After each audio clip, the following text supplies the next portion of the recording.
Hi, if you want to watch exclusive content with hot girls that is not on YouTube, namely, where Naruto roasts Kushina Mikoto and many other hot girls without restrictions, then visit my channel Busty and subscribe by the link in the description.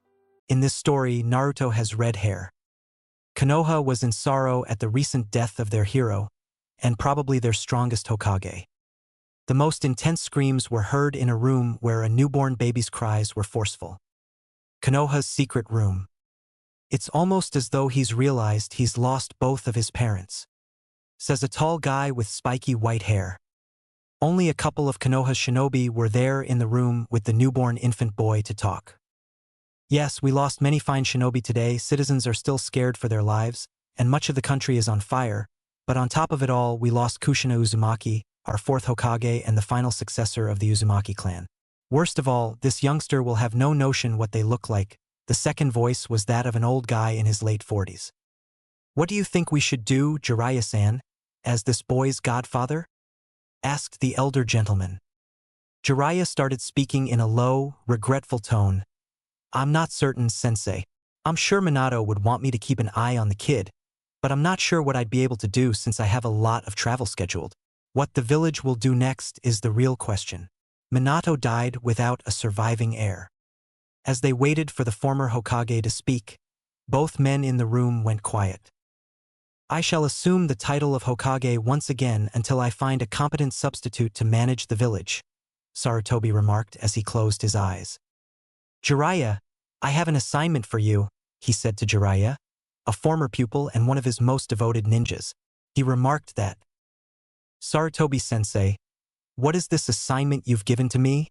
He asked, but his attention was pulled to the sobbing infant. I want you to utilize your spy network to fool the other villages so that we can repair our ninja squads and restore Konoha's defenses, Sarutobi said. Jiraiya told the elderly Kage, I had no intention of employing my surveillance network for that reason, but it looks that I'm out of options. By the way, Sarutobi-sensei, you should alter the child's surname from Namikaze to Uzumaki. Minato had numerous opponents in IWA, including the Tsuchikage, as well as adversaries in other elements, so the senior ninja knew what he meant. Few recall the Uzumaki clan, which has long ago slipped into oblivion. To top it all off, the infant Naruto had his mother's red hair. I suppose I'll have to nickname the child Uzumaki. The decision was taken by the Hokage. Jiraiya's eyes were filled with anguish and sorrow as he moved in closer to the infant, who had calmed down. Naruto gently opened his eyes, which were a deep blue like the sea. Naruto was watching Jiraiya with bated breath. Would you look at that, similar eyes, and I believe his hair is already beginning to get spiky like Minato's, Jiraiya stated as she looked down at the kid. The sage grinned and put his finger to his face. Naruto grinned and tried to move his small hands to his face, but he couldn't. Sarutobi observed the grief in his eyes, but he also saw love. How about the whiskers? Is it due to the fact that he is a Jinchuriki? Kushina didn't have them, but her seal was distinctive, wasn't it? Jiraiya raised his hand. No, those markings existed previous to the sealing, as far as we can ascertain. So they're merely birthmarks, and if I had to guess, it's because his mother was carrying the Kyuubi when he was born, Hiruzen said. Jiraiya nodded, understanding, and kept staring at the infant, who kept staring at him. I'll pay you a visit now and then, Jiraiya remarked, smiling and nodding to his sensei. I'm going to depart right now and will return as soon as possible. I should be on my way. If I have to go, I should do it as soon as possible. Keep the kid safe, sensei. I don't want to die and have to face Kushina if Naruto comes before. Oh, and I'm sad to hear of the passing of your wife. Jiraiya stated this, and then he was gone, out the window, much to the Hokage's annoyance. Tomorrow. It was hazardous to face Kyuubi, but confronting the council was too much for the Hokage. He was now faced with his second greatest adversary, the Council of Konoha. The civilian council and the elders, comprised of Koharu, Hamura, and Danzo, deliberated on what to do next. Sarutobi had assigned the care of the young Naruto to several of his ANBU and Kakashi Hatake, one of the village's greatest shinobi. The civilian council was arguing about how horrible things were right now, how many people had died, and how much it would take to restore to normality. The clan leaders remained deafeningly quiet. Hayashi and Fugaku were both silent, buried in their own thoughts. What became of the fourth? The chief of Clan Nara queried, looking at his Hokage.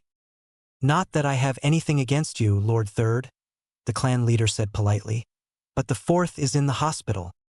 Everyone could see the ancient Hokage's grief in his eyes. Shikaku's eyes widened as he comprehended what was going on. He was extremely acquainted with the expression. He'd seen that face before and didn't need confirmation to guess out what had happened to him.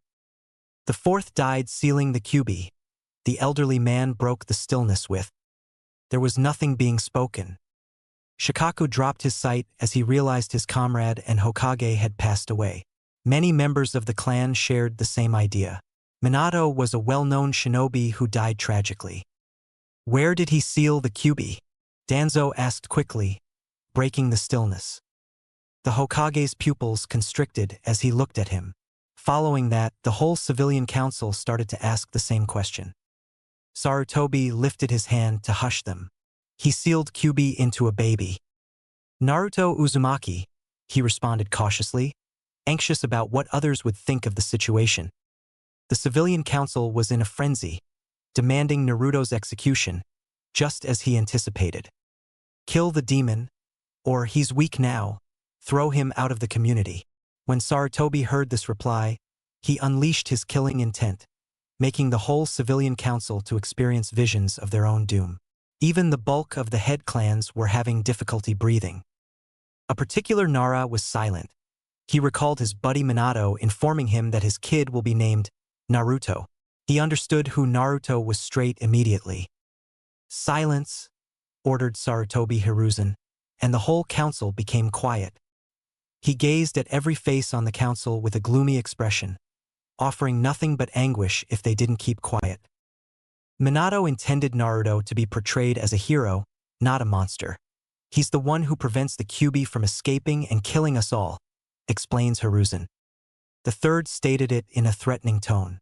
Some civilian council members wanted to speak out against it, but when they saw Lord Third's killing expression, they restrained their mouth. I will retake the cap and my position as third Hokage, he said.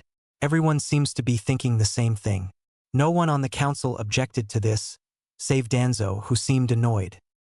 Because individuals like Hiruzen made Konoha weak, he longed to be the next Hokage. Who are Naruto's parents, Lord Third? A Hyuga queried, his eyes welling up with tears.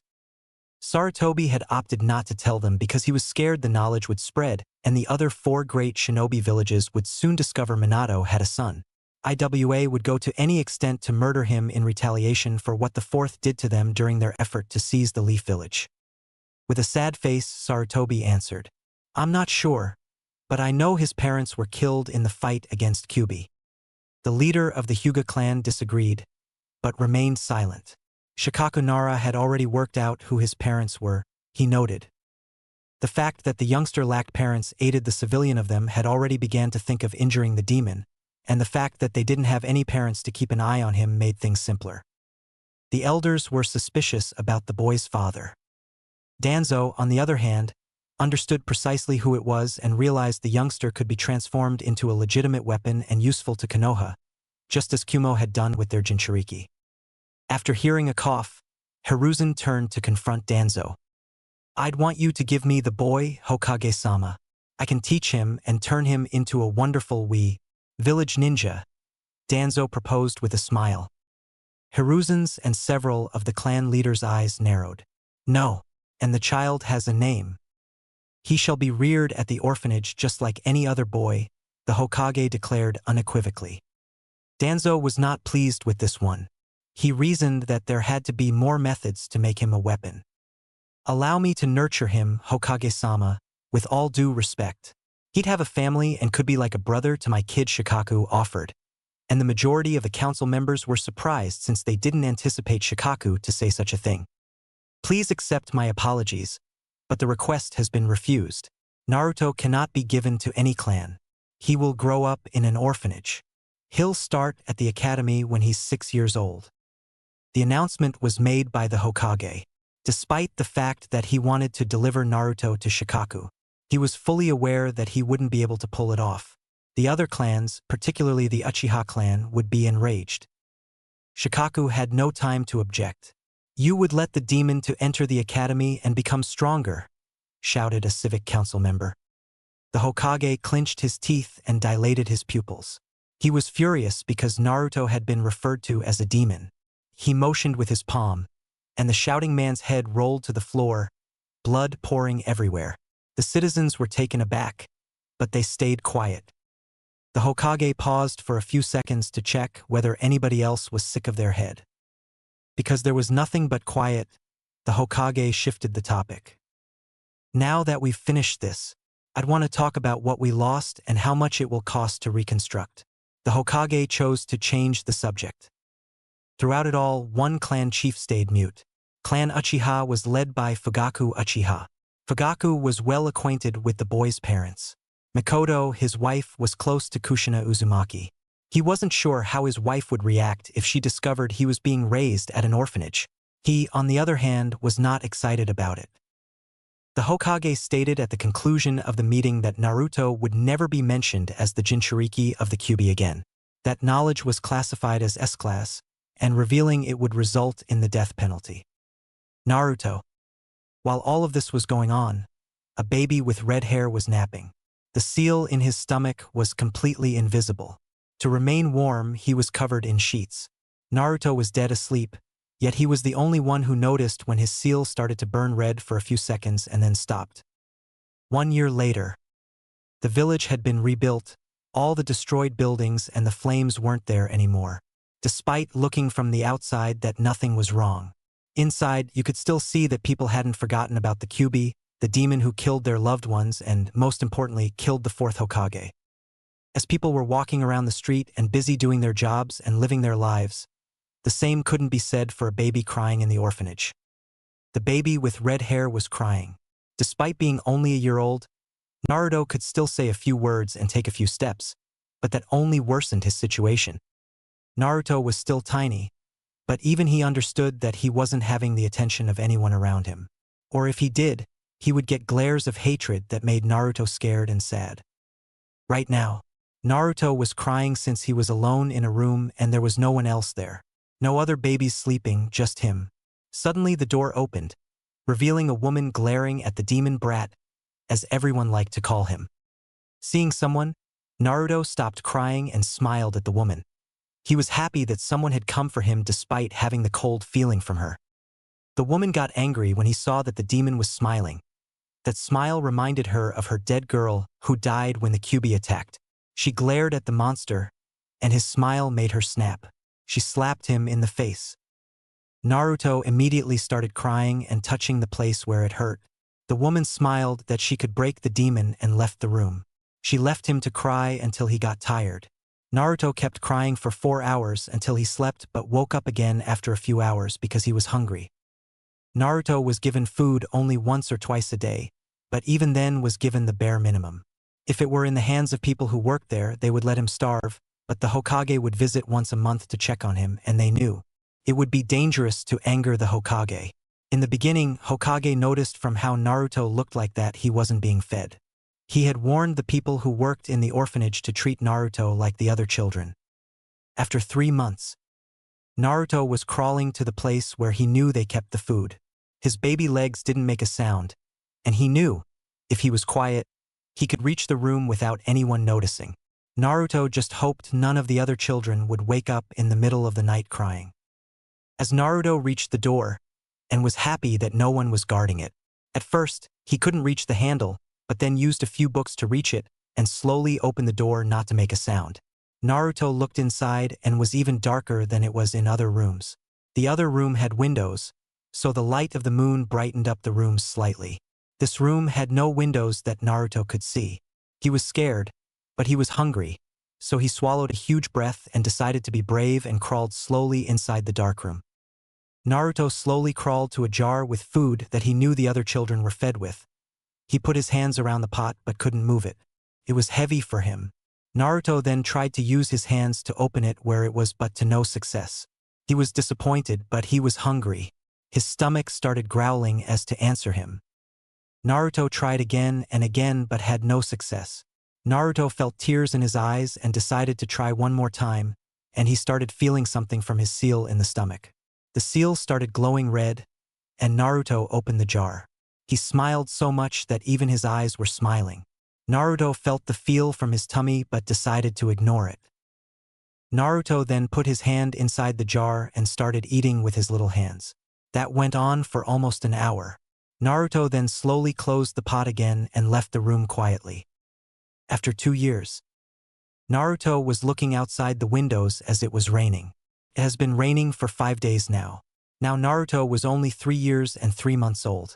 He was able to walk, talk, run, and even knew how to read a little. He felt lonely in this place. He had seen how a woman would look and treat other children. They would always smile and be kind to them. While no one was kind to him, they would all look at him with anger and coldness. He didn't know why. He couldn't understand what he could have done to make them hate him. The only person he knew that was kind to him was the older man with robes. He was the only one who gave him a kind smile, but Naruto could feel sadness coming from the older man whenever he saw him. The older man told Naruto that he was the Hokage of the village and explained to Naruto what his job was. Naruto understood that he was the strongest and the most important man in the village, but that confused Naruto. If he is what he says that he is, then why is he spending time with me? Naruto had asked himself but found no answers. Naruto had heard other children calling certain people Papa and Mama in the orphanage. Naruto didn't know why he didn't have them. He had asked a woman who worked here where his parents were. She answered him, "They abandoned you, demon. No one would ever love you." Naruto had run to his room crying after hearing that. Sometimes Naruto would see dreams of a woman with the most beautiful smile talking sweet words to him. She would call him Sochi, and she would kiss his cheek and his forehead. Naruto always saw her smile but never her face. The dream would always end when he tried to look at her face. The only thing Naruto could remember from her was her long red hair, just like his. Naruto had heard many children of his age or older calling him a tomato. Naruto didn't care that much. At least that was much better than being called a demon. But he heard many adults pointing out his hair and saying that was proof that he was a demon. Naruto then had wondered if everyone hated him because of his red hair, but he quickly pushed that thought away. That was just ridiculous to him and made no sense to him. Naruto had also noticed the 3 whiskers in each cheek of his face. He wondered what they were and why he had them. For this question, Naruto decided to ask the older man once he revisited the orphanage. Naruto had also noticed the weird drawn in his stomach. He had seen how the mysterious symbol would glow red sometimes. Naruto had an odd feeling in his tummy every time that happened. Naruto hadn't asked anyone what that meant because he hadn't asked anything since the woman told him that his parents had abandoned him because he was a demon. Now, as Naruto was looking at the rain, he felt someone coming towards his room. He knew this one wasn't the older man despite feeling powerful like him. Naruto just hoped that whoever it was wasn't there to beat him or call him a demon. The door slowly opened, and Naruto saw an older man walking inside. White spiky hair, red markings under his eyes, a headband with the kanji for oil, a traditional red geta with 2 yellow circles on each side of his cheek. Naruto wondered who this one was, but he didn't feel anything sinister coming from him. Jiraiya. As he opened the door and looked at his godson, the first thing he noticed was how much he looked like Minato and Kushina. True, his hair was red but was spiky just like Minato's hair, and his face looked a lot like Minato's. He wouldn't be surprised if Minato looked exactly like Naruto when he was the same age except for blonde hair. His hair looked just like Kushina's hair, red like blood and somehow made him look cuter. But then the old Sannin looked at his eyes and saw that Naruto was afraid of him and could tell from his face that he wasn't happy here. Jiraiya holds himself not to go immediately and beat up whoever made him this sad. Jiraiya decided to immediately let him know that he was friendly and that there was no need to be afraid. "Naruto, don't be afraid of me. I'm a friend," Jiraiya said kindly to the young boy. Naruto raised his eyebrow in confusion. "You are my friend?" he asked with a tiny voice but not wanting to be helpful. The older man nodded with a kind smile. "I thought friends were supposed to be around my age." Why do I only get old people as friends? Naruto asked innocently. No one from his age wanted to be his friend, and so far, the old man Hokage was the only one who Naruto could call a friend. Jiraiya's eyebrow twitched slightly at being called old, but let that go for now. I'm not that old, and what's wrong with a godfather visiting his grandson? Jiraiya responded, smiling, and the moment he said that, he was hugged by Naruto, who had embraced his legs. Jiraiya smiled, and Naruto was hugging him tightly, almost afraid that he would leave him. He started playing with Naruto's hair, and he looked up at him with tears in his eyes. But Jiraiya could tell Naruto was happy. Will I live with you? Please? Naruto asked, hoping that he could leave this place. Jiraiya immediately frowned since he knew that he would be in the village only for a week and then leave again. How about you and I sit? Jiraiya asked, and both of them sat in Naruto's bed.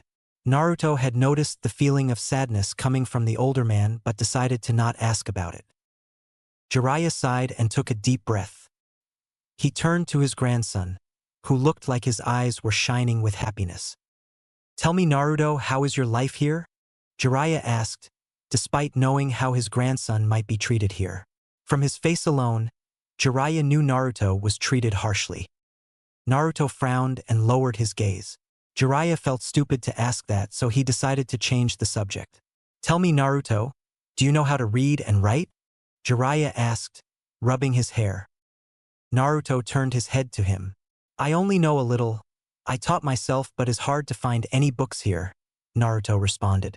Jiraiya was surprised that he knew how to read. He smiled and grabbed a book from his coat. The Tale of the Utterly Gutsy Shinobi, Jiraiya said, and gave the book to Naruto, who grabbed it and looked like someone just gave him the best gift in the world. I will teach you how to read and write, and after that, I will give you new books to read if you want to become a shinobi, Jiraiya added, smiling. Naruto turned to his godfather. Thank you, he repeatedly said, hugging both him and the book. Don't worry, Naruto, Jiraiya said, hugging him back. They stayed like that for a few minutes, and Naruto pulled back and opened the book on the first page. Jiraiya was happy that Naruto wanted to learn, and he started teaching Naruto how to read and write. One day earlier, the third Hokage was standing in his office as he was battling his immortal enemy, the enemy of all Kages, an enemy that couldn't be defeated. The Kage was staring at his eternal enemy, and the enemy was just mocking him. The Kage started breathing heavily and shouted the name of his enemy. Damn paperwork. The hidden ANBU in the office were trying hard not to laugh at their Kage's behavior. Sarutobi sighed as he then started smoking his pipe. He relaxed a bit and started working on his paperwork again. How were you able to complete them so fast, Minato? The third asked himself. He had no answer, and perhaps being the fastest shinobi alive had its perks. After what felt like an eternity, he was done with the pile in front of him and decided to read something. His hand moved to open a secret drawer of his desk when a blur entered his office through the window. His ANBUs were immediately on alert, but Sarutobi knew who the idiot had come through the window. The door was just never an option? The third asked in a monotone tone, looking at Jiraiya. The Sannin grinned and turned his face to his sensei. No, windows are much better, he responded and walked to the chair on the other side of the desk. How are things around the village? Jiraiya asked. People still remember what happened 3 years ago. Is not easy to forget for some, Sarutobi answered, and a frown appeared on Jiraiya's face. What about outside the village? Sarutobi asked, smoking his pipe. His face turned from joking to serious within a second. Sarutobi understood, and with a sign of his hand, his ANBUs left and activated a silence seal. What news do you have? Sarutobi asked with a serious tone. Jiraiya sighed. I have news of an organization of missing nins, he said in a serious tone. Sarutobi raised his eyebrow at this. It wasn't that much of a big deal for missing nins to create an organization. Why is this important, Jiraiya? Sarutobi asked, knowing there was more to this. They all are made of S-rank shinobis, and is called Akatsuki, Jiraiya said with a dreadful tone. Sarutobi slightly paled at this. An organization made of S-rank ninjas can be a big problem, he thought. And they're targeting the Jinchurikis, and that organization just became far more dangerous in Sarutobi's mind. Targeting Jinchurikis? For what reason can they somehow control them and wants their power to belong to them? Sarutobi asked himself and was slightly worried for Naruto. What do they want? He asked, worried for Naruto, who was still only 3 years old. Jiraiya shrugged his shoulders. Who knows? But they're definitely not trying to reach world peace or anything like that, he responded and pinching the bridge on his nose. Do you think they work for any of the other villages? He asked, thinking that they worked perhaps for Kumo or, God forbid, IWA. Jiraiya shook his head. As far as I know, no, Jiraiya responded. There was complete silence for a few minutes. I want to meet Naruto, Jiraiya suddenly said. Sarutobi looked at him in total shock. He didn't expect Jiraiya to meet the kid, at least until he becomes a genin. Sarutobi gave him a look like, why now? I want to meet him. I have waited long enough, and now my godson needs me more than ever. Jiraiya added with a serious tone and didn't care if his sensei would tell him no. How long before they make any move? Sarutobi asked with a serious tone, but Jiraiya could tell he was concerned. It will take some years. Naruto still has time, but he needs to get stronger. Jiraiya responded and put his hand on the desk, ready to leave. Very well, Jiraiya, the third said, and Jiraiya left through the same window he came. For days after Jiraiya visited Naruto. Naruto was reading a book that his godfather had given him explaining what chakra is and how everyone had chakra. He had started reading like a madman since his godfather taught him how to read and write. He told him the more he read and wrote, the better he would be. Naruto listened to his godfather and started reading the first book he gave him. To Naruto's surprise, the main character of the first book had his name. Naruto had asked him why. Naruto still remembered. Your father loved my book and decided to name you after that character. His godfather had responded. Naruto could feel love and sadness coming from his godfather when he said that. When Naruto asked his godfather why his parents had abandoned him, Jiraiya had almost lost it. Jiraiya was looking as his godson was reading his first book. Looking at him now reminded him so much of Minato. The way his body moved, the way he stood and walked, all screamed Minato. Jiraiya was already proud of him, and it had been 2 days since he met him. On the first day, Jiraiya had given Naruto real food to eat as much as he wanted. On the first day after meeting Naruto, he ran to his sensei's office, asking him why Naruto was so skinny and why he had that look on his face. His sensei told him that he had already fired 3 women who worked in the orphanage for treating Naruto poorly. Jiraiya was not surprised that Naruto was treated like that since apparently everyone in this damn village knew of his status as a Jinchuriki. Sensei, of course, told him that the information had somehow leaked, and now every adult knew of Naruto being Jinchuriki of Kyuubi. Jiraiya wasn't happy at all, and straight up told his sensei that if anyone dared to hurt Naruto, he would show no mercy. His old sensei nodded his head in agreement and said that Kakashi was the Umbu in charge of protecting Naruto. Now Jiraiya saw a confused look on Naruto's face. His blue eyes like ocean turned to Jiraiya, and for a moment, Jiraiya could have sworn it was Minato who was looking at him. Why the main character has my name Tojiji? Naruto asked, slightly confused. Jiraiya smiled at the nickname. He had shown Naruto yesterday that he could summon toads and promised Naruto, once he becomes a genin, he would be able as well. Well, Naruto, your father loved my book and decided to name you after that character. Jiraiya answered and was expecting Naruto to ask who was he. Still, instead, he asked something he never expected of him. Why did they abandon me? Naruto asked, lowering his face not to show his tears threatening to roll down his cheek. Jiraiya's eyes widened, and they quickly put a hand on the boy's shoulder. Naruto, they didn't abandon you. They loved you more than anything else in the world, Jiraiya said truthfully and hugged his godson. People here told me that I was a demon and that my parents abandoned me, Naruto said, sobbing on Jiraiya's shoulder. Jiraiya clenched his teeth. He was already half convinced to beat up the people who told that kind of stuff to a child. He started rubbing his hair. They loved you, Naruto, and never forget that, Jiraiya said quietly. Naruto had cried for an hour and fell asleep. He then had asked his godfather who they were, but sadly no answer. He told him that he would tell him the moment he reached 8 years old. Naruto could feel that he was telling him the truth. Since he met his godfather, Naruto was smiling more frequently and gone was the sad face everyone saw him with. The smile, of course, had irritated many people who worked in the orphanage. They wondered why the demon was smiling. Naruto, of course, had heard the way how people greeted his godfather Jiraiya-sama. Naruto then knew his godfather must be an important person, and from what he could feel, he was almost as strong as the old man Hokage. Naruto wondered why someone so important was his godfather. He knew whoever his parents were must have been important people to have people like Tojiji as their friend. Naruto, of course, had no answers and just decided to wait until he reached 8 years old. He knew that would be a long time, but he would make sure to make his parents proud. As Naruto was reading a book about chakra and ninjutsu, he started feeling something from his tummy. He quickly shut the book and removed his white shirt quickly. Naruto looked at the weird drawn on his tummy as it was glowing red. He wondered what it was, and he had forgotten to tell his godfather about it.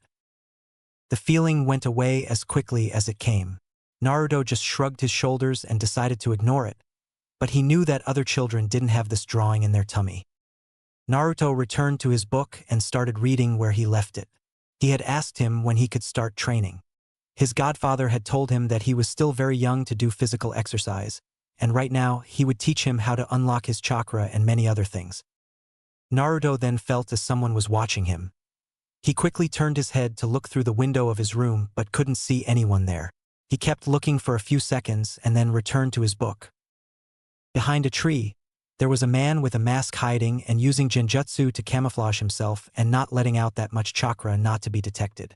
He was wearing a white mask and looked much different than a normal Anbu. How did he feel me? He's still only 3 years old. The masked man asked himself as he kept looking at the weapon. Lord Danzo will want to know this. He quickly shunts away. A hidden place. A man was standing in a chair waiting for reports about the weapon of the village and at the same time thinking of a way to have the weapon in his hands. If I train him, he will become a valuable weapon to the village and put Konoha where it belongs, the man thought. The man was old, with a scar on his chin that looked like an X. His right arm was fully bandaged. He heard from his ANBUs that the Sannin Jiraiya had visited the boy. This didn't sit well with the man. He wanted the boy to be desperate, and then he could save him and he will have his complete trust. The man was Danzo, the leader of the Anbu route, which operated in the darkness and took orders from Danzo instead of the Hokage. Suddenly one of his men, who was ordered to watch over his weapon, appeared in front of him kneeling. "Report," Danzo ordered.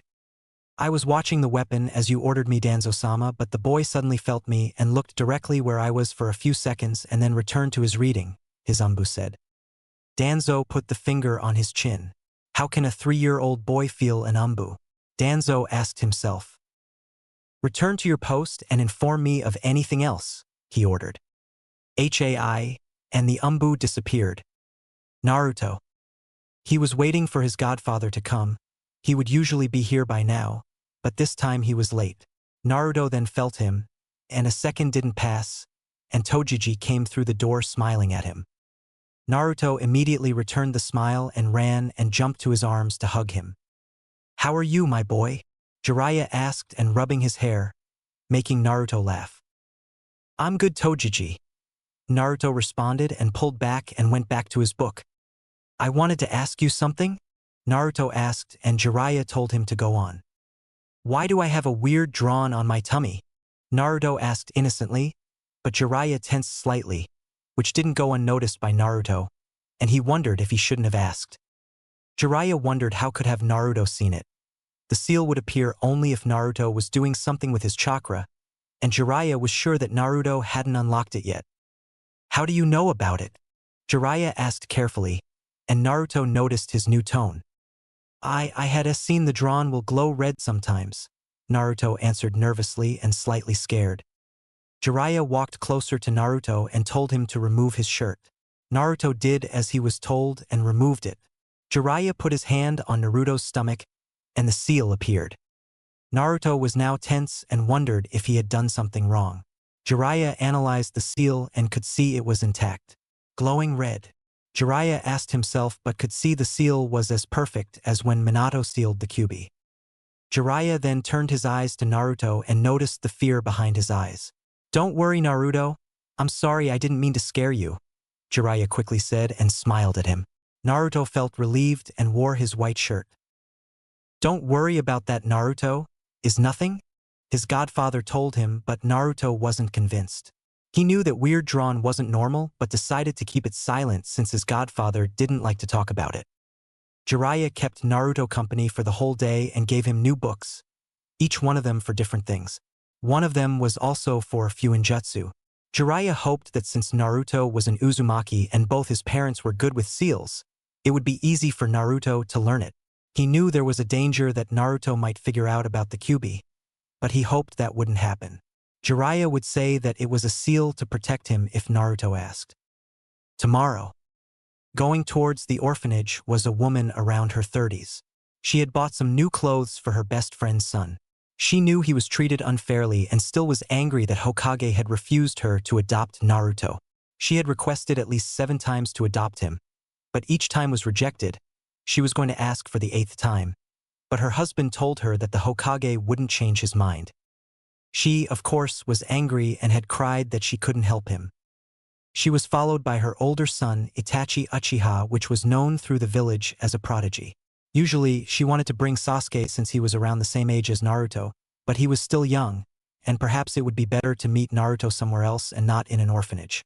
Also, things between the village and the Uchiha clan were a bit tense. She reached the orphanage and asked the first woman she saw there. "I'm sorry, but where is the room of Naruto Uzumaki?" she asked, smiling but noticing the look of hatred in her eyes when she mentioned the name. So did Itachi, who knew what Naruto had sealed inside him. "He's in room 13, she answered with venom in every word. They started walking towards Naruto's room and didn't bother to say thanks to the woman. After they walked away, she turned her eyes to her older son. "Treat Naruto kindly like I told you before we left home. Never act like that stupid woman," she snarled. "I know, Ka-chan. I know the difference between a kunai and a scroll," Itachi responded kindly. They soon reached his room, and Makoto noticed the words demon written all over the door and in the wall near the door. She sighed and knocked on the door. "Come in." She heard and opened the door and almost thought she saw her friend instead when she saw his red hair. She then saw his eyes and noticed he was being wary of them. "I'm not here to hurt you, Naruto," she said kindly, trying to reassure him that she wasn't here for anything wrong. Naruto only just kept looking at her like he was waiting for something. "My name is Makoto. This one is Itachi and I brought you new clothes," she said smiling. Naruto slowly walked towards her and looked at the clothes in her hands. His eyes then turned to Itachi, and then back to Makoto. "Why?" he asked her. That question broke her heart. He asked why they were being kind to him. She wanted to say that she knew his mother, but she knew that information was still hidden for a reason. "Because you remind me of someone, Naruto-kun," she responded and gave him a quick kiss on the cheek. "I will see you again whenever I can," she promised. Naruto smiled a little. "Thank you," he said. Naruto would want to talk with who appeared to be Itachi but noticed he was much older than him. She would want to stay longer, but she knew things between the Uchiha clan and the village weren't on good terms, and the last thing they needed was for them to think that she was trying to manipulate Naruto. "See you later, Naruto-kun," she said, and Itachi followed her behind. Naruto was left in his room and looked at his clothes and wondered if this was like having a mother. 2 days later, Jiraiya was looking as his grandson was reading books about the clans of Konoha. He was reading about the Senju clan, how they were able to make trees and how the first Hokage was able to build the whole village. The book also mentioned important clans from other countries, but that was on the last pages. Jiraiya sadly knew that book had nothing about the Uzumaki clan, but he would tell Naruto himself once he grew up a bit more. Jiraiya liked the way how Naruto was every time he would read. It reminded Jiraiya of Minato, but spending time with Naruto, he could see what Naruto had gotten from Kushina. He was a caring person like her, one who cared about the precious people more than anything else. But he also looked collected and not hot-headed, or maybe Jiraiya just still hasn't seen it yet. Naruto had already read all the books Jiraiya had given him about ninjutsu and chakra. He still had to read about genjutsu and fuinjutsu, but his godfather told him he needed to know about clans as well, and for their bloodlines. Naruto, of course, had asked many questions like, why no other senju can grow up trees? What is a bloodline? Could the second Hokage really pull out water from the air itself? And many other questions. Jiraiya was happy that Naruto was so interested in books. He had already made a deal that a toad would come to Naruto every month with new books. So Naruto wouldn't get bored and would have something to do and spend time. But this thought reminded Jiraiya that he would have to leave tomorrow morning and do his duty as a spy. That broke his heart. He wanted to stay here, but the village needed information for every possible threat, and he wanted to know more about the damn Akatsuki. Jiraiya thought to take Naruto with him, but he was afraid that being out there might bring Naruto unwanted attention, and not to mention was dangerous. Naruto was still only 3 years old, for crying out loud. Jiraiya was a Sannin and was known throughout the 5 great shinobi villages, and if the word spread that he had a child with him might make things worse. Sure, he would be there to protect him, but people might figure out he's the 4th son since he looked a lot like him. Spiky hair, except Naruto had red hair like his mother. And Jiraiya knew he couldn't be with Naruto all the time. Hell, some people might understand immediately he's an Uzumaki and might try to kidnap him because of his Uzumaki blood, like how Kumo tried with Kushina. Jiraiya wasn't sure how he could even tell Naruto that he would leave, and he knew he wouldn't be back for at least 5 months. Jiraiya sighed sadly and moved closer to his grandson. Naruto felt the sad feeling coming from Tojiji, so he decided to shut the book, and his blue eyes went to his godfather. Why are you sad, Tojiji? Naruto asked, not liking him being sad. Jiraiya was slightly surprised that the kid could tell he was sorry. Nothing, Naruto. How about you and I go outside tonight? I want you to visit a place, Jiraiya said, smiling. Naruto knew there was something wrong but decided not to ask questions. Naruto wasn't sure if going outside was a brilliant idea since people didn't really like him. But he knew his Tojiji was there, so there was no danger. Naruto quickly nodded his head with a bright smile, brighter than the sun itself, and got up from his bed and walked closer to his godfather, who was leaning against the wall. Jiraiya smiled at him and walked close to him. Jiraiya leaned his hand close to Naruto. He quickly grabbed his hand, and to Naruto's surprise, Jiraiya pulled him up and made him sit on his shoulder. "Woo-woo," Naruto said, excited and slightly scared. He felt bigger now and put his hands on Jiraiya's hair and held tightly. His godfather saw Naruto grinning like never before. "You ready?" Jiraiya looked up and saw Naruto's eyes shining with happiness, and Naruto nodded his head. Naruto felt tall and like he was a man from up here, and being like this gave him courage. Jiraiya left the room, and the moment he left, he saw a woman looking at Naruto with hatred in their eyes. That made the bundle of joy on his shoulder feel uneasy. Jiraiya released a tiny bit of killing intent, and they gulped and backed away from them. They soon left the orphanage, and now we're in the streets of Konoha. Naruto was looking everywhere curiously.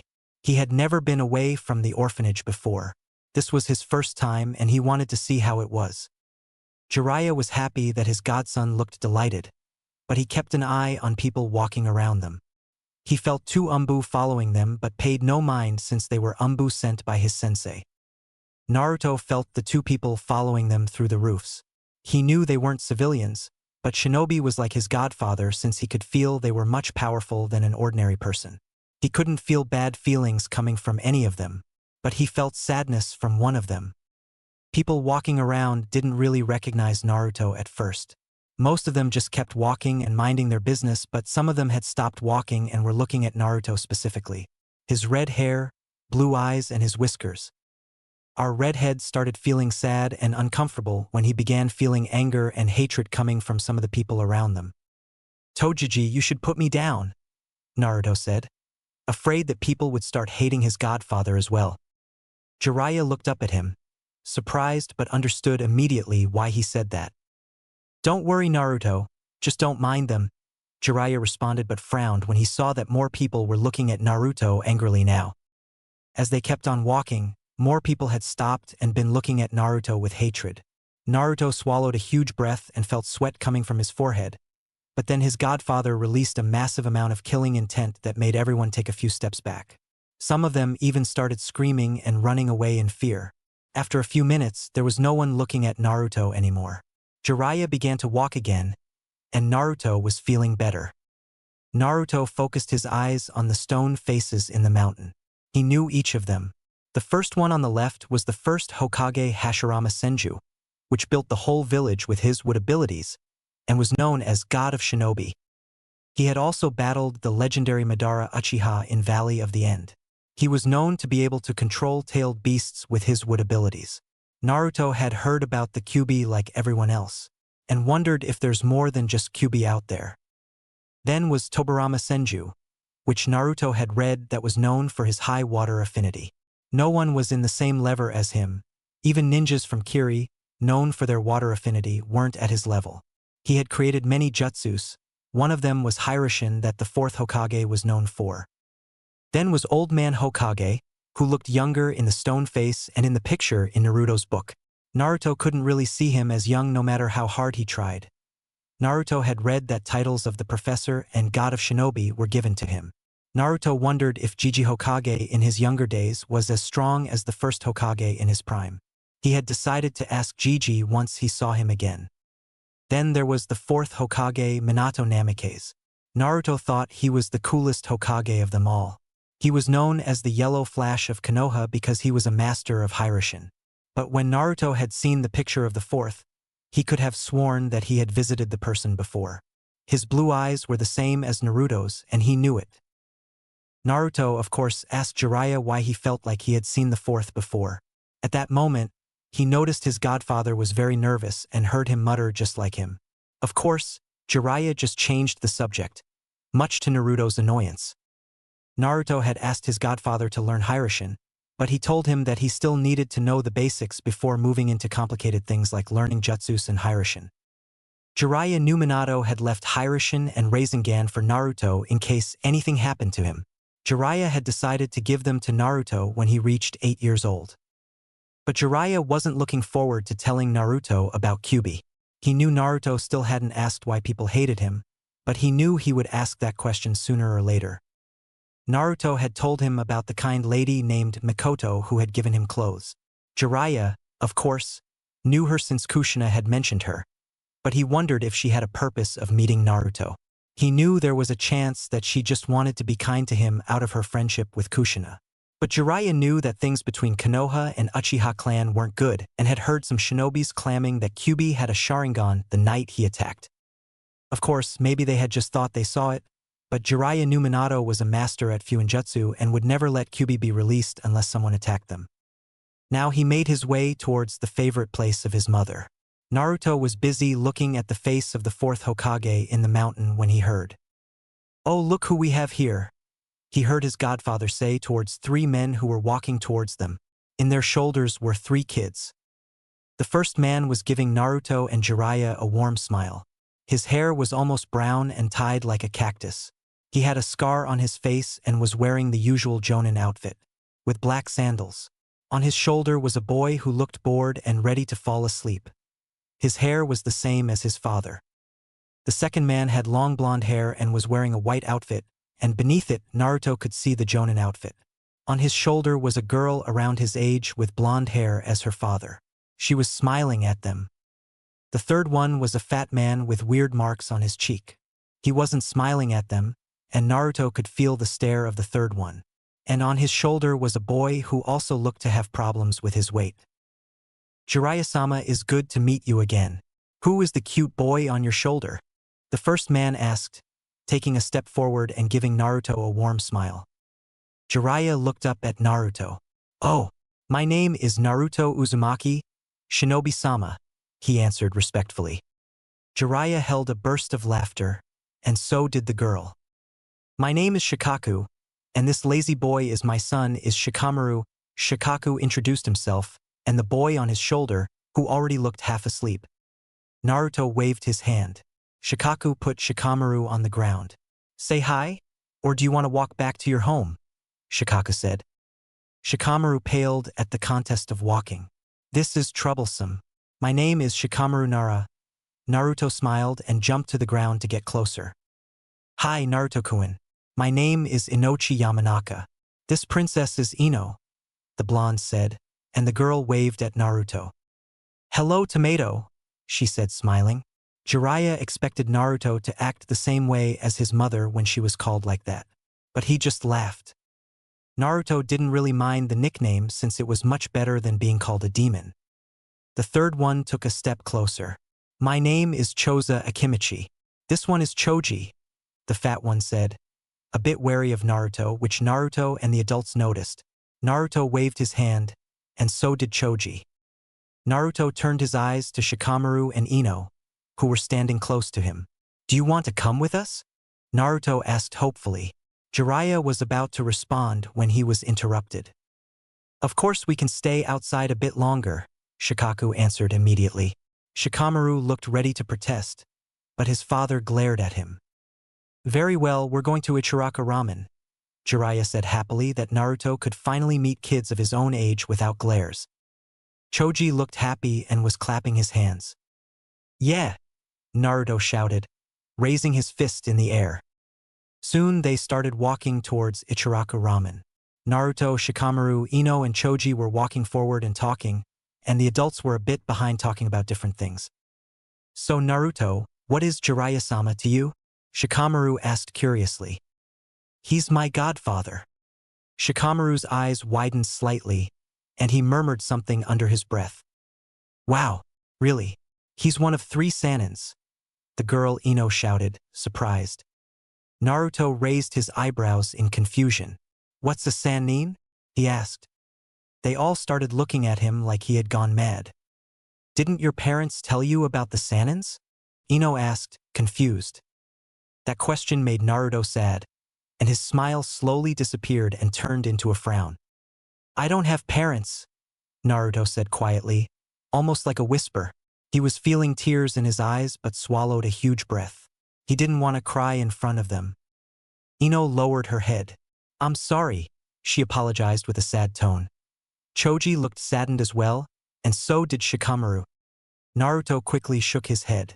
Don't worry, Ino-san. How about we talk about other things? Naruto asked, wanting to change the subject. Very well. What do you like to do the most, Naruto? Choji asked curiously. Naruto knew what he liked. I like to read, and I like to spend time with Togeji and Hokage-ji. Naruto responded, smiling brightly. All 3 of them looked at him, confused. You mean, you call Hokage-sama Gigi? Ino asked, but more like a statement. Naruto didn't understand why that was apparently a big deal but just nodded his head. What about you guys? Naruto then asked and putting his hands behind his head. Well, I like to watch clouds and sleep. Mostly sleep, Shikamaru replied, yawning. Naruto's sweat dropped while Ino and Choji already knew his answer. Don't mind him. He's just lazy, Ino said, looking at Shikamaru, and then her head turned to Naruto. I like to look at the flowers and spend time with my friends, Ino responded, changing the answer. Naruto knew what she was going to say but didn't mind. Now he had his godfather, and he was happier than ever. That's cool, Ino. Naruto responded and smiled at Ino, which made her turn her face away. Naruto was confused while Shikamaru was murmuring. Troublesome blonde. I like to eat.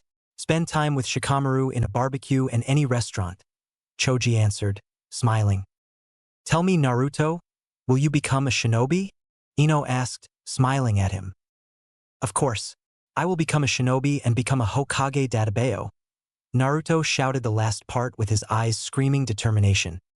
All 3 of them looked shocked by Naruto's statement that he would become Hokage. At the same time, Jiraiya was looking at Naruto proudly. I have no doubt you will, Naruto. Naruto was having the best moment of his life. He was talking to his new friends and for the first time in his life. Their parents weren't telling them to stay away from him or telling him to not talk to them. When he met his godfather 6 days ago, Naruto was pleased to know that he wasn't alone, that he had someone to call family and wasn't a demon, as everyone called him. When Togeji told him that his parents didn't abandon him but loved him, Naruto felt happier, but now he had friends. Why would you wanted to become Hokage? He heard Shikamaru asking him. Naruto grinned. Because then people of the village will finally acknowledge me, he answered. Shikamaru was thinking about what he meant when he said that he wanted people to acknowledge him. Choji just kept eating chips, while Ino smiled at him. That's a good dream, Ino commented, smiling at Naruto. What about you three? What are your dreams? Naruto asked, turning his head to three of them. Shikamaru shrugged his shoulders. To sleep, and everyone's sweet dropped behind their heads. Naruto was thinking, what kind of dream is that? He wondered, but at the same time though it was excellent. Lazy as always, Ino thought with annoyance. While Choji smiled typical Shikamaru, he thought knowing Shikamaru was lazy. Naruto then turned his head to Choji. I'm not sure. I haven't thought about it, Choji answered, and Naruto understood. And they still were very young to think about what they would do when they grew up. Naruto then turned to Ino. Well, I want to be a good kunoichi like my daddy, she said happily. Naruto liked the dream and told her that it was a perfect dream. They keep on walking, but the more they walk, the more people start sending Naruto glares, but not daring to do anything since Jiraiya-sama and three respectful clan heads were there with three innocent children talking with the demon brat. The adults notice immediately, and so does Naruto, whose smile disappears and turns into a frown.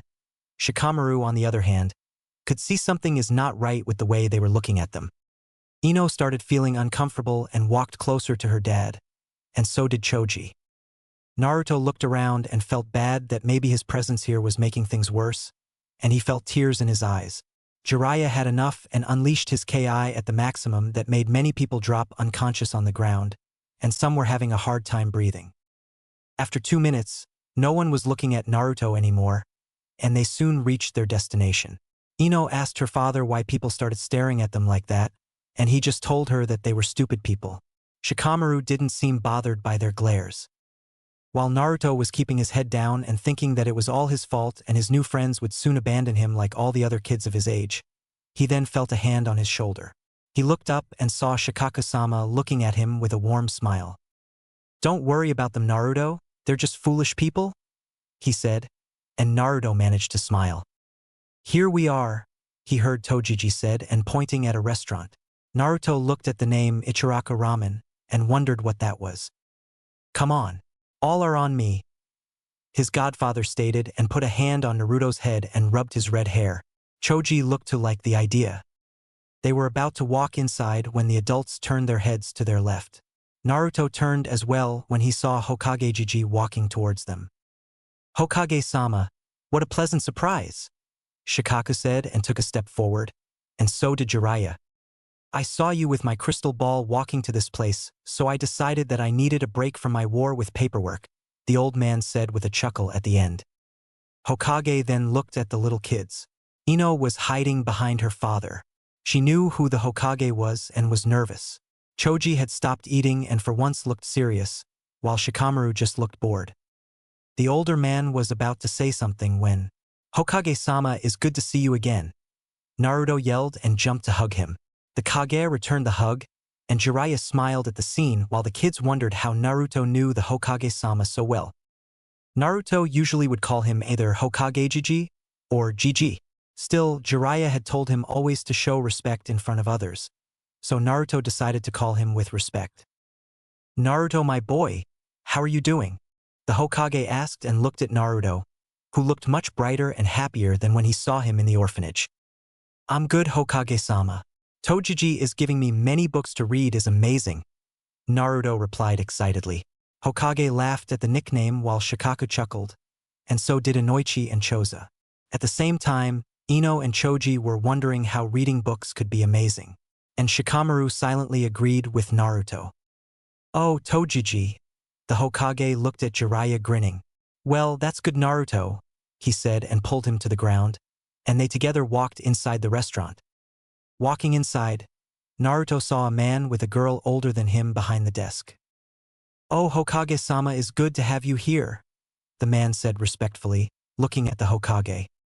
Is nothing. Do you have enough ramen for all of us? Of course, he replied happily. But then his eyes went to Naruto and he froze. He looked at his face. red hair and bright blue eyes like the ocean. The man thought with a smile, seeing the child of his two favorite customers. For a moment, Naruto thought that the man would start glaring at him, but he was looking at Naruto with longing, and that confused him. "What's your name, little buddy?" the man asked with a warm smile. "My name is Naruto Uzumaki, future Hokage," he responded, grinning. "Well, take a seat, future Hokage," he said with a smile, and soon everyone took a seat. Hokage seated close to Jiraiya, Inoichi, Shikaku, and Choza. At the same time, Naruto was close to Shikamaru, Ino, and Choji.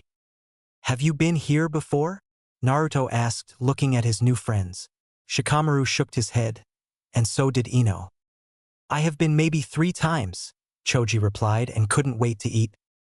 "Naruto, you said you like to read. What do you read?" Shikamaru asked, interested. "I read about chakra, jutsu, ninjutsu, and I have started reading about clans of Konoha and their bloodlines. I will soon start reading about Jinjutsu and Fuinjutsu," Naruto said happily. Shikamaru looked interested, while Ino thought that it was a waste of time. Choji didn't look to either care or not care. "Don't you think it's a bit early to worry about ninja stuff?" "I will wait until I go to the academy," Ino asked. He turned his blue eyes to her. "I don't have anything else to do in the orphanage, so I read and I really like to read," Naruto replied. Ino raised her eyebrows in confusion, while Shikamaru nodded in agreement with what Naruto said about reading. "My godfather even promised me that he would teach me how to unlock my chakra when I read all the books he gave me," Naruto added happily and glanced at Tojiji, who was talking with Hokage Jiji. When Shikaku heard Naruto's response, he turned to Jiraiya. "Don't you think it's a bit early to teach Naruto about all that? Shikamaru likes to read, but teaching how to unlock chakra and all that comes after that.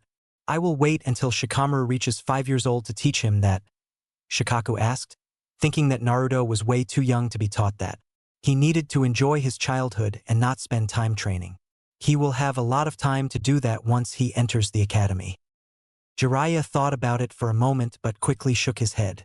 "What you said might be true, Shikaku-san, but the way I see how people look at Naruto, he doesn't have anyone there and needs to do something to spend his time. And he will have to worry about the Akatsuki when he grows up." Jiraiya thought the last part. Shikaku understood what he meant and was still slightly angry that Hokage didn't let him adopt Naruto. The Hokage frowned at Jiraiya's answer. He knew Naruto would need to be prepared. Of course, none of the children could hear them except Naruto, who could somehow listen to what his Tojiji said. Not to anyone's else knowledge, the seal in his stomach started glowing red for a few seconds and then stopped. The adults had ordered ramen for themselves and their children. Naruto was waiting for ramen and was talking with Shikamaru and Choji, while Ino was thinking if eating ramen would get her fat. "Naruto, how do you know the Hokage?" Shikamaru asked. From what he saw, he knew Naruto must know very well to jump like that and hug him in front of so many people. "Oh, well, he visits me every month in the orphanage. He even tells me stories sometimes about the first Hokage and second Hokage," Naruto replied like it was no big deal. Shikamaru was confused. Why would Hokage visit him every month? This is so troublesome, he thought and decided to stop thinking about it. "Oh wow, that's amazing. I heard from father that Hokage is the strongest in the village," Ino replied excitedly. But in her eyes, the Hokage didn't look like much, or maybe it was because of old age. "Yes, Hokage-sama is very strong. I can feel he's stronger than anyone else around here. Perhaps even stronger than Tojiji," Naruto said and glanced at Hokage Jiji. Shikamaru was about to ask what he meant by feeling their power. "I hope you like it," the man who worked in the restaurant said and brought them ramen. Naruto looked at the food, and to him it looked delicious. Choji started eating immediately. "Eat while it's still hot, Naruto," his godfather said, and Naruto tried a little at first, but then his eyes turned to stars. "Wow!" he shouted and quickly started eating like there was no tomorrow. Within a minute, the ramen was gone and in front of Naruto was an empty bowl. "This is very delicious, Chief-sama," Naruto stated, looking at the chief. The man laughed. "No need for that, kid. And my name is Tucci and this one is I am," He introduced himself and looked down at his daughter, looking at Naruto with a smile. "Hello, I am San. My name is Naruto." The girl noticed the way Naruto smiled and his red hair. It reminded her of a woman with the same hair color that had visited their place before. She turned to her father. "Tuchan, he looks like Kushina-san," she whispered, looking up at her father. He nodded at her sadly. "Don't mention it now," her father replied quietly. "You can eat as much as you want, Naruto-kun," Jiraiya said, and he looked at him in awe. "For more bowls for Naruto?" Jiraiya ordered, and Naruto couldn't wait for the food. After 10 more bowls, Naruto wasn't hungry anymore, and everyone was surprised to see him eat so much. He had eaten even more than Choji, who thought not to lose next time. "This was amazing. Thank you, Toji." Naruto thanked his godfather. Jiraiya paid for the food for everyone, and now they were staying in front of the Ichiraku ramen.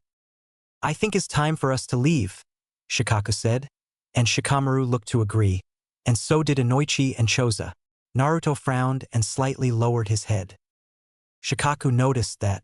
"Don't worry, Naruto-kun, you will get to play with Shikamaru again. Whenever you want," he stated. Naruto's face brightened, and he smiled at Shikaku. "Troublesome," Shikamaru murmured. "I hope we meet again, Shikamaru. Perhaps next time we can cloud watch together," he suggested, and Shikamaru looked to like the idea. Naruto then turned to Ino. "I hope to meet again, Ino-san," he said, and she just nodded her head and kept her face away. "See you next time, Naruto," Choji said and walked away with his father. Shikaku and Inoichi said their goodbyes to the Hokage, Jiraiya, and Naruto. Jiraiya was pleased that Naruto had new friends now. Hokage looked up and saw that it was close to evening. "Naruto, we will meet again soon," the Hokage said to the redhead, who couldn't stop smiling. He turned to Hokage Jiji. "Of course, and soon I will take that hat, Databeo," Naruto stated and pointed the finger at the hat. Sarutobi couldn't help but feel proud of Naruto. "I have no doubt, Naruto-kun, and I'm waiting for that day," he said proudly and hugged him. After that, Hokage returned to his office with Naruto waving his hand at him. Now was only Jiraiya and Naruto standing at the road. "Naruto-kun, I want to show you something else," Jiraiya said and offered Naruto to climb on his back. He nodded and climbed on his back. "Hold tight," he advised, and they shunsin away. Naruto blinked his eyes, not understanding where he was right now. He looked around and noticed they were very high. "Wow, can you teach me how to do that, Toji?" Naruto asked, looking at him with big puppy eyes. Jiraiya growled. "Soon," he said, and Naruto jumped in excitement. His Toji started walking, and Naruto followed him. "Here we are," his godfather stated, and Naruto jumped to the ground and followed him. Soon they reached the edge and Naruto could see the whole village from up here. The sunset made the village and everything looked beautiful. Naruto enjoyed the view and was glad that he wasn't alone here. "This view is amazing," Naruto said, was lying in the grass close to Jiraiya. After minutes of silence, Jiraiya sighed and decided to tell Naruto. "I know you're sad about something, Toji. Did I do something wrong?" Naruto asked, afraid that it was his fault. He had felt sadness coming from him the whole day. Jiraiya quickly shook his head and put a hand on his shoulder. "No, Naruto, you have done nothing wrong," Jiraiya said sadly and keeping his head low, not bearing to look at Naruto. "Do you remember when I told you that I worked outside the village to make sure the bad guys wouldn't come to attack the village?" Jiraiya asked. Naruto remembered that he told him that on the second day when Naruto asked him where he had been all this time, and he told him that he needed to be outside the village for a long time to chase away the bad guys. He nodded. "I will need to leave tomorrow, Naruto," he said sadly, and Naruto felt tears on his eyes and then rolling down his cheek. "Can I come with you?" he asked with a tiny voice. "No, Naruto is too dangerous out there. But I swear I will listen to everything you say.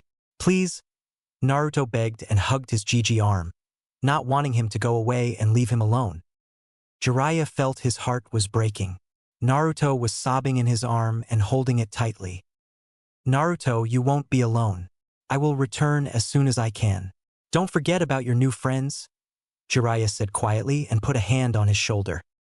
There was complete silence again for a few minutes, and Naruto kept crying his eyes out. How long? Naruto suddenly asked when he stopped crying. Jiraiya wanted to say that he would return very soon, but he knew it would take at least 5 months, and if he lied, that would break Naruto's heart. Jiraiya turned to Naruto and hugged him tightly. 5 months? 5 months, Naruto, he said quietly. A toad will come to you every month to give you new books for you to read. All right, Jiraiya said, and Naruto nodded his head against his shoulder. Now, once I return I will tell you about your mother, Jiraiya said. Thank you, Tojiji, Naruto said quietly and stayed like that for 30 minutes. I love you, Tojiji. I love you too, Naruto-kun. In a forest. Kachan, where are we going? A little girl with red hair was asking her mother as they kept walking through the forest. It has been raining for 2 days now. Since her father died from the shinobis, it had started to rain. The ground was muddy, and her feet were all aching. Soon, Asha, very soon we will go home, her mother replied, turned to her daughter, and started walking towards her daughter, who was 4 years old. Asha saw her mother picking her up in her arms. Asha's eyes focused on a weird drawing that was in her mother's right hand. Her mother made a few hand seals with her right hand. Uzumaki-style rainforest, her mother said, and it started raining even more. We will soon find our home, Asha, her mother promised with a smile. Her purple eyes look at her daughter with love. Soon, Asha, soon. Naruto was crying. He tried to hold his tears, but he couldn't no matter how hard he tried. Naruto was in front of Konoha's gate about to say goodbye to his godfather, who would leave to chase away the bad people. Hokage Jiji was standing close to him. Jiraiya had a sad face looking down at his grandson in all but blood. He slowly kneeled to his level and put his hand on his shoulder. Naruto removed his tears with his hand and looked at his godfather. Naruto stops crying. I will be back in no time, Jiraiya said with a grin, trying to ease the pain in both of their hearts. Naruto nodded and swallowed hard not to let more tears fall. Remember what I told you. Read and train and I will be back in no time. And I will teach you how to unlock your chakra and do cool jutsus. Like your father, Jiraiya said, smiling. Naruto looked at his eyes, surprised.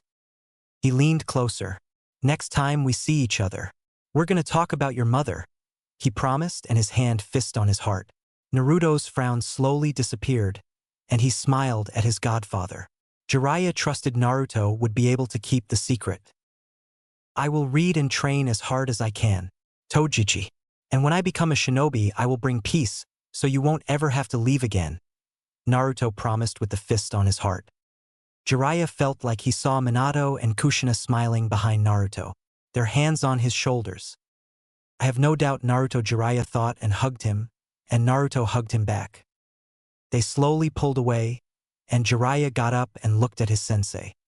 Take care of him, he said, and the old Hokage nodded his head. Jiraiya waved his hand at Naruto, and so did Naruto. By Tojiji, Naruto yelled at the top of his lungs as Jiraiya shunned Sin away from the gate. The old Hokage expected Naruto to cry again, but instead he was smiling. He saw Naruto murmuring something under his breath. Time to read. Old man Hokage, Naruto said and turned to walk away. The old Hokage smiled at the young boy. He did not doubt that Naruto would become a great shinobi in the future. He turned to look at Naruto and saw what Hashirama-sensei and Tobirama-sensei always talked about. The will of fire is strong within you, Naruto. He soon returned to the orphanage. Much to his displeasure, he reached his room and didn't bother to look at the word demon written in front of his door. Naruto hadn't asked his godfather why people treated him and hated him. Hokage Jiji would always change the subject. Naruto thought to maybe ask his godfather next time he sees him. Not having Tojiji here made the whole room feel colder. He looked at the frog wallet his godfather gave him today before he left. Naruto glanced down at the shirt the kind Uchiha lady had given him. It was a black shirt with a symbol of fire in the back. He wore a second shirt since he felt cold. He went to the book about Fuinjutsu. He had finished the books about chakra, how it worked and other things, the book for taijutsu, but that book wasn't that necessary to read since the essential part of taijutsu was to train outside rather than read about different types. In the book for clans of Konoha and clans outside Konoha, Naruto read about Senju, Uchiha, Nara, Yamanaka, Nara, Akimichi, and many other clans. He looked at the title, The Art of Fuinjutsu Level 1. He opened the book on the first page, and his eyes went to the author's name. Yutari Uzumaki. Naruto's eyes widened at the last name. He had always thought he had no clan. His last name, Uzumaki, was just a random the Hokage had given him, and he was sure that neither the Hokage nor Tojiji had mentioned anything about an Uzumaki clan. He then remembered that nothing was mentioned about Uzumaki, even in the book talking about the clans of Konoha. Naruto wondered if maybe he was just looking too deeply into this. After all, Tojiji promised him to tell him about his mother once he returned. He smiled, remembering that, and started reading about Fuinjutsu. After 6 hours, Naruto had read a quarter of the book. He found all this fascinating. To him looked easy. Naruto wanted to seal something in a scroll, but he had no brush to draw any seal, and he had no scroll, and he had no kunai to seal anywhere. He shrugged his shoulders and decided to ask Hokage the next time he saw him. He kept reading and read that the art of Fuinjutsu was very hard to learn. The number of people mentioned to have been masters at Fuinjutsu in Konoha could be counted with only the fingers of one hand. What is the limit? Naruto wondered if someone could seal other things other than ninja tools like kunai or shurikens. He understood that the book he was reading now, it had only the basics of Fuinjutsu, but it still was the most extensive book compared to the other books. This book had even more pages than the book about clans. Naruto shut the book and took the second book about Fuinjutsu. The Art of Fuinjutsu Level 2 and Level 3. He wondered how many levels there were, but he had only 2 books for now. Naruto hoped the toads would give him more. Next month. He smiled and decided to sleep since he was tired. After 4 days, Naruto was reading the first book for the 3rd time now. He found the seals very interesting, but at the same time, he wondered why he had a seal on his tummy. Naruto understood the weird drawn on his tummy was not a drawn but a seal, but he couldn't understand why he had it. He understood seals are used to seal things. Some advanced seals were used to make traps. He wondered what he could have locked inside him. Naruto was sure that it wasn't a shuriken or kunai. Naruto was using a pencil trying to write seals on a blank paper, but it wasn't working. He wondered if he needed a brush to write seals, or maybe he was doing something wrong. Naruto understood that he needed to unlock his chakra to do something but wanted to try if he could do something before he unlocked his chakra, but he understood he needed to wait until he unlocked his chakra. Naruto put the finger on his chin and decided to remove his shirt. He looked down at his tummy but couldn't see the seal. He wondered if he could understand what was sealed in him. He knew he had to wait until it started glowing red, which was ultimately random as Naruto understood it so far. When Jiji comes, I will ask him how to unlock my chakra, Naruto said to himself and decided to go outside. Naruto was looking as children of his age were playing with other children. They laughed and talked to each other. His bright face slowly disappeared. Naruto hoped he could meet with his friends again, but he knew they had their own houses and had no business to visit the orphanage. He looked up at a roof where he could feel 2 Umbu watching him. Naruto smiled at them and was half convinced to wave his hand at them. One of the Umbu had a mask that looked like a dog. He saw Naruto waving at them, and he wondered how the kid could know they were there. Jiraiya-sama had told him that he was an excellent sensor, but to detect an Umbu at age 3, that was no small feat. Will you talk to the kid? The other Umbu asked. She had long purple hair and was wearing a bear mask. She was good at kenjutsu. The dog knew her name, Yugao Yuzuki. The Umbu dog, known as Kakashi Hatake, thought for a moment. I might, he answered after a moment of silence. For a long time, he had wanted to meet the son of his sensei, but he still felt guilty for not being able to protect anyone important to him. His teammates, his sensei that was like a father to him, Kushina-san. Kakashi thought that maybe he was cursed to watch everyone he cared for die in front of him. Kakashi saw Naruto standing on the ground, looking at the other kids playing. They kept standing looking after Naruto for the rest of the day until he returned inside. Secret place. Danzo was waiting for the reports of his team. He had sent a large group of his umbu to find a family of Uzumaki survivors. He didn't know if they were or not, but it was worth experimenting if they were. They were known for their long life, and Danzo believed their cells could be beneficial. Especially the girl could become a good shinobi in his hands. The father and mother weren't necessary, and he could just kill them or use their bodies for experiments. As he was waiting, he was thinking about how to put the Kyuubi brat on his hands. He knew Jiraiya would be a bad influence on him, and only Danzo knew how to use a shinobi properly. The old toad is gone for now. The stupid villagers could be helpful for once, Danzo thought with a slight smirk on his face. I could use their hatred towards him, Danzo thought. Yes, he will be mine like his mother should have been. A weapon for the village. You stopped me once, Hiruzen, but not twice. There are many ways to break a child's will. Suddenly, one of his umbu kneeled in front of him. Danzo-sama, report from the Uzumaki mission, the umbu said respectfully, his face hidden behind his mask. His eyes were emotionless. Report. We were able to find the family, but the mother and daughter were able to escape. We tried to capture the father, but in his last breath, he activated a seal that destroyed his body. We lost 6 men, sir. We left 20 umbu looking for the child, but it started raining and we couldn't follow them, he reported. Danzo was disappointed at his men, but he wondered what he meant. What do you mean? Why rain didn't let you follow them? Danzo asked, quite interested. I don't know, Danzo-sama. Our sensors couldn't detect them anymore.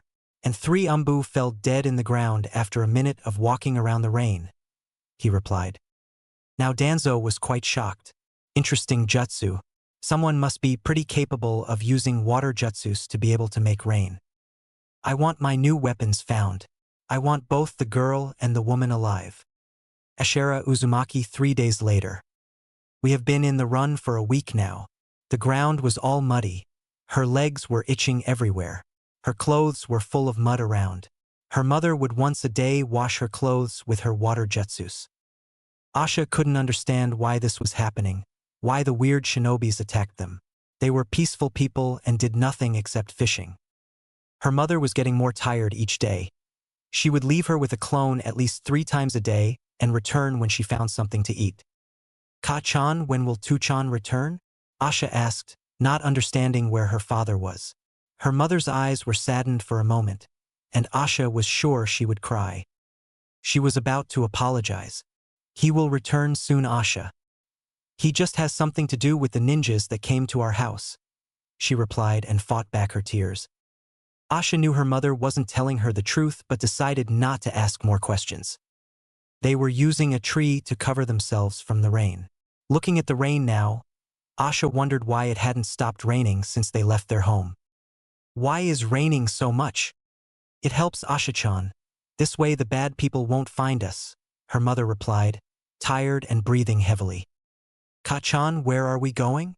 She asked with a tiny voice. She felt her mother's hand on her long red hair. To a new home, my sweetheart, she replied kindly and removing the dirt from her hair. Asha didn't want to leave her old home. She was happy there with her Ka-chan and Tu-chan. She always thought that her home was the most beautiful home to exist. She remembered the sea close to their home and would sometimes just stare at the sea near their house. It was beautiful. She always liked it and occasionally would dream as the sea was talking to her. Outside her home was a treehouse that she sometimes would hide when she played with her parents. Asha didn't want any other home. The tiny house close to the ocean and with a treehouse was the best home. She felt hot tears in her eyes when she thought about her house, almost like her mother could feel her sadness. What's wrong, sweetheart? She asked, and making her daughter turn her face to her. I want to return to our home, she replied, tears rolling down her cheek. Her mother's smile slowly disappeared. I know that, but we will soon have a new home. You will love it, she replied in a tired voice. Asha noticed her mother looked very tired now, and she saw that it had stopped raining now. She was breathing heavily, her legs could hardly bring her to this point, but she knew they needed to leave soon. We need to leave, she said in a serious tone. She slowly tried to stand on her feet and used the tree close to her to stand. Kachan, you're tired. We should rest, her tiny Ruby said. She smiled but knew they didn't have time to rest. She put a smile on her face for her daughter. She couldn't let her get scared. Don't worry, I'm well rested now, she replied and grabbed her hand, and they left towards their new home. Nico Uzumaki after 3 days. She felt exhausted. That's the only thing she felt. Her legs felt numb. Her skin was irritated everywhere. She would catch up on blood every few hours. Nico made sure her daughter wouldn't see her, but she knew her face was getting paler. Her red hair had started losing its color. They had begun becoming gray, losing their pigment. She couldn't understand why all this was happening. Horrible people destroyed her homeland. They were a peaceful clan. But it seems in this world people didn't care. As long as they viewed you as an enemy and not an ally, you needed to be destroyed despite fighting only when they were threatened. Nico could still remember her home, and it was the most beautiful place in the world. She had escaped along with her parents and a friend of hers. Her parents died shortly after they found a peaceful place to call home. Riho Uzumaki is her friend, then her lover and then her husband. He was all she had for some many years. Their love grew when their family grew. Her daughter Ashera Uzumaki, or as Riho liked to call her, his Ruby. Nico didn't know why he called her like that, but Asha always liked when Riho called her that. Nico was sure that she had found her new home. She had a family that she loved, but people still remembered the Uzumaki clan. People still remember their abilities. Nico felt multiple people coming towards them. She swallowed a huge breath. She was scared, but for her daughter, not herself. I won't let these monsters take my baby, Nico thought, angry. She clenched her teeth and took all her courage. She grabbed Asha's hand and put her to hold behind her back. Nico glanced at her daughter. She knew her tiny Ruby was scared. Just hold tight, my baby. I will protect you, she promised and started jumping from tree to tree. The ground was still muddy, despite that she stopped her jutsu 3 days ago. As they made their way, she felt a kunai flying towards them. A chain quickly came out of her hand and blocked the blade. But she knew whoever threw that wasn't alone. She felt her senses skyrocket. She promptly landed on the ground, avoiding a fireball jutsu that burned the tree she was standing on. Mama! Her daughter screamed, scared. Nico looked around and saw herself getting surrounded by at least 20 shinobi. All of them were wearing masks. Nico knew they were Umbu, but she felt that something was off with them. Her daughter covered her face in her back, not daring to look at the shinobis surrounding them. She was crying. Nico narrowed her eyes at the Umbu. What do you want? She asked, her voice high. She was breathing heavily. Nico knew that she didn't have that long before everything was over for her. Come with us. Danzo-sama wants his weapons. One of the emotionless ANBUs replied. His hand goes to a kunai on his jacket.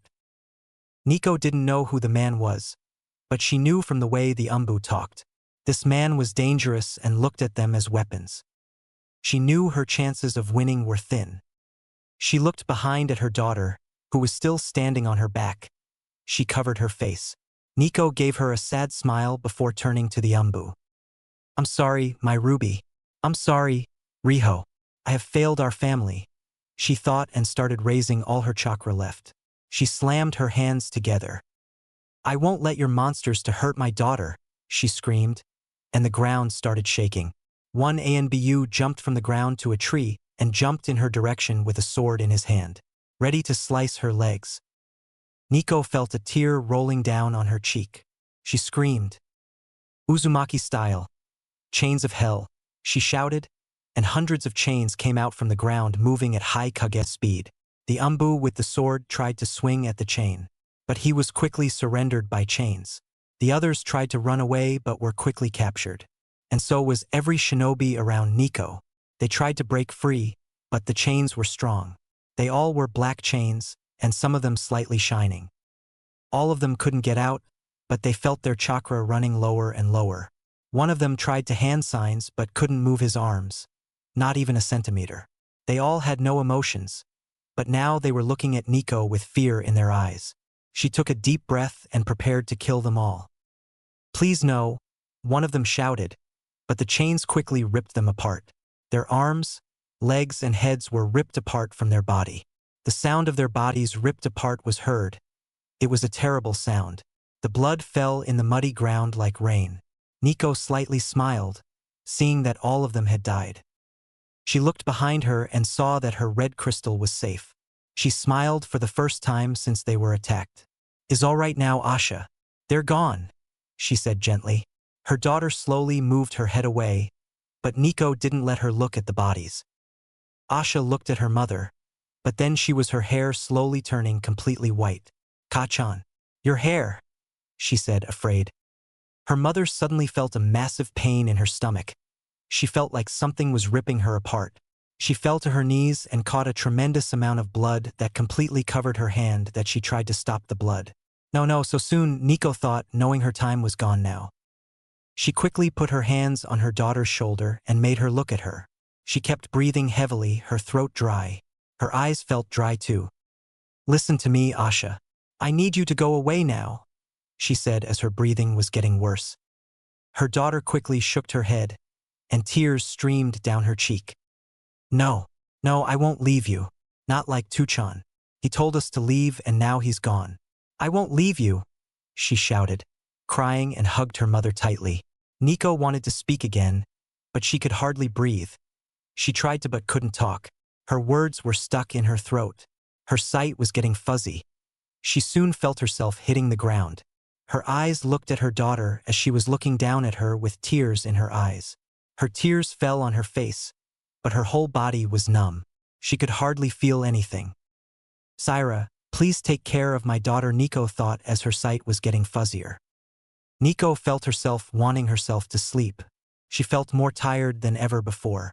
She looked back at her life, what she had accomplished, and she had done nothing. "I couldn't protect my homeland. I couldn't defend my parents. I couldn't save my husband. I never found Kushichan." She thought about her friend. "Will I see you soon?"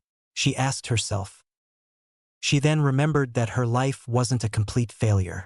Her daughter, the best thing that ever happened in her life. "I failed to protect my daughter," she thought and wanted to cry. She looked up at her daughter again. Her red hair was shining because of the light of the moon. "Be safe, Asha. I know you will survive," she thought and felt herself losing the feeling of her body. She couldn't feel her legs anymore. She felt a tear rolling down her right eye. She then heard a voice calling to them. She saw her daughter looking in a specific direction. "Be safe, Ashera." After 3 months, Hiruzen Sarutobi was doing his usual paperwork, but he could hardly do it. His mind was on Naruto. The boy was a genius, but at the same time he was too smart for his own good. The boy loved to read, which pleased Sarutobi's heart.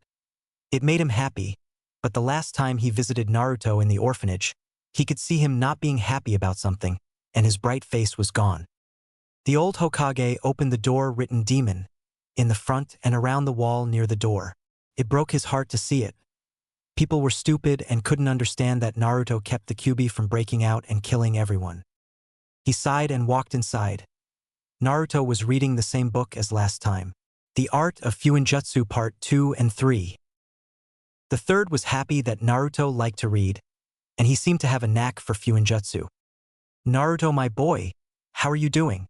Sarutobi asked, smiling at his surrogate grandson. Naruto's eyes went to the old Hokage. He knew his GG was coming 3 minutes before he came here. He could also feel the 2 ANBUs outside the orphanage. "I'm fine, GG." Naruto replied and ran and hugged him. Sarutobi gladly returned the hug, but when he pulled away, he could tell Naruto was forcing a smile on his face. "Naruto, is something wrong?" he asked, wanting to know if anyone had hurt him. Naruto frowned and took a step back. He glanced at the book he was reading. "GG, can a living being be sealed?" he asked, holding his hands together behind his head. Sarutobi felt tense. Has been a long time since he had been so nervous. He wondered if Naruto was asking out of curiosity or knew about the seal in his stomach. But in the same, he knew Naruto would need to unlock his chakra to see the seal. Naruto was looking at him, almost like judging him. Hiruzen took a deep breath and looked at the blue eyes of Naruto. "Yes," he answered and noticed his eyes widened slightly for a split second and immediately turned to normal. Naruto's eyes lowered somewhat. "Oh," he whispered, but Hiruzen heard him. Can you help me to unlock my chakra, Gigi?" he asked with hopeful eyes. Sarutobi wondered if that would be a smart move. He was still too young. "Naruto, I would want you to have a normal childhood and be a child longer, but that will never happen the moment Minato sealed QB inside of you." A normal childhood was gone, Sarutobi thought. "I will help you, Naruto, but not today. How about next time I visit you?" he asked.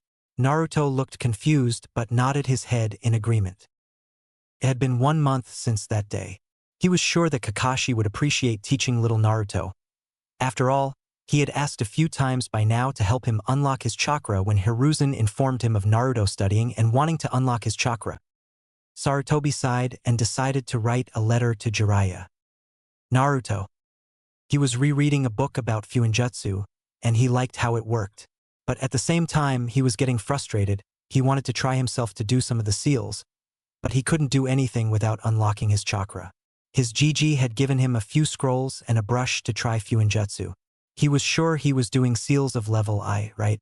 Simple storage seals to storage kunai or shuriken or maybe a sword. But he still couldn't prove it and he needed chakra. Thinking about seals made him think about the seal on his stomach. Recently had started growing red more often. He didn't know why and hadn't asked his Gigi why. But now, Naruto was sure that there was a connection between him and the QB. "Is the QB sealed inside of me?" Naruto asked himself and put the finger on his chin. The QB was a giant demon. Could a seal hold down the QB? Naruto asked himself. "Does everyone else call me a demon? Except for Gigi, Godfather, and my friends. Everyone else looks at me like I'm a demon," Naruto thought sadly. Like everyone else, he had heard about the QB attack on October 10th, almost 4 years ago. At that moment, Naruto remembered that his birthday was on the same day as the QB attack. His eyes looked at the calendar in the room, and today was October 3rd. He started breathing heavily and putting his little hand on his stomach. No, Naruto thought as hot tears were developing in his eyes. The looks of hatred Naruto said to himself and remembered them very clearly. Tears were now streaming down on his cheek and falling on the cold floor. No, Naruto screamed and fell on his knees, crying his heart out, holding his stomach with his hand. "Why? Why?" Naruto asked out loud at no one in particular. "He sealed QB inside me," Naruto thought with wide eyes. Everyone always said that the fourth had killed the demon, but he knew now that was all a lie. When he had asked his Gigi, and when he received his answer, he thought he had some sort of connection with the QB, but now he knew. The demon fox was sealed inside of him. Naruto fell to the cold ground and hugged his legs. Hot tears are still on his face. "Tojiji, please come here soon," he begged quietly. He stayed like that for a long time. He didn't know how long. All he could think of was, why him? Was he special? Suddenly he heard the rain outside. His eyes then went to look outside the window, and it was raining even more harshly now. The sound of rain falling on the ground and the roof of the orphanage could be heard. Naruto wondered why it seemed to always rain whenever he was upset. He walked closer to the window but couldn't clearly see. He then picked up a chair and climbed on it to have a better view. His eyes went on the two ANBUs hiding on the roof of a building close to the orphanage. He waved his hands at them, knowing they would see him. He then noticed that it had started snowing. Naruto was confused. Where was the snow coming from? He was sure it wasn't cold enough to start snowing. That does put a smile on my face, Naruto thought, looking at the snow. He sighed and decided to return to the bed. It was 5 p.m. and he was slightly tired. After 1 week, Naruto knew today was his birthday. Usually, birthdays were a day to celebrate, but not for Naruto. This day was his worst day. People around were even more hostile towards him, if that was even possible. Naruto was 4 years old. He had locked himself in his room. He didn't want to deal with other people today except if it was his Gigi or maybe his godfather. But he knew he would need to wait 2 more months for his godfather to return. Naruto sighed sadly and decided to read. But then he heard a poof in the room. He looked behind and saw a toad. It was almost the size of him. Naruto knew this one always brought him new books. He smiled. "Thank you very much," he thanked him, smiling, and the toad smiled and went away.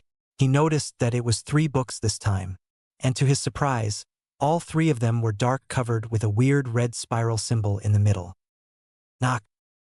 Naruto turned and saw the door open violently. The handle hit the wall, and he saw a woman glaring at him with fury. He knew that looked way too well. He was about to ask what was the problem when she just rushed at him and slapped him across the face. He felt his ears making weird noises on his head. His head had hit the floor and was bleeding slightly. The woman grabbed his hand and started dragging him away from the room. Naruto tried to fight back, but he was only 4 years old. His weak legs and hands couldn't hold anywhere. Soon he was thrown outside, and he hit the ground with his head. He put his hands where it hurt and looked at the woman still glaring at him. "You're old enough to live for yourself," she shouted with venom in every word. Naruto felt tears in his eyes, but not because of the pain in his head. "My books, please, they're the gift from my Tojiji," Naruto shouted and cried simultaneously. The woman only grew furious, but this time she just went inside and closed the door. Naruto shouted and ran at the door, trying to open it. "The books were the gift of my godfather. I can't lose them," Naruto thought as he kept trying to open the door, but in vain. "Please," he begged as he kept trying to open the door. Kakashi. It was the birthday of Naruto today. He hoped he could arrive in time. He didn't understand why he would have such a pointless mission. He was an umbu, for crying out loud. Kakashi soon arrived at the house with the scroll he was supposed to bring. He walked close to the door and knocked. He heard footsteps coming to the door. The door opened, and he saw a soldier wearing weird green armor. "How can I help you?" he asked with a monotone tone. Kakashi rolled his eyes and took the scroll from his pocket. "I'm supposed to give the scroll to your master," Kakashi answered, bored of this small village. After 6 hours, Hokage's office. Hiruzen, having gone through a long council meeting, the point of which he still had trouble comprehending, was annoyed at being pointlessly held back for so long. They were arguing and asking pointless things off of him that were beyond ridiculous in his honest opinion. Moreover, he still had to go and complete all the pending paperwork that must have piled up on his desk in his absence. He sighed and ran a hand through his hair as his back hit the leather of his chair. He inked his brush and started scribbling away at the stack of folders. He must have been at it for hours since the sun was beginning to set on the horizon. Hiruzen realized tiredly. The thought of not being able to see Naruto for his birthday. But he promised himself that tomorrow, at Ichiraku's, he would treat the boy and listen to all his babbles for the entire evening. Hiruzen had just about finished on his train of thoughts when Kakashi came striding in the door, an act that made Hiruzen grow a bit confused. "Mission accomplished, Hokage-sama." Kakashi sighed lazily, further confusing Sarutobi. "What mission is that, Kakashi?" he questioned as if the masked Jonin had grown a second head. "I don't remember assigning you any missions. Weren't you supposed to be watching over Naruto tonight?" he asked with a hint of worry, while Kakashi looked at him perplexed. "But, Hokage-sama, the elders sent 2 ANBUs saying you were busy in a meeting." Hiruzen blinked, caught off guard. "Plus, this mission required my immediate attention. They even told me that they had assigned someone else to watch over Naruto while I was away." Hiruzen gulped thickly. "Kakashi, I never issued any missions of importance that might need your specific skill set today," he admitted with a dry throat. "And as for the council meeting, it was a useless gathering of civilians that really had no point in me attending." "What was this mission you were on anyways?" he asked dismally. "I was supposed to give a scroll to the land of tea. They gave me this scroll in return," Kakashi said, and pulling out a scroll. His words furthered Hiruzen's worries. Hiruzen's and Kakashi's minds simultaneously began connecting dots. The useless council meeting summoned by the elders and the civilian council, Kakashi's pointless mission, the ANBU detail. Hiruzen stood up. "Kakashi," his voice turned desperate, "please tell me that you made sure someone was assigned to protect Naruto while you were gone. Didn't you?" he asked uncertainly. Kakashi mechanically shook his head, his lone eye widening as he too finished connecting the dots. Hurriedly, Hiruzen took out his crystal ball and desperately tried to locate Naruto. He looked and saw him cornered in an alley by 3 shinobi. Without another word, He left the office through the window with his battle armor. Please be safe, Naruto. Naruto 10 minutes earlier. He was walking down the streets after the sun had set, and he was wandering aimlessly, ignoring the glares they shot his way. He knew a few weak shinobis were slowly surrounding him. He would have run, but he knew he couldn't outrun trained shinobis. What confused him was that the two ANBUs that usually guarded him weren't there. Instead, a single ANBU was looking in his direction. But Naruto couldn't feel any kind of emotion coming from him, almost like a piece of rock was instead of him. Suddenly, out of nowhere, Naruto was pulled into an alley, and he fell on his back. Regaining his bearings, Naruto saw three people donning the Leaf's forehead protectors and flak jackets surrounding his way out the alley. Naruto's stomach dropped in dread when they pulled out kunai knives at him, and their smiles were downright evil. He had shivers running down his spine in fright at the vulnerable situation he found himself in. Naruto got up and dashed through an opening, zigzagging his way down the alleyways while the three men followed hot on his tail. Naruto knew they could have caught him by now if they so desired, being trained shinobi and all, but were probably enjoying the thrill of the chase. They were giving him some time at the very least. Naruto tried to run even quicker when the men chuckled right behind him, apparently amused from his lame attempts at escaping them. Naruto suddenly came to an abrupt stop when he saw the alley come to an end, and all he had ahead of him was a wall, a dead end. Naruto turned around just as the men turned around the corner and took a step back, then another, and another when his back hit the wall. The shinobi began laughing at his sad face when Naruto's back hit the wall, and his eyes misted over with unshed tears. A lone tear rolled down his cheek when the men took out shurikens. Not the practice one he was used to seeing, but the real deal. Without any hesitation or remorse, they chucked a volley of them towards him. Two shurikens lodged themselves in his right thigh, and one in his left, another once in each of his forearms, and a vicious scream in agony tore through his throat. Naruto fell to his knees, whimpering in pain while they laughed at his misery. "How the mighty have fallen," one of them taunted. "So, how does it feel to bear the pain that you inflicted on so many other humans? Kyubi, we know that we can't kill you, or you'll regain your strength and be free off your bonds, but we can torture your vessel and break you from the inside out. Don't worry, and you'll soon be numb from the pleasure we'll inflict upon you." He could feel the hatred coming from them. "Why?" Naruto whimpered dizzily. "Why do you people keep hating me? What have I ever done to you?" The man looked even more furious. "What did you do, you say, Kyubi?" They sneered furiously. "You killed so many of our villagers, and now you have the gall to ask what you did. And to top it all, you ask what you did?" As soon as those words were said, Naruto glared back, his eyes slowly turning red, his whiskers showing more, his nails slowly growing, and his seal started glowing red like blood. "I'm not Kyubi, you fools," he shouted as red chains began coming out of his chest. The red chains quickly went flying and wrapped all three shinobis. Their legs and arms were tightened, and none of them could move. "Let us go, demon!" One of them screamed and struggled to break the chains. Naruto's eyes were red like blood. The chains only tightened around them. Soon they started screaming in pain as bones were broken and shattered by the chains. Naruto could hear the snap sound coming from the bones. The shinobis were feeling weaker as their chakra was getting lower and lower. Naruto had 8 chains coming out of his chest, and slowly a 9th one came out and flew towards one of them and pierced him through the chest. The soldier fell to the ground, and at that moment, blood came out of his mouth. He was struggling in the ground, coughing blood and trying to stop the blood, as he was drowning in his own blood. Naruto felt like he now was awake. He looked at the dead body in fear and sadness, tears in his eyes as he couldn't believe what he had just done. The chains quickly returned to his chest. "Die!" both of them shouted and threw shurikens at him despite the massive pain around their legs and arms from the broken bones. As this was happening, Naruto looked at his tiny hands. The blood had flown to his face and hands. "What have I done?" Naruto said to himself. He felt like a monster. What would Jiji think of him? What will Tojiji think of me?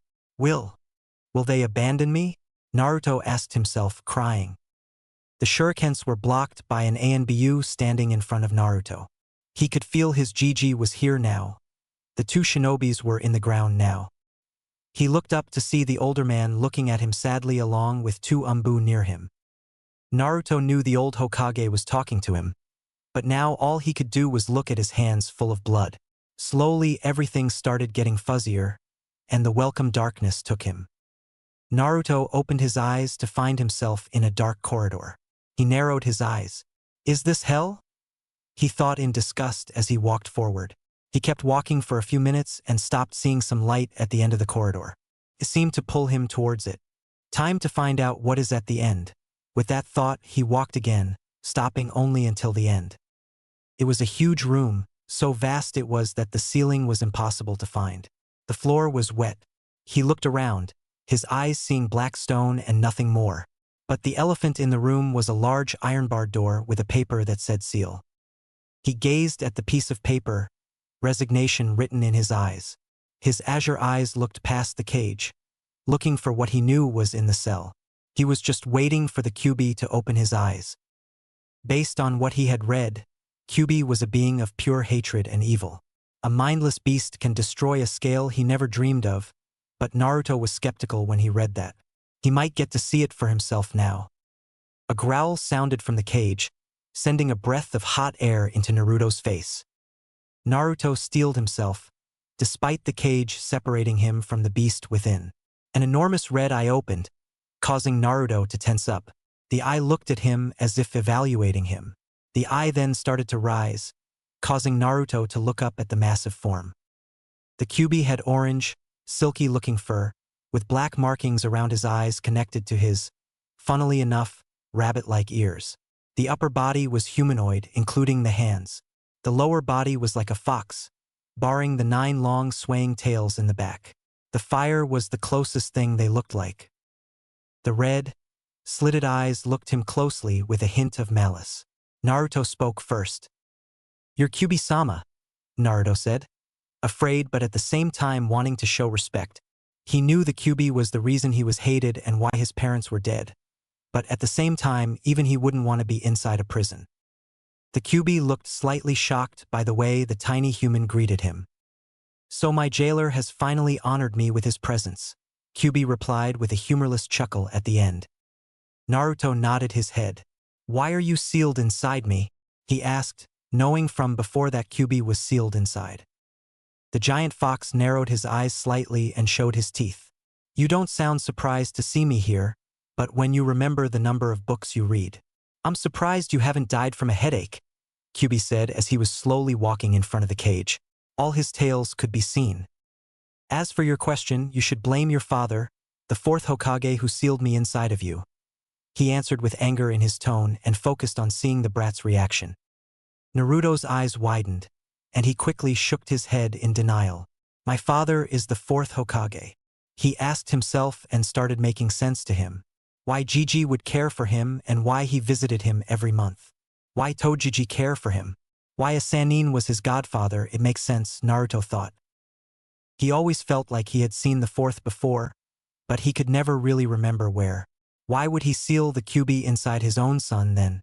He asked himself out loud and started hitting the ground with his fists. He didn't know whenever to hate him or love him for his sacrifice. But then Naruto thought that could not have been easy for him, and he couldn't just ask for someone else's baby. He kept quiet, just staring at the ground. Minutes passed, and there was nothing but silence. Kyuubi could see that the brat was coping with the fact that his own father cursed him in a life of loneliness.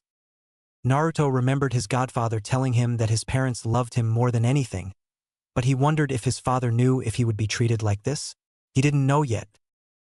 Naruto slowly stood in his legs again and looked at the Kyuubi with bravery. "Why are you not afraid of me, brat?" Kyuubi asked, slightly interested. He smiled. "I would lie if I said that I'm not afraid, but I'm more brave than afraid," he replied. Kyuubi released Ki at the brat. Naruto immediately fell to his knees trying to breathe. All his muscles were frozen, he could hardly move a finger. He felt as he would lose consciousness at any moment. Kyuubi smirked at seeing the brat on his knees. "And nice to try," Naruto said, panting and his voice low, but Kyuubi heard him. "You're a brave kid. I will give you that," Kyuubi said, slightly impressed. "Why did you attack the village?" Naruto asked, trying to look brave. Kyubi looked at him. Because of the damn uchiha and their annoying Sharingan. I was sealed inside your mother. When she was giving birth to you, brat. A man with a Sharingan forced me to attack the village, not that I had anything against it. He replied with a grin on his face. My mother was like me. Naruto wondered with widened eyes. Was she hated around the village like me? Naruto asked himself. Naruto clenched his teeth. Who was my mother? Kushina Uzumaki, Kyubi replied. Naruto now was sure that the last name Uzumaki wasn't just a random last name. He was convinced that it was a clan. Was she from a clan? Naruto asked with a firm tone. He wanted to have answers. Uzumaki clan, the clan from Uzushioga-cure, they were known for their red hair and their abilities in Fuinjutsu, and they had a long lifespan. They were close with the Senju clan. Kyubi replied with a hint of respect. Despite hating them, he knew they were not like the others. And their strength was something not to take lightly. Naruto's eyes widened at that. He never thought he came from any clan, and now he was related to the Senju clan. But Naruto asked himself, if that's true, why couldn't I find anything about my clan anywhere? But from the way Kyubi talked, he knew the clan wasn't around anymore. What happened to them? Naruto asked, afraid of his answer and taking a step back. I don't know exactly. All I know is that your mother mentioned a few times that Kumo, Iwa, and Kiri banded together and destroyed them. He responded and wondered if this would bring hatred in his heart. Naruto was saddened. Everyone from his clan was gone, his parents gone. He was alone in a village that hated him for something he had no control over. He knew he had his godfather and Gigi. He quickly raises his head high. I will bring the Uzumaki clan back. I won't let it be forgotten. He promised with a high tone and with a smile and with a fist on his heart. Kyubi looked impressed by his promise. For a second, he felt like his father was smiling at him instead of the brat. He wondered if the brat was who his father talked about. Why are you still here? Kyubi asked, interested in why the kid was still here. Naruto swallowed a huge breath. He looked at the Kyubi in the eyes, almost like he wanted to challenge him. Because I want to be friends. Kyubi looked at the little brat after he answered why he was still here. He grew angry and started releasing Ki at the brat. The effect was immediate. The brat fell on his knees, finding it very hard to breathe. He was sweating heavily, he growled, and his growl was heard throughout the whole room. Why do you think I would want to be your friend, brat? Kyubi asked furiously, showing his teeth to the brat. The little boy was panting. Took a whole minute for the brat to catch his breath and slowly stood on his legs, finding it hard to even stand on his legs. Naruto eyed the Kyubi. He took a huge breath and, to Kyubi's surprise, took a step forward and looked at his eyes sadly. It hurts, doesn't it? The brat whispered, but Kyubi heard him. He narrowed his eyes, showing his teeth again, and he released a furious sigh. What are you saying, brat? He asked with a firm tone and showing power in his voice. The water on the floor looked to be shaking because of his voice and power. He was still leaking a small amount of Ki, which made the brat start sweating from his face. Sadness suddenly took over Naruto's face. It hurts. It hurts to have no one you can call friends or family. To be surrounded by hatred your whole life.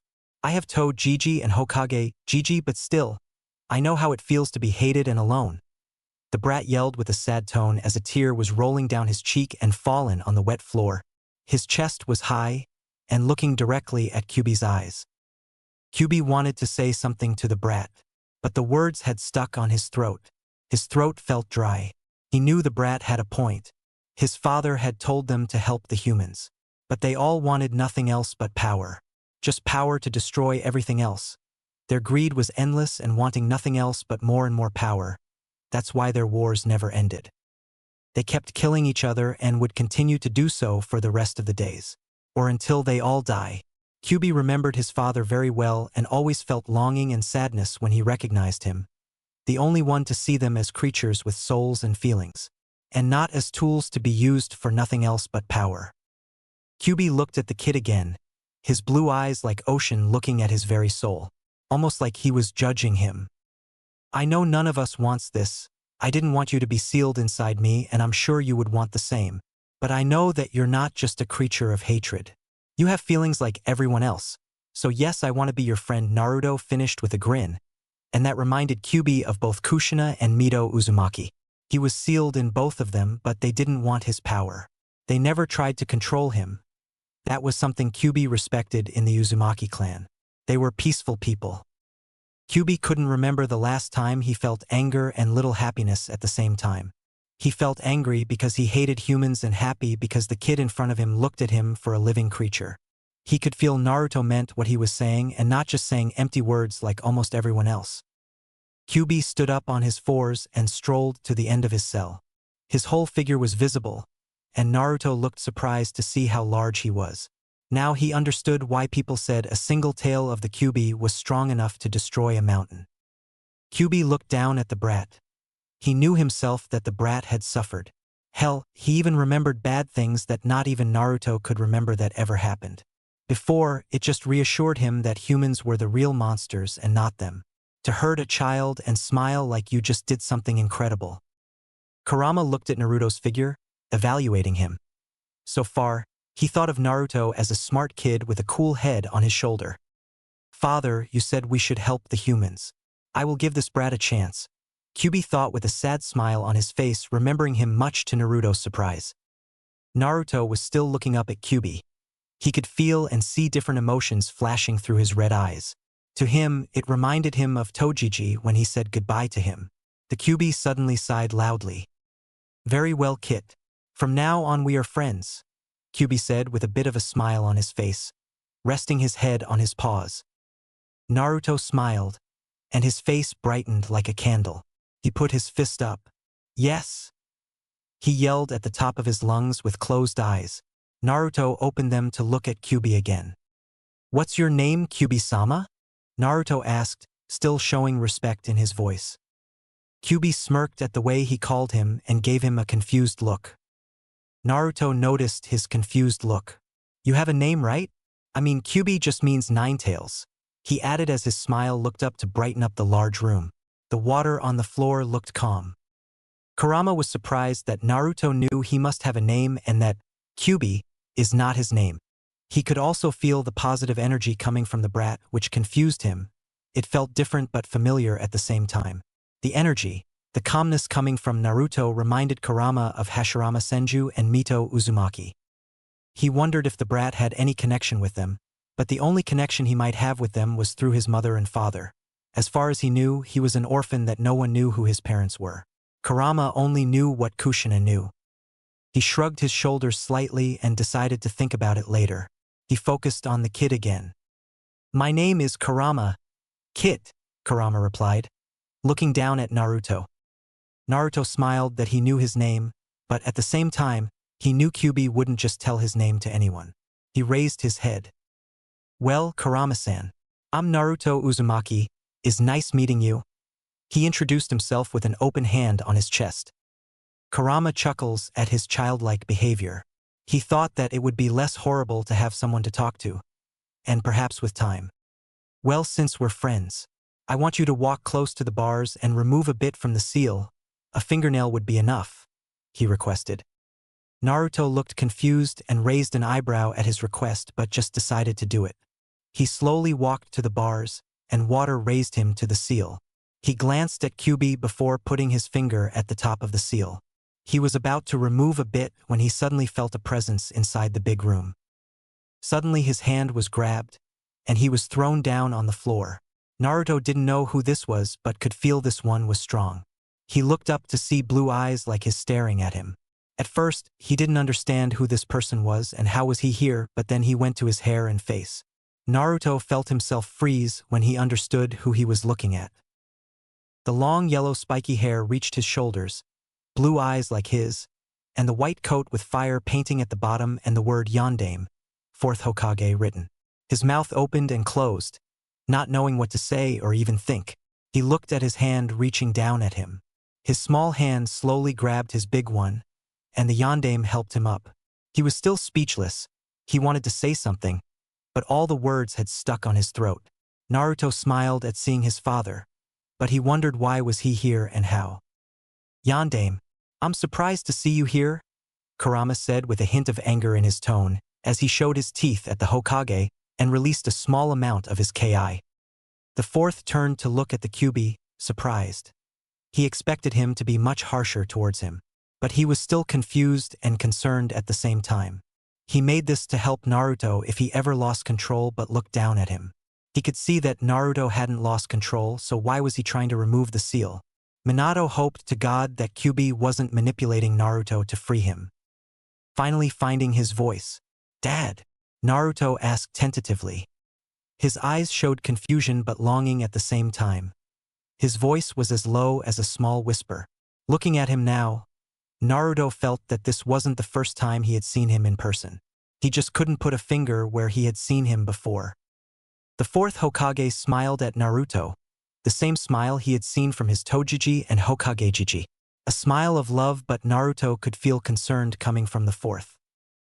"Yes, Naruto. I'm your father." He finally spoke to his son and walked closer and kneeled in front of him and gave him a big hug. Naruto felt confused at first, but then he felt hot tears in his eyes. As his hands were trembling like a leaf, his mouth felt dry. "Where have you been all this time, Tuchan?" Naruto finally asked, and his tears rolled down his cheek. He hugged his father tightly, afraid that he would disappear at any moment. The fourth felt his heartbreak hearing his words and his son crying his heart out against his shoulder. Minato kissed his cheek and messed his hair that reminded him so much of Kushi-chan. Minato slowly pulled away and gave his son a good look. His blue eyes like his, but unmistakable red hair. He would recognize that hair everywhere.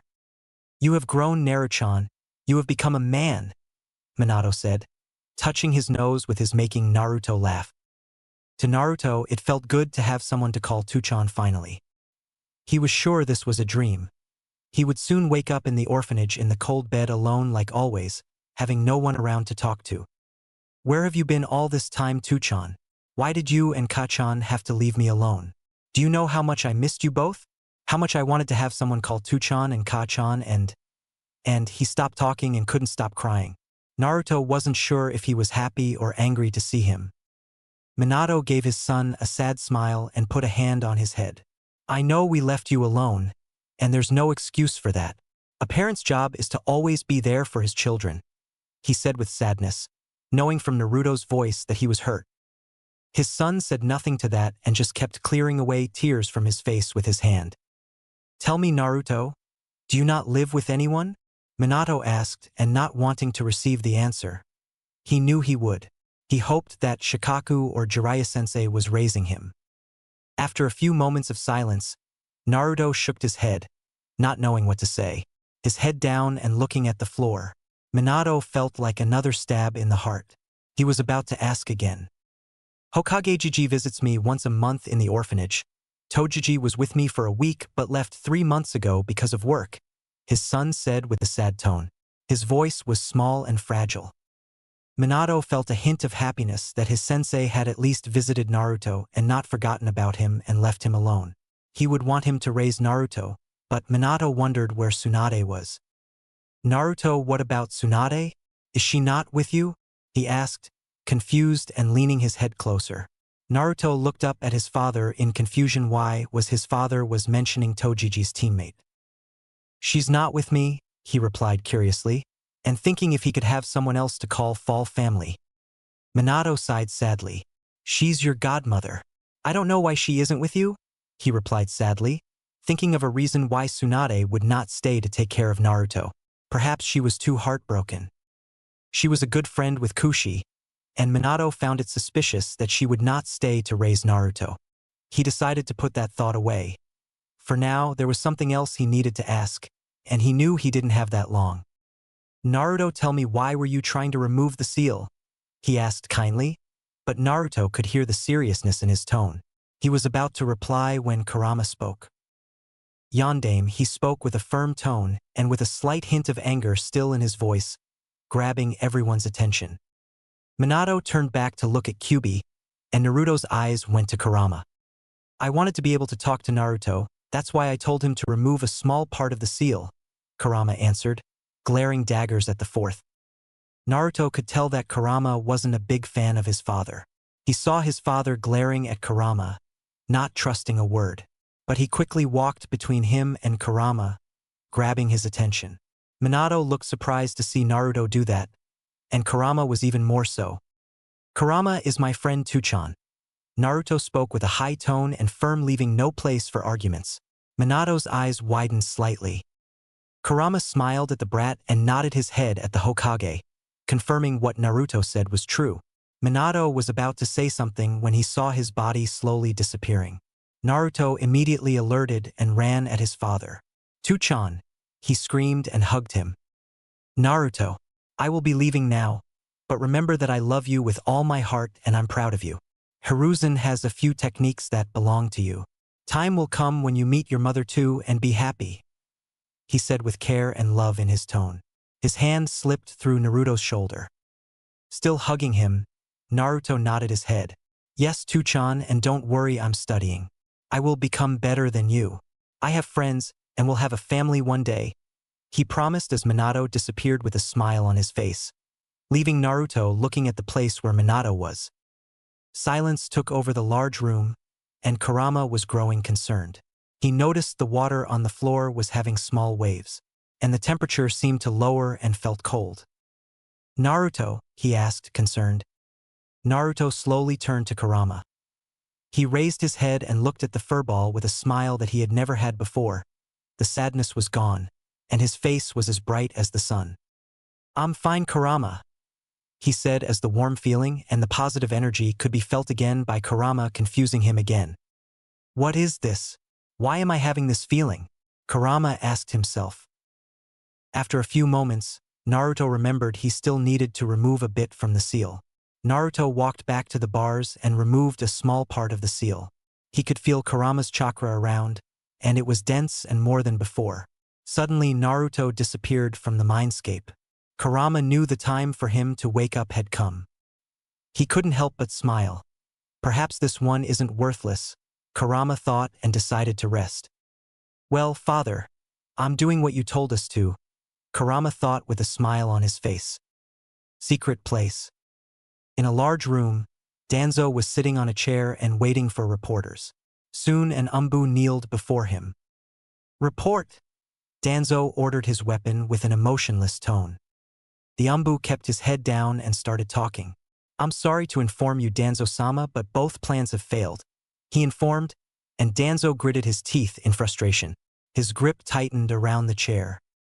The Kyuubi brat was followed by the 3 shinobis, but the demon used chakra chains to tie them and kill one of them, giving the third enough time to go to him, he said, emotionless and still keeping his head down.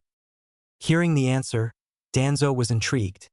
Perhaps having the Kyuubi wasn't the only useful thing his future weapon had in store.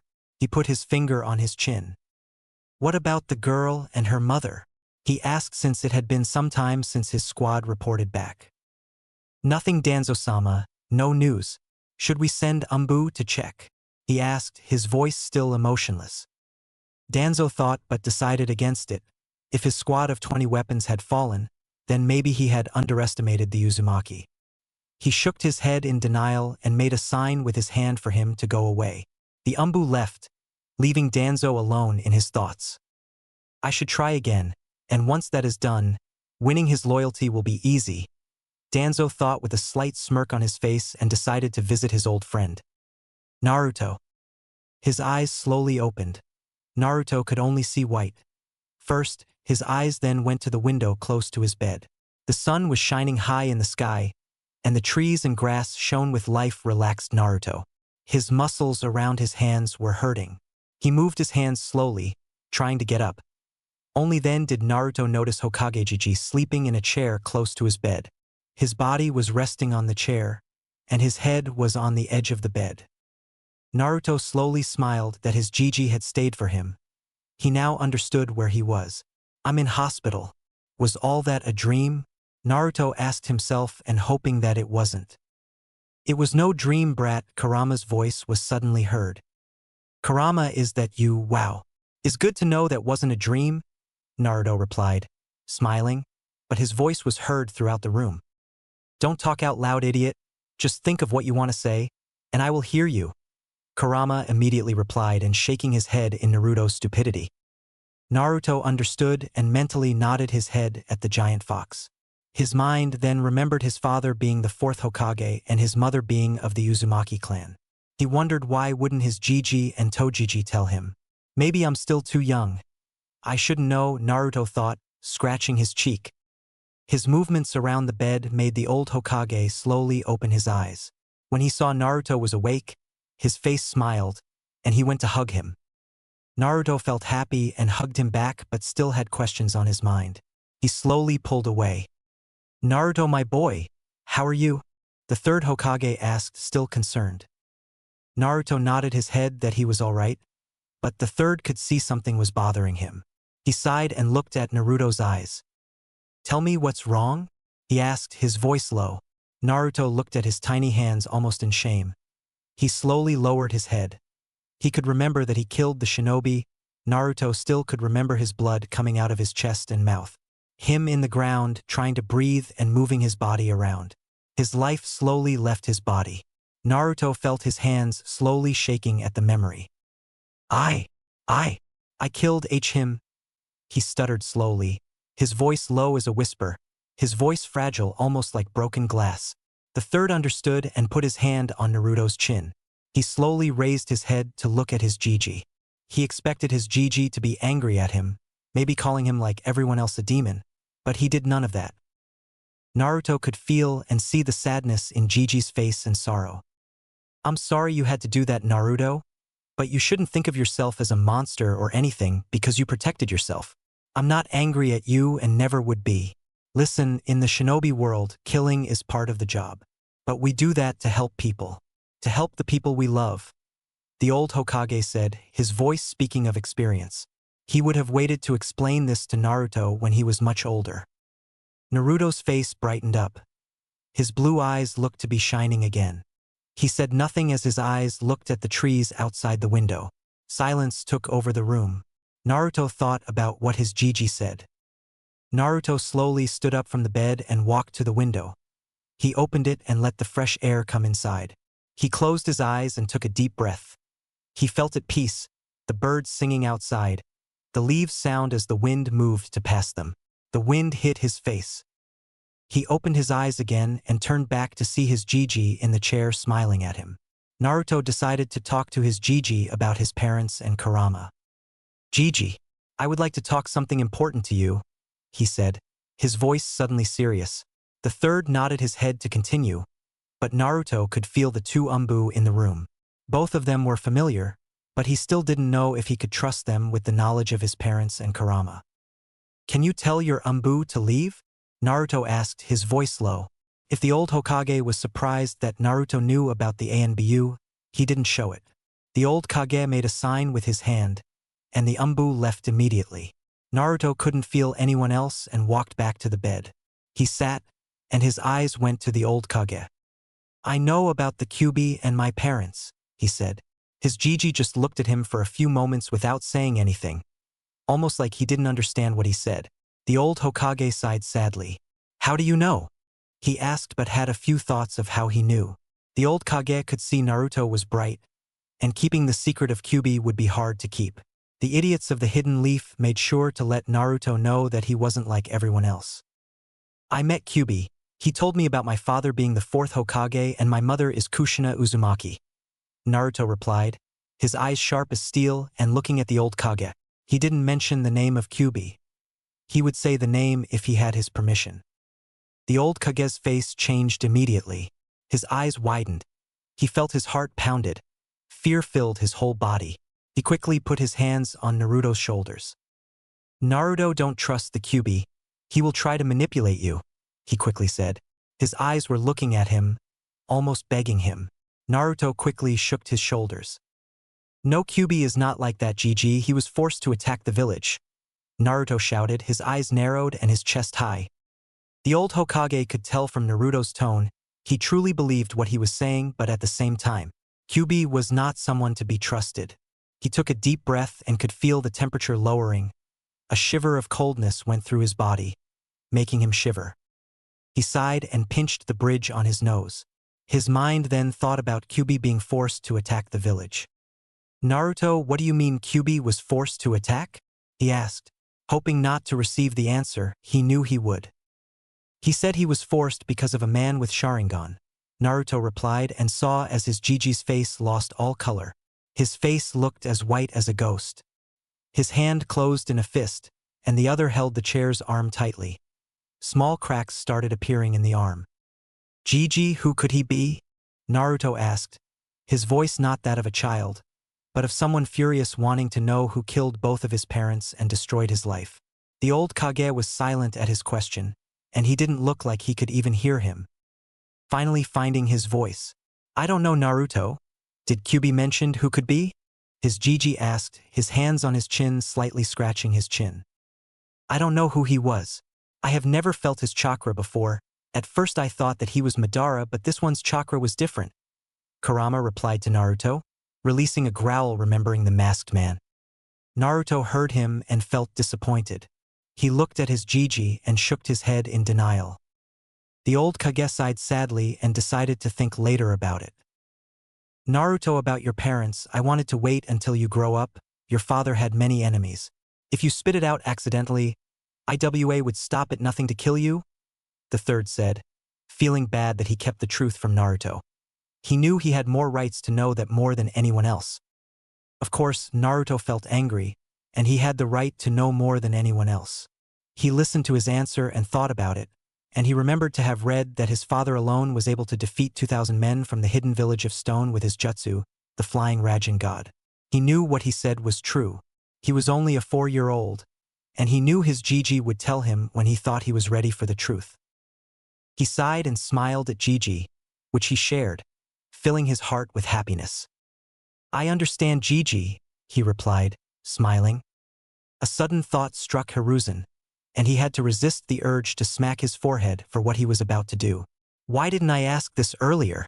Damn the forgetfulness that comes with this age. Naruto-kun, why weren't you at your room in the orphanage yesterday in the evening? He asked slowly, as if afraid to find out the answer to that question. In a mumble that Hiruzen barely understood, the red hair said, the matron kicked me out yesterday evening. Hiruzen suspected that the matron would have deliberately kept Naruto out of the orphanage last night because of the festival, but did not expect him to be thrown out of the orphanage. The Kage sighed tiredly of this and the stupid villagers.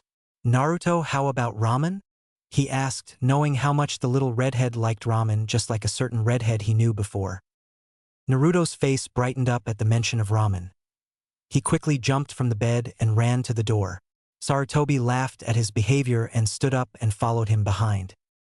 Soon they reached the Ichiraku ramen. Naruto first arrived in front of it, his smile not leaving his face as he waited for his Jiji to arrive.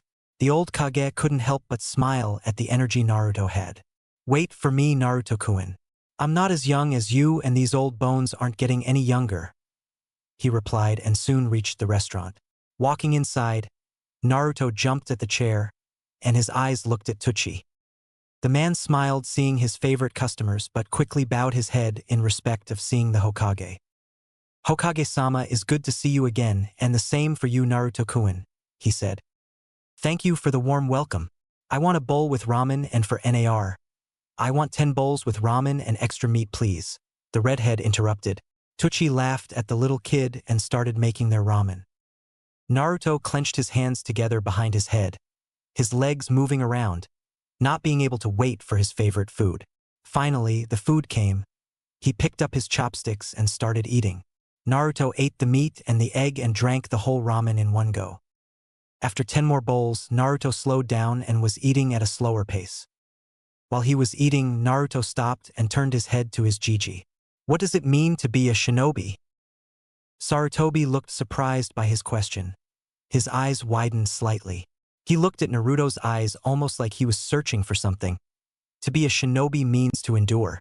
A shinobi can follow or lead others into any darkness and work together to overcome that darkness and make it out the other side. A shinobi walks towards danger when everyone else is running away. That is because a shinobi must look at any foe and simply say, "Bring it on." That is because shinobi exists to protect those who can't protect themselves. Naruto had a look of wonder on his face. He had no idea Gigi was that wise. Sarutobi looked at Naruto and mentally smiled. He knew about Naruto's treatment by the villagers. He mused that perhaps I could give him a little insight into what being a Hokage means. Naruto recovered from his wonder and stared at his half-full bowl, deep in thought. If this is what being a shinobi meant, he had a pretty good idea of what being a Hokage meant. He was snapped out of his thoughts when Gigi said, "Now that that answer is out of the way, I can tell you what being a Hokage dash." "I know, Gigi." Those words stopped Hiruzen in his tracks, his head tilting in curiosity. "You know what, Naruto-kun?" Naruto looked up, understanding and respect in his eyes. Hiruzen was touched at the respect he was receiving from Naruto, but his curiosity was increasing. What being a Hokage means? Hiruzen stared at him, silently asking him to continue. Naruto spoke up. "The Hokage is responsible for everything in this village. It's his responsibility to protect everyone here and to make sure they are safe and happy with their village. He tends to the finances of this village, the rules, the daily events, everything. He controls every single ninja who bears a leaf headband and basically directs when they live and die. This job is not for the faint of heart, and only for someone who loves this village deeply." At the end of his answer, he was staring back at his bowl. Hiruzen was shocked at the understanding Naruto showed of the position of Hokage. He had no idea that Naruto was this wise and knowledgeable. Tucci and Ayam had stopped working as well, staring at the redhead with wide eyes along with the Hokage. It was simply unheard of, a 4-year-old showing such a deep understanding of something most people don't understand until much later in life. Some never understood in their life. Hiruzen was shocked so much that he didn't notice his jaw was hanging a bit. Such a deep perception and insight at such a young age, he thought with wonder. Only one person had shown such understanding like this, and he, too, was 3 years older. Itachi Uchiha was a prodigy among the likes of Kakashi Hatake and Minato Namikaze. Naruto looked up when he felt a hand on his shoulder. Gigi was looking at him with a strange expression. "That is exactly what being Hokage means, Naruto-kun." After they ate, Sarutobi paid for the ramen and left the restaurant. Naruto was staying close to Gigi. The old Kage decided to talk with Naruto. He looked at Naruto with a serious look on his face. "Naruto-kun, we have to find a new place for you to live." The words were out of his mouth before he could stop them. "Not another orphanage, Gigi." Hiruzen stared at the desperate look Naruto was giving him. He was scared that one day it would come to this, and surprisingly, he agreed with Naruto. He did not want Naruto to live anywhere he would be hated. Unfortunately, that left only one option. "Naruto-kun, that means you have to live alone," he said, silently wishing he could take the boy in himself. Unfortunately, he could not. The Drat Civilian Council was in his way.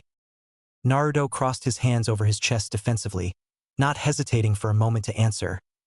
"Better than living in some place where I am treated like a demon." He was looking at Hiruzen, chin tilted upwards in a way only children could show their stubbornness. "Oh, Kushina, his stubbornness reminds me so much of you," he recalled with a sad smile. He knew Naruto would not budge from his point. Sighing, he said, "But are you sure you will be able to take care of yourself? You will have to cook for yourself? Bring food for yourself?" he asked, wanting to know if Naruto was fully aware of what it meant to live alone. Naruto didn't care, still keeping his hands crossed over his chest. He just nodded.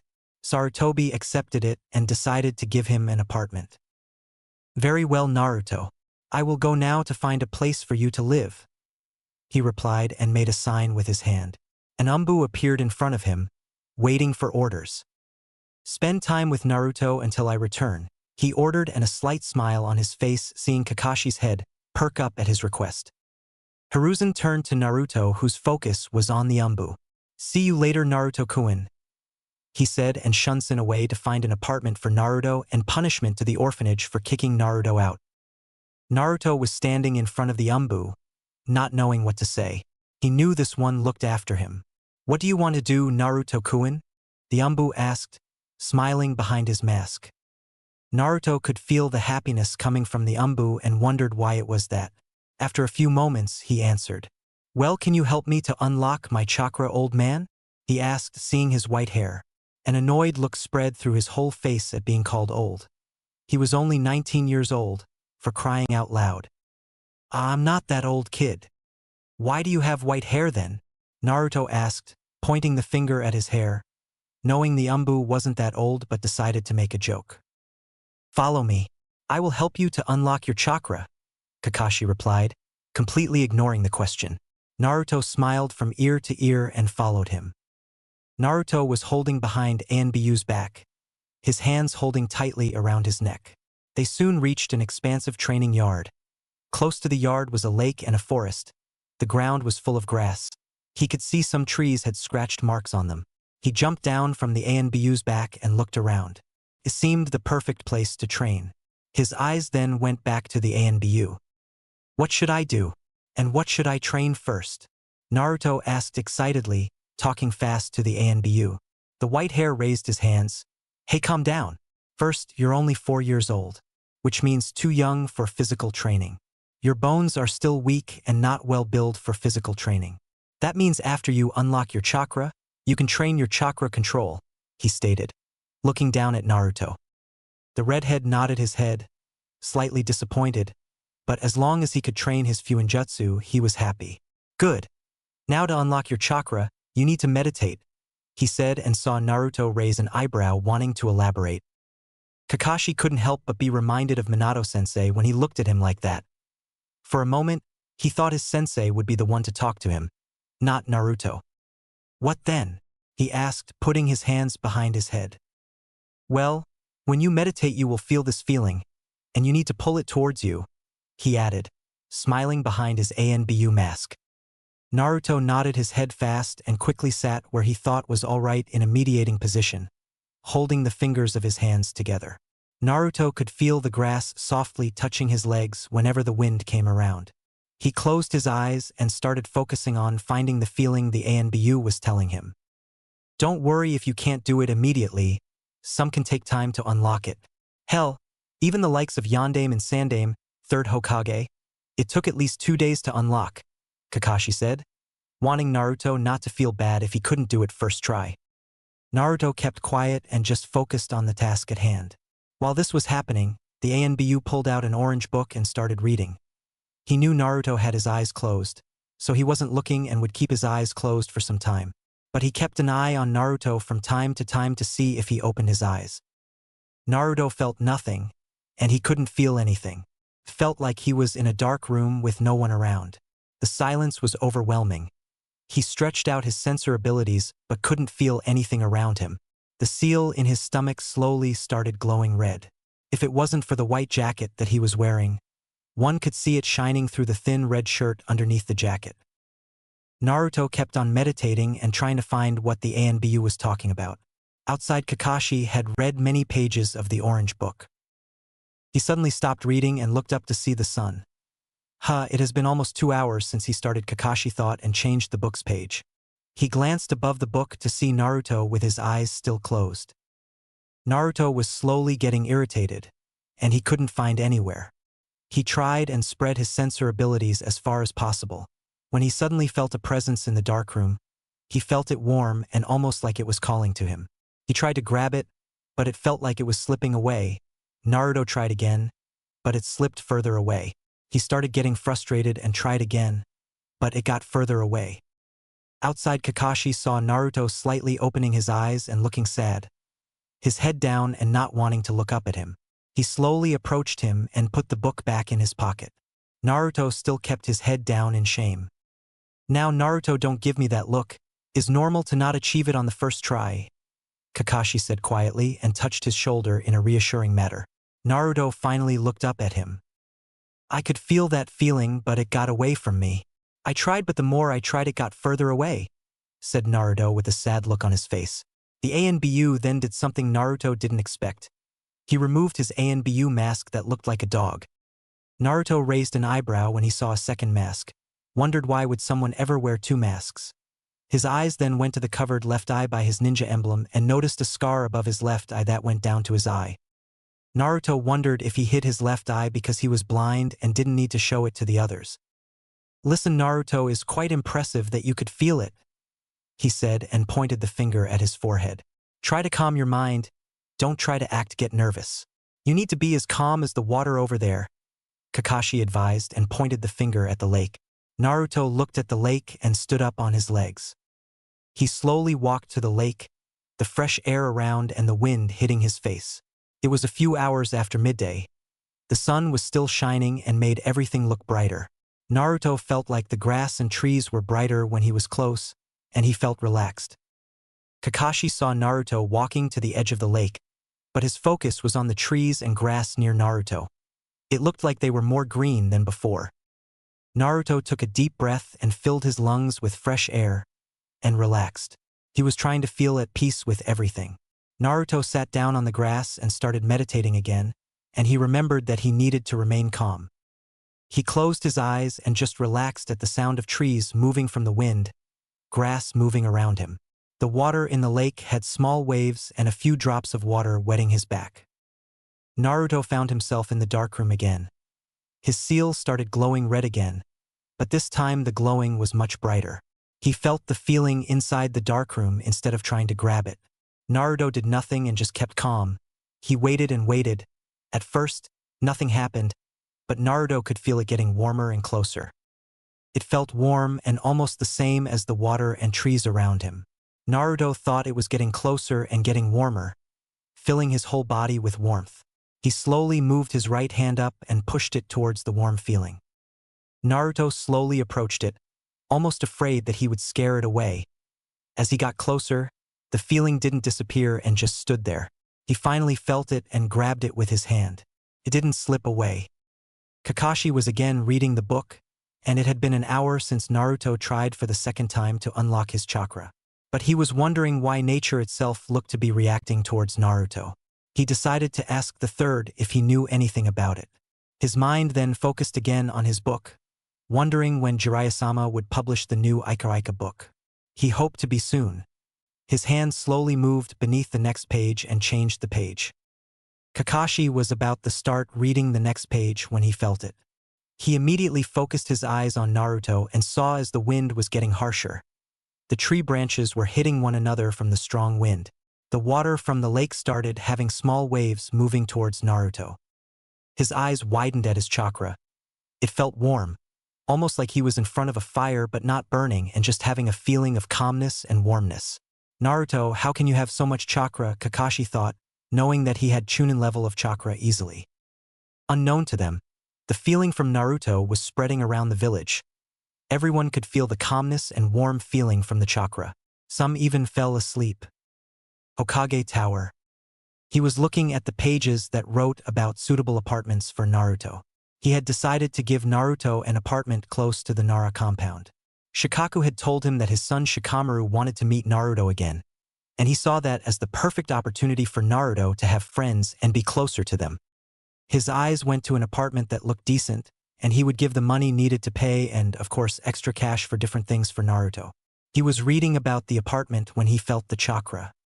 He immediately stood up but didn't feel anything sinister coming from this, no bloodthirsty or evil. Hell, it even made him feel calmer and relaxed. Sarutobi decided to check anyway to see what this was all about. There was never harm from being cautious. Training yard. Kakashi's eyes were wide open. He had revealed his fully matured Sharingan to see clearly. Naruto's chakra was enormous. He knew this amount of chakra was definitely felt through the whole village. He needed to stop him now. Kakashi ran at Naruto, but then suddenly, all the chakra stopped. The wind speed was average again, and he opened his blue eyes looking at him with a smile that reached his ears, his face as bright as the sun. He quickly stood up and raised his fist in the air. "YSSS, I'm the best," he yelled. But then Naruto felt his vision getting fuzzy and his limbs feeling numb. He fell on his knees but was grabbed by Kakashi before he hit the ground. Naruto was panting, his blue eyes barely opened but his smile not leaving his face, sweat running down his face, and his eyes slowly looked at Kakashi. I did it, he said and lost concussions. Kakashi smiled proudly behind his mask. "Yes, you did, Naruto. You're just like your father," he stated proudly and moved Naruto's hand behind his neck to hold him up. He then saw as Hokage-sama came to the training yard looking directly at Naruto. His eyes focused on Kakashi when he understood that Naruto was sleeping peacefully. What happened here? Hokage-sama asked with a firm tone, looking behind Kakashi's shoulder at where Naruto had unlocked his chakra. The grass had grown a bit, and the level of water in the lake had raised as well. The trees looked to be shining with life. He unlocked his chakra, Hokage-sama. I have to say, I'm impressed, Kakashi stated, but inside he was happy that he helped Naruto to do it. Sarutobi thought as much and walked to the place where Naruto stood. His eyes were looking at the grass. He put a hand on his chin and wondered why it would react like that. Too bad that Tsunade is not here. Perhaps she could help? Sarutobi thought to himself and wondered if he could somehow get in touch with her. Jiraiya would arrive after 2 months. He hoped he would stay longer this time for Naruto's sake. He sighed sadly and decided to think later about this and turned to look at Kakashi, who was holding a sleeping Naruto in his arms.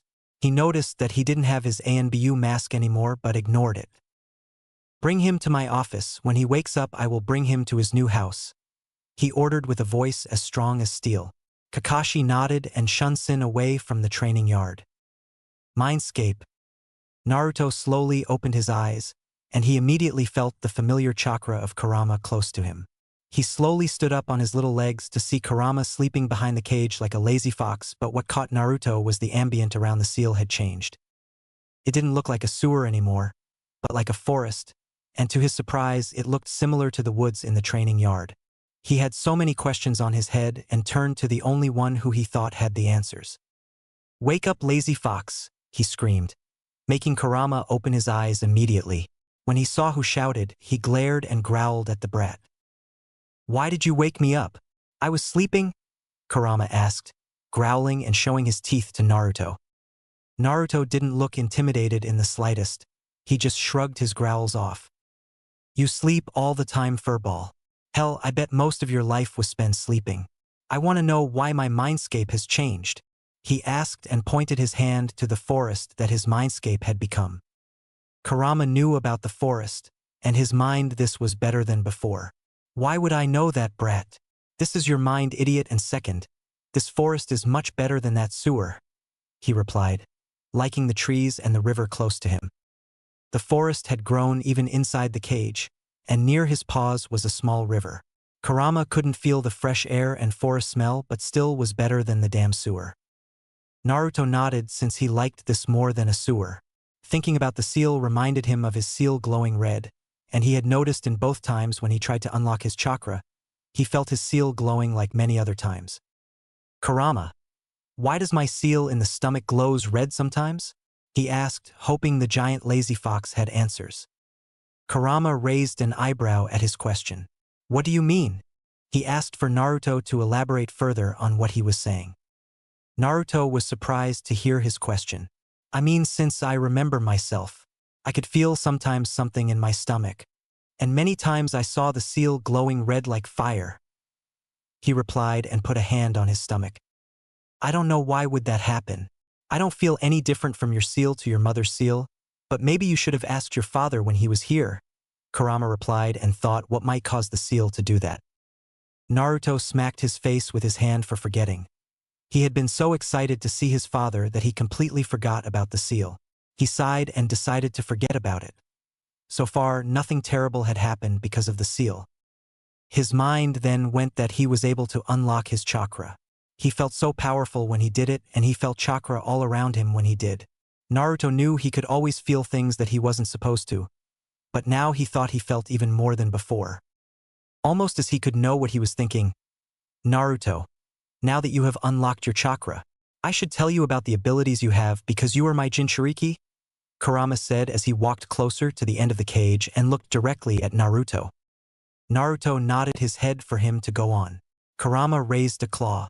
Well, first thing you have is the massive amount of chakra, and since you're an Uzumaki, it should be easier for you to use my chakra, but now that since you have this much chakra, you will need to spend a long time training your chakra control, he stated and raised a second claw. Second, your sensing abilities will be much better now. I'm sure you will be able to tell the difference between a clone and a real human even if the user is a professional, he added and raised the third claw. Third, you have KCM mode, QB chakra mode, and Baron mode, but they're not important right now, Kurama stated, and his eyes went to the water. I don't know which are your element affinity, but you should be better at them whichever they are, Kurama finished. Naruto smiled at the different abilities he would have. I appreciate it, but I will use your chakra only if I have your permission, he stated thoughtfully, his hand fist and looking at Kurama. He smiled at the little kid and appreciated that he didn't want to use his chakra without permission. He was thankful that Naruto was indeed like the other Uzumaki. We're friends, Naruto. If you need my chakra, you're welcome to use it, Kurama replied, and Naruto smiled again and nodded his head. Thank you, Kurama-san, he said, and he suddenly disappeared from his mindscape. You're something different, Uzumaki Naruto. Let's see what you do, Kurama thought and rested his head on his paws, and for the first time in a long time, his mind went to his brothers and sisters. Hokage Tower. Naruto opened his eyes and saw himself in a place he had never seen before. He slowly stood up from the couch and saw a desk with the word fire written. In the desk was what he could describe as a giant pile of paperwork. Naruto walked to the window of the office, and he was surprised to see the whole village. Now he understood that he was at the Hokage's tower. Naruto turned around, and his eyes went to the pictures above the desk. Naruto knew immediately who they were. It was the picture of the Shodame, first Hokage, the god of shinobi, Nidame, second Hokage, the greatest water user to have ever existed, third Hokage, and his father, the Yellow Flash. Naruto focused his eyes on the picture of his father. He knew they were 4 ANBU in the office. Naruto could feel one of them was worried for him. The handle of the door moved. Naruto turned to the door when Gigi walked inside. Hokage smiled when he saw Naruto. It's good to see you well, my boy. Come with me, his Gigi said kindly. Naruto walked to him, and he put a hand on Naruto's shoulder and shunned away. Naruto now noticed they were somewhere else, and they were in front of a big house with 4 floors. I really need to know how to do this jutsu, Naruto thought, and thinking that perhaps Tojiji could teach him when he arrives. The house's walls were painted red outside. Naruto could see a few cracks around the wall. The roof was red too. Gigi walked first, and Naruto followed him upstairs. During their walk, Naruto could feel many people around. Some who saw him started having bad intentions. It wasn't his first time, but Naruto still hated their behavior towards him. It is not my fault and is not Kurama's fault, Naruto thought. They soon reached the 4th floor. His Gigi took a key from his pocket and opened the door. Walking inside, Naruto entered what he thought was the restroom, and the room had 3 doors. One had written toilet, the second had written kitchen, and the third bedroom. The house wasn't cold but neither warm. The restroom had an oversized couch that was in a decent state, a big square tablecloth, a TV, and a shelf to put books on. Seeing the shelf reminded Naruto of the books he still had left in the orphanage. He looked up at his Gigi, hoping he would help him. Gigi, can you bring the books Tojiji gave me? They're still in the orphanage? Naruto requested with a tiny voice, hoping he could have his books back. The old Hokage immediately nodded his head, gave him a warm smile, and turned to the door. Wait here, Naruto-kun, he said, reassuring him, and shunned away, leaving Naruto in his thoughts. He looked around the restroom again and sighed, slightly scratching his cheek. Well, this is our new home, Kurama. Naruto 2 days later. He was lying on his head, and he could hear the clock ticking. It was silence. Naruto had his eyes open and just listening to the clock ticking. It was 9 a.m. and Naruto felt lonely. His Gigi had brought him the books back. The new books his Tojiji had brought him the last time were all about Uzumaki clan.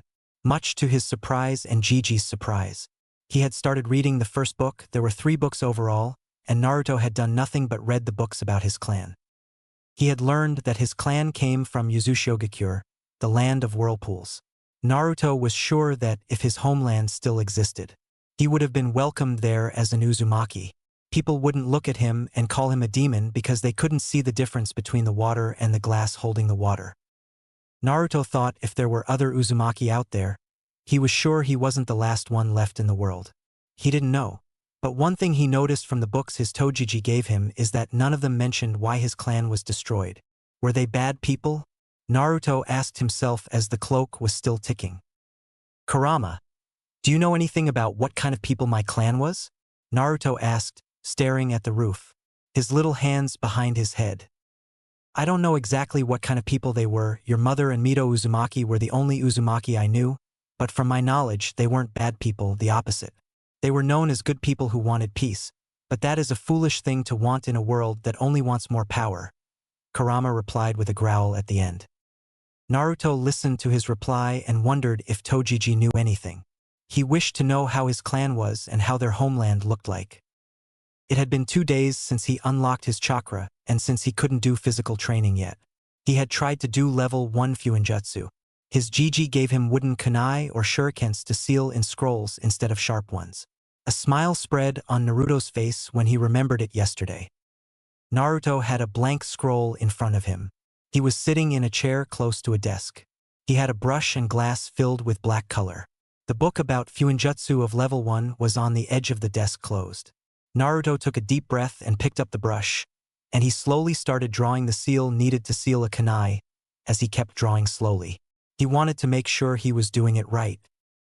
After around 30 minutes of drawing, he finished. Sweat was running down his cheek. His eyes looked focused entirely on the scroll. Naruto took the wooden kunai and put it in the middle of the seal. He channeled his chakra to his hand and completed the seal. Naruto's eyes widened when he saw that the kunai had successfully been sealed. A smile spread through his face, and he raised his fist in the air. I did it, Datebao, Naruto shouted. He was able to seal a shuriken as well. He only needed to seal a small sword and food to complete level 1 and pass to level 2. His Jiji was impressed and told him that was much harder than Naruto was making it to be. The ANBU that had helped Naruto told him he could try to stick a leaf on his forehead to train his chakra control. The ANBU had gone on a mission, and Naruto didn't have anyone to help him with chakra control, so he decided to just read about his clan first and train his Fuinjutsu. His mind then returned to what his father told him about the jutsus he had left for him, including Hiroshin and other jutsus. Naruto hoped he had left Uzumaki jutsus as well. Jiji told him he would bring the techniques to him soon. Naruto wanted to know how Hiroshin worked. He found it fascinating. He hoped there were Uzumaki jutsus as well, and he hoped his mother knew any. Naruto put that thought at the back of his head and decided to eat. He slowly stood up from his bed and went to the kitchen. It had enough for him to cook unless I burn the house trying to cook, Naruto thought with a slight chuckle. The kitchen had a large table, different items to use, and a different set of knives. The book his Jiji gave him about cooking was lying on the table. He scratched his cheeks softly and walked to the table. Naruto opened the book and started reading through different things he thought he would be able to cook. Later, Naruto sat eating his dinner at his dining table. The cooking book the Hokage had provided was invaluable, allowing him to cook food for himself. He made sure to follow the instructions in the book word for word, and the results were dangerous. While cooking, his oil had almost caught on fire, and his soup had been in hot temperatures for longer than necessary, resulting in his soup tasting sour. After another dangerous try, he was able to cook something decent. He was eternally grateful for what the older man had done for him. Now that he thought about it, he figured that some instructors would be prone to discriminate against him when he entered the academy 2 years later. Perhaps this was the way of an older man looking out for him in his shinobi life, he thought. As he finished his food, Naruto couldn't help but feel the loneliness in the apartment. It was so quiet that even the drops of water from the sink could be heard. Naruto thought of going outside, but the last time he did, he was attacked. Jiji assured him that the guilty ones had been dealt with. Naruto couldn't feel a lie coming from his Jiji, so he trusted him. Naruto wondered if his friends would want to meet him again. A sudden knock was heard on the door, making Naruto escape his thoughts. His eyes went to the door, and he could feel that his Jiji was on the other side of the door. He stood up and walked to the door. He reached up the handle and opened the door. His Jiji was smiling at him, and he moved away to give him space. Naruto-kun, how are you doing? His Jiji asked, but Naruto just gave him a sad smile. The old Hokage understood and walked inside. Naruto closed the door, feeling 2 ANBU above the roof. Did you find them? Naruto asked, hoping his Jiji had found what his parents had left for him. He nodded his head, and from inside his cloak, he pulled out a red scroll. He slowly opened it to the table near the couch. He put his hand on the scroll, causing a poof and revealing more scrolls. Naruto smiled and quickly ran at the scrolls. He saw 2 letters, 6 scrolls, and a weird-looking kunai. His hands were slowly shaking when he grabbed the handle of the kunai. It had a yellow letter attached to the handle written to it. Naruto didn't need to be told to know whose kunai this was. His little hands shook as he looked at it. "Is your father's kunai Naruto?" his Jiji whispered. But Naruto kept quiet. The silence took over the room as he just kept looking at it. After a few moments, he smiled and turned to look at his Jiji. "I will learn Hiraishin, and I will become the Red Flash," Naruto promised with a fist on his heart. The old Hokage couldn't help but feel his heart filled with happiness. For a moment, he thought he saw Minato and Kushina standing behind Naruto with their hands on his shoulders and smiling proudly at their son. He smiled at the little Naruto and nodded his head. "I have no doubt, my boy," he replied. Naruto slowly put the kunai back at the table, and his hand went to the first letter. He sighed and took all the courage he had to open it. He slowly opened it, almost afraid that he would ruin it. "Dear Naruto, oh my sweet little child, how I wish that I were alive to see you grow into a fine young man like your father. I'm writing this letter in case something happens to us, and you're left alone. If you are reading this, it means that we are dead. We are so sorry for leaving you, baby. First things first, I love you with all my heart, Naruto. A mother never stops loving her child, even in death. Know that I am still watching over you, and another thing, don't you dare visit me unless you are 110 years old. I want you to live an entire and happy life and only die of old age. Second, if you decide to become a shinobi, remember the 3 vices of shinobi life. First is alcohol, be responsible about it, and don't become a drunk idiot. The second is money, use it responsibly and try not to waste it. If you do want to waste it, better do it on your wife. The third are women, and as your mother, I absolutely forbid you to become a pervert and a womanizer. Respect women and also find a woman you love and want to spend your life with. Don't settle for anything less. One of the scrolls I left for you contains my sword, the Red Phoenix, if you ever decide to use Kenjutsu. I hope my sword will help you. The second scroll contains various jutsus of my clan. Be careful how you use them. They're all A-rank jutsus or above.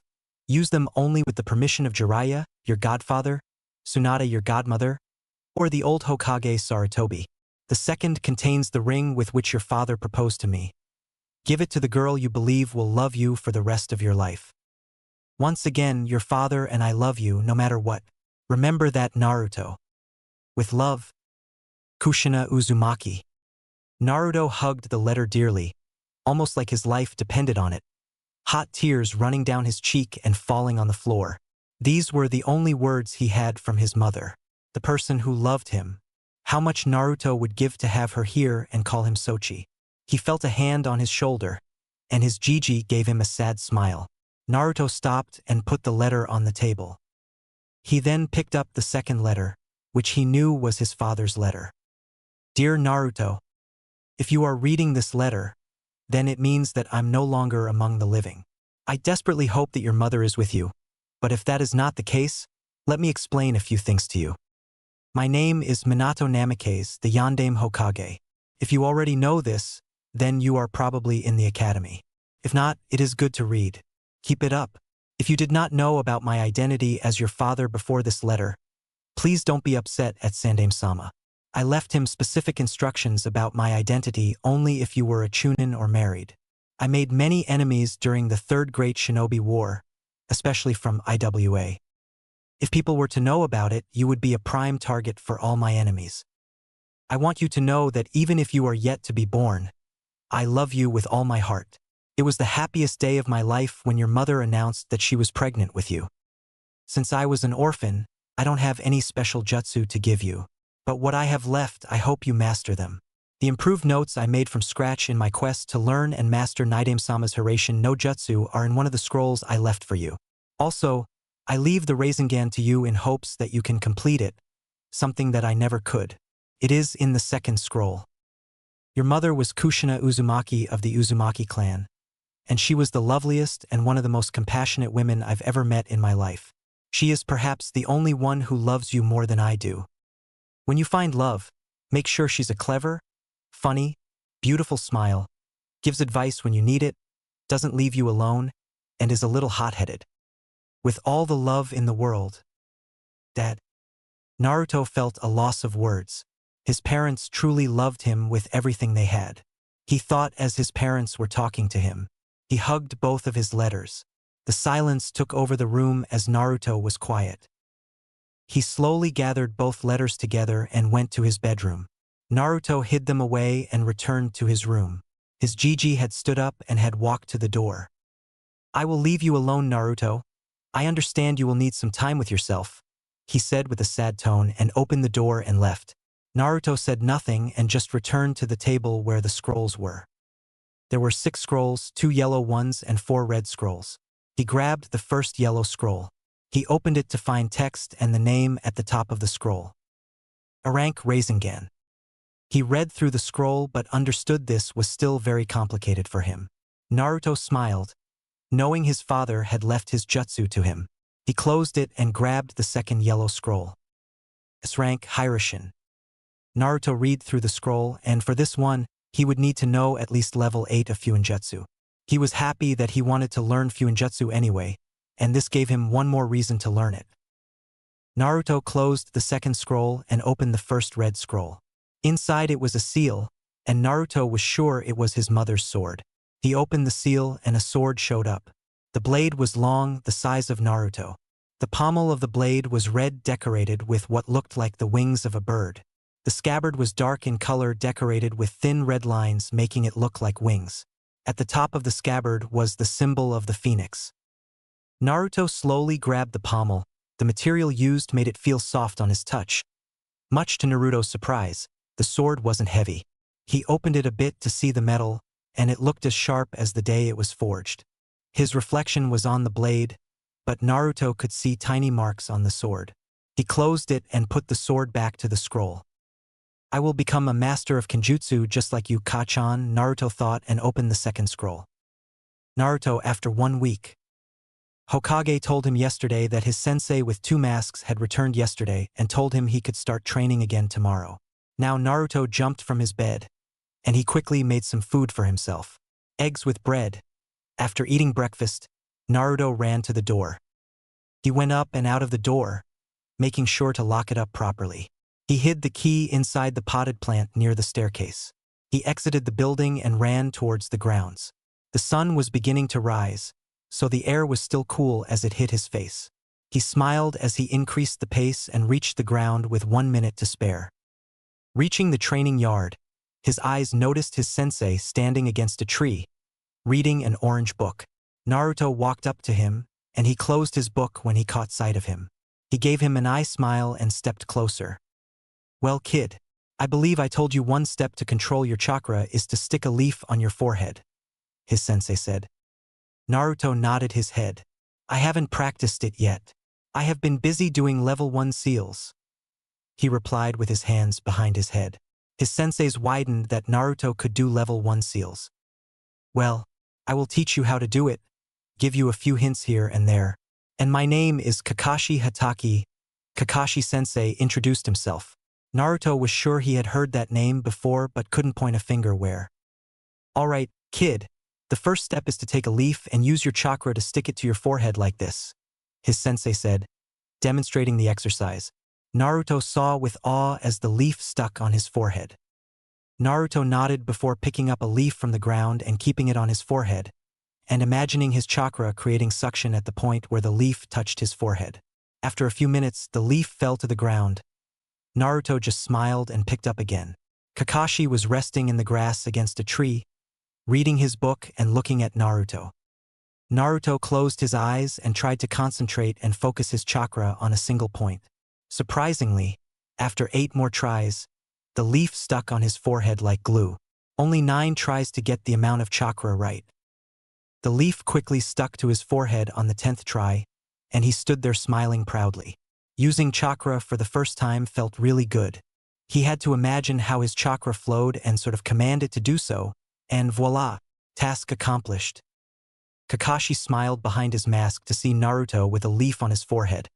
His eyes closed, but when Kakashi got closer, he noticed the leaf was soaking wet. But what caught even me by surprise was that the leaf was greener now and looked slightly more extensive, almost like it had started growing branches. Seeing this reminded him of the talk he had with Hokage-sama, the day Naruto unlocked his chakra. Kakashi looked at the sleeping form of Naruto lying on the couch of the office, his head resting on a small pillow and not making single snoring. Kakashi smiled behind his mask, but then turned to his Hokage, who looked deep in thoughts. His hands clenched together and rested his chin on his hands, smoking his pipe and just staring at the space. Kakashi knew he had the same question as he did. He cleared his throat to get his attention.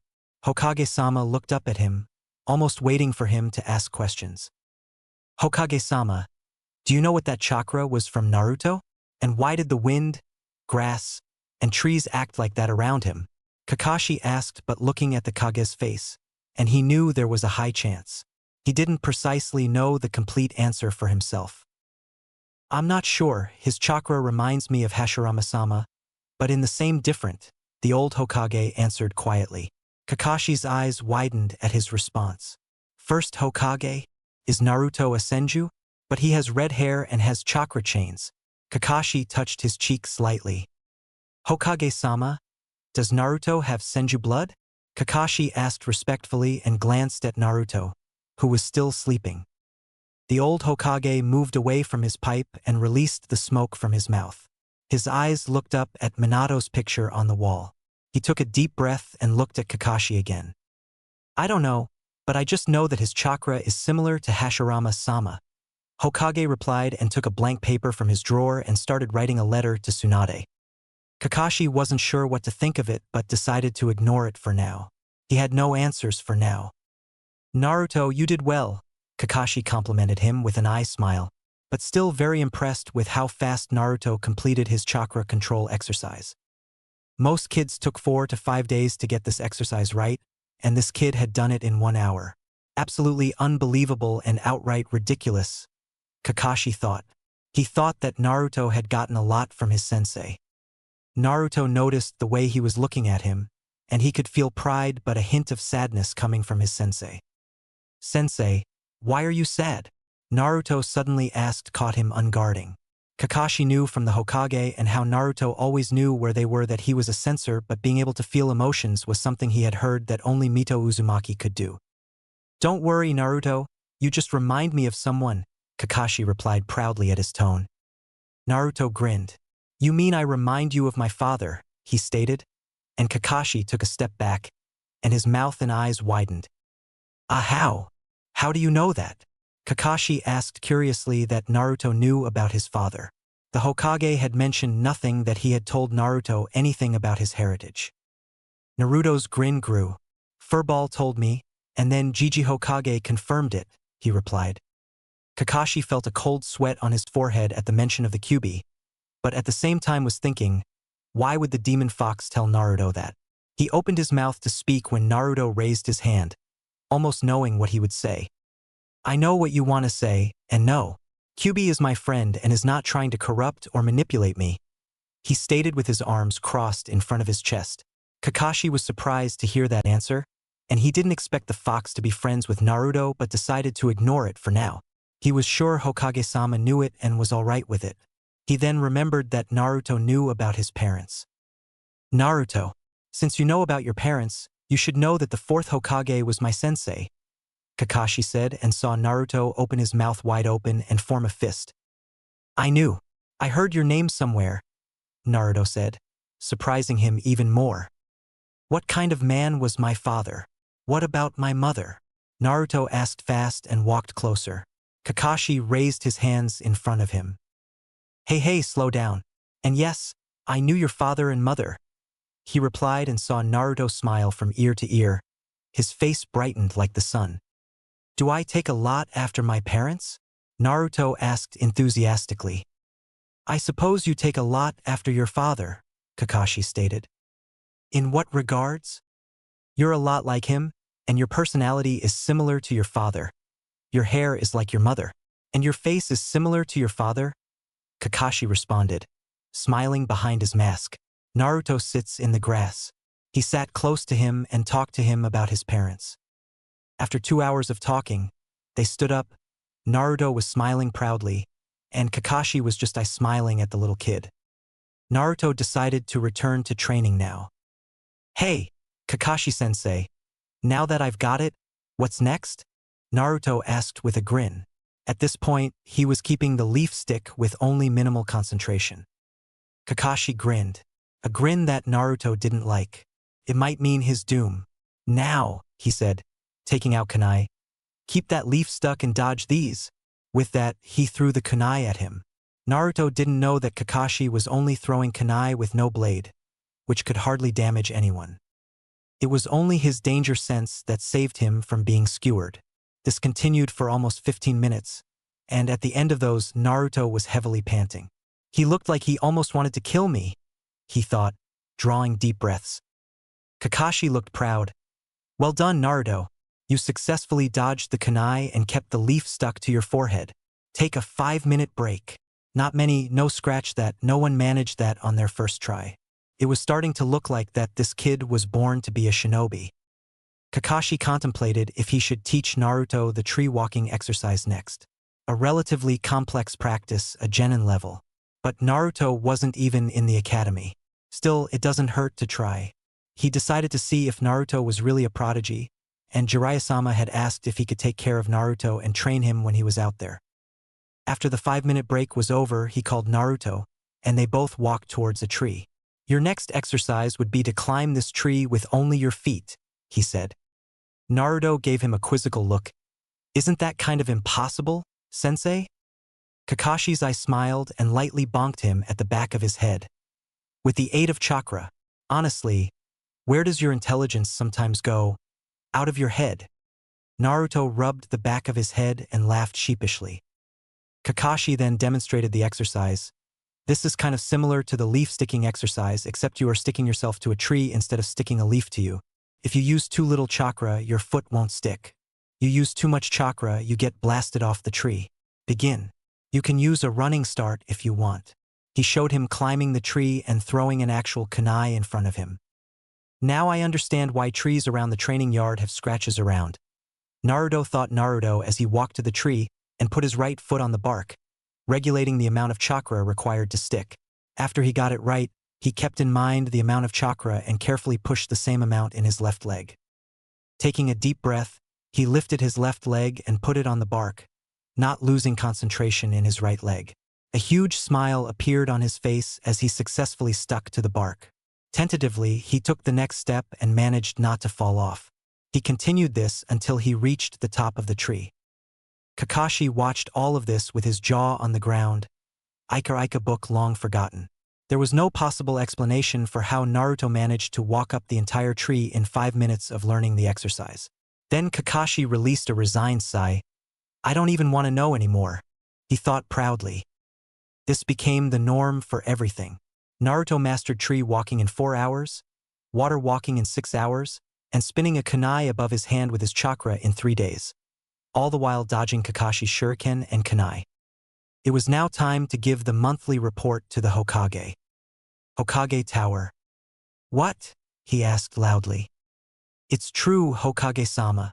Kakashi insisted, but with a smile not leaving his face. The smoking pipe had long since fallen off his mouth. This had to be some genjutsu. There was no way Naruto mastered all the chakra control exercises in just 5 days. Kakashi was his strongest jonin of the village, so any students he took, in this case Naruto, had high standards to meet. But for Kakashi to say that Naruto did all of that in just 2 days, it was too much. He did not doubt that Naruto was very physically capable. Still, he had an Uzumaki heritage and, as such, had monstrous reserves of chakra that no one of his age could match. He expected Naruto to have problems controlling his chakra, not to mention the amount of chakra of Kyuubi. Still, from Kakashi's report, it looked like he had excellent control of his chakra. Kakashi then slowly asked him, knowing the Hokage was rattled to his bones by the news, Hokage-sama, can I have your permission to start teaching him ninjutsu? He asked since Naruto was still very young for taijutsu training. Yes is granted, but only easy ones for now. Tomorrow. After closing the door to his apartment, he set the thick book on the dining table and entered his bedroom, falling asleep. It was a late night after all, and sneaking around made him tired, especially after training the whole day. His alarm rang at 7 the following day. Waking up, he did his morning rituals and made himself some breakfast. That reminds me, the stock that Gigi gave me will be finished soon. I need to go shopping, he thought. After breakfast, he picked up the Fuinjutsu volume and started reading about level 1 since he needed to seal food to pass to level 2. He finished it in 4 hours, including the test his mother wrote for him at the end of the book. Fuinjutsu is so easy, and I don't understand why Gigi makes it such a big deal, he thought in confusion as he checked the answers of his test. It's not, you insane child, Kurama grumbled. He had been seeing and hearing Fuinjutsu since the Tree Huggers era, and frankly, it annoyed the hell out of him. He was much more suited to perform acts of destruction than delicate writing. And it didn't help that Naruto liked Fuinjutsu, but it surprised him since he was an Uzumaki. Naruto. What is it, furball? Naruto asked, half joking. Kurama growled at his name but then decided to ignore it since Naruto was only a little brat. It's good that you're training, but tomorrow I would like to try and give you a bit of my chakra so that you can get used to it, Kurama replied. Naruto smiled at his friend and mentally nodded his head. Naruto after 2 days. The sound of wind moving the branches of the trees relaxed him. His eyes closed as he took a deep breath. The birds were singing his favorite song, one standing on his shoulder, and his sound was on his ear. Naruto felt at peace amongst nature, and the grass was caressing his legs crossed in the ground. He could hear the water moving in the lake, and he listened to a fish jumping from the water, like wanting to show himself. A smile spread on his cheek as one more bird landed on his red hair and used his legs searching through his hair, almost thinking that his hair would be a beautiful little house to lay her eggs. Suddenly the bird flew away, as Naruto's body filled with Kurama's chakra. His nails started growing slowly. His whiskers grew, his hair looked to react from his chakra, they got spiker, his teeth slowly grew, and he looked sharper. Naruto slowly opened his eyes, but instead of blue ones, they were red like blood. Naruto felt his body grow stronger, even more than when he unlocked his chakra for the first time. He slowly stood up on his legs, and he noticed the wind was harsher now. You're doing well, Naruto. Give it 5 years, and I'm sure you can start using 1 tael worth of chakra, Kurama complimented as his chakra slowly washed away, and Naruto turned back to normal. He wished Naruto to start using a bit of his chakra if anyone stupid enough decided to harm him. But at the same time, not too much chakra since Naruto was still young. Naruto nodded his head and suddenly fell on his knees, panting. He felt exhausted after accessing that much chakra. He wished Kakashi-sensei was here, but he had gone to another mission, much to Naruto's surprise since it hadn't been a long time since he returned. Still panting, he decided to lay on the grass. He used his right arm as a pillow, and the grass touched his chin slightly. He felt relaxed again and slowly caught his breath. Kurama, you didn't tell me this would happen, Naruto accused, but his voice was half joking. Kurama smirked inside him. Well, you know what they say, no pain, no gain, Kurama replied but feeling relaxed. He slowly closed his thinking but thought was not leaving his mind. What is this feeling? Why can Naruto have this kind of effect on the nature around him? Kurama thought, slightly angry since he thought of himself as intelligent, and not having answers wasn't something he liked, but at the same time interested. He then noticed that Naruto had fallen asleep. Kurama opened his eyes slightly to see the trees around him slowly growing, full of life. He liked it more like this. Gigi, you said we should help humans, and I think this one is worth it. I wonder if he is the one you talked to us about. Kurama asked himself and then thought about his brothers and sisters. He knew all of them were sealed like him and thought if their Jinchuriki is like his or is just some bastard who only wants their power. Naruto was sleeping quietly in the grass. 3 birds were resting on his back. They didn't look scared of him. The sun was shining, making everything brighter. A shadow slowly moved towards Naruto. You found a good place to sleep, my boy. The voice of the old Hokage was heard. He noticed that Naruto didn't react to him and was still sleeping. He wondered why he would be so tired to sleep out here. His eyes looked at the grass around him that looked to have grown, and he put a hand on his chin, wondering, why? He decided to ignore it and think later about it. Hiruzen slowly kneeled and picked up Naruto gently, trying not to wake him up. He shunned away to his apartment. Opening the door, Hiruzen could see everything was in its place. Nothing was in the middle of the carpet or just stuff left around. It was clean. He smiled and saw 2 open scrolls lying on the table near the couch. He saw a wooden kunai near the scrolls. Hiruzen reached the bedroom and put him in the bed. Naruto was still sleeping, his right eye covered from his red hair. Sarutobi chuckled at seeing that his hair had already reached his eyes.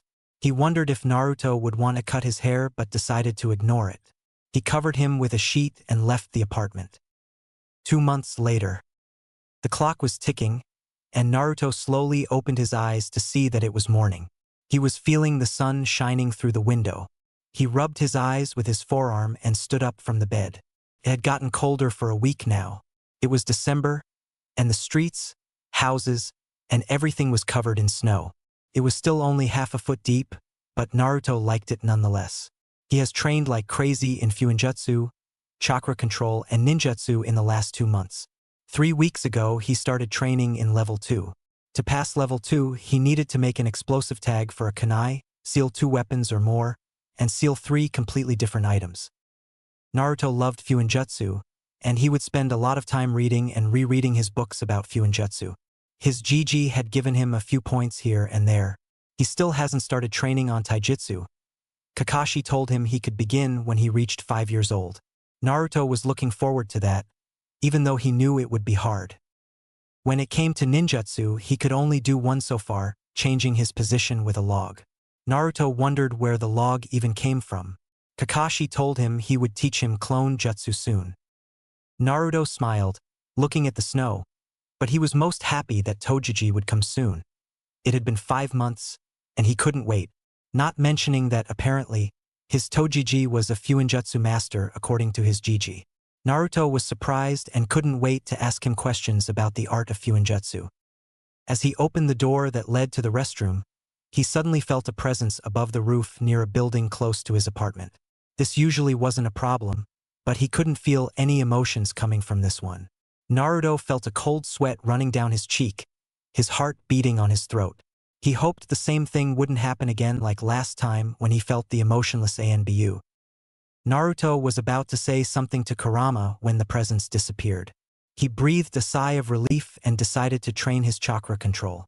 Keep a kunai on the tip of his finger and a leaf on his forehead. After eating breakfast, he grabbed a wooden kunai and leaf that he kept for training purposes.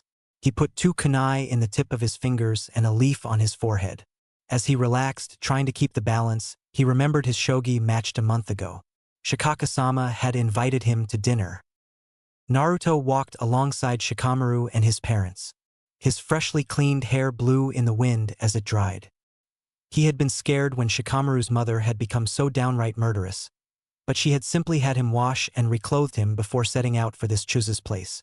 Honestly, Shikamaru's mother had been incredibly understanding and constantly smiled at him as they walked. It was excellent, and he found himself smiling back at her as he walked comfortably with his friend's family. Shikamaru walked lazily next to Naruto. Despite not knowing Naruto too well until recently, he still felt happy his friend was dropping that guard he seemed to have constantly. His sharp mind caught every flinch Naruto might have when he would be around Shikamaru's family.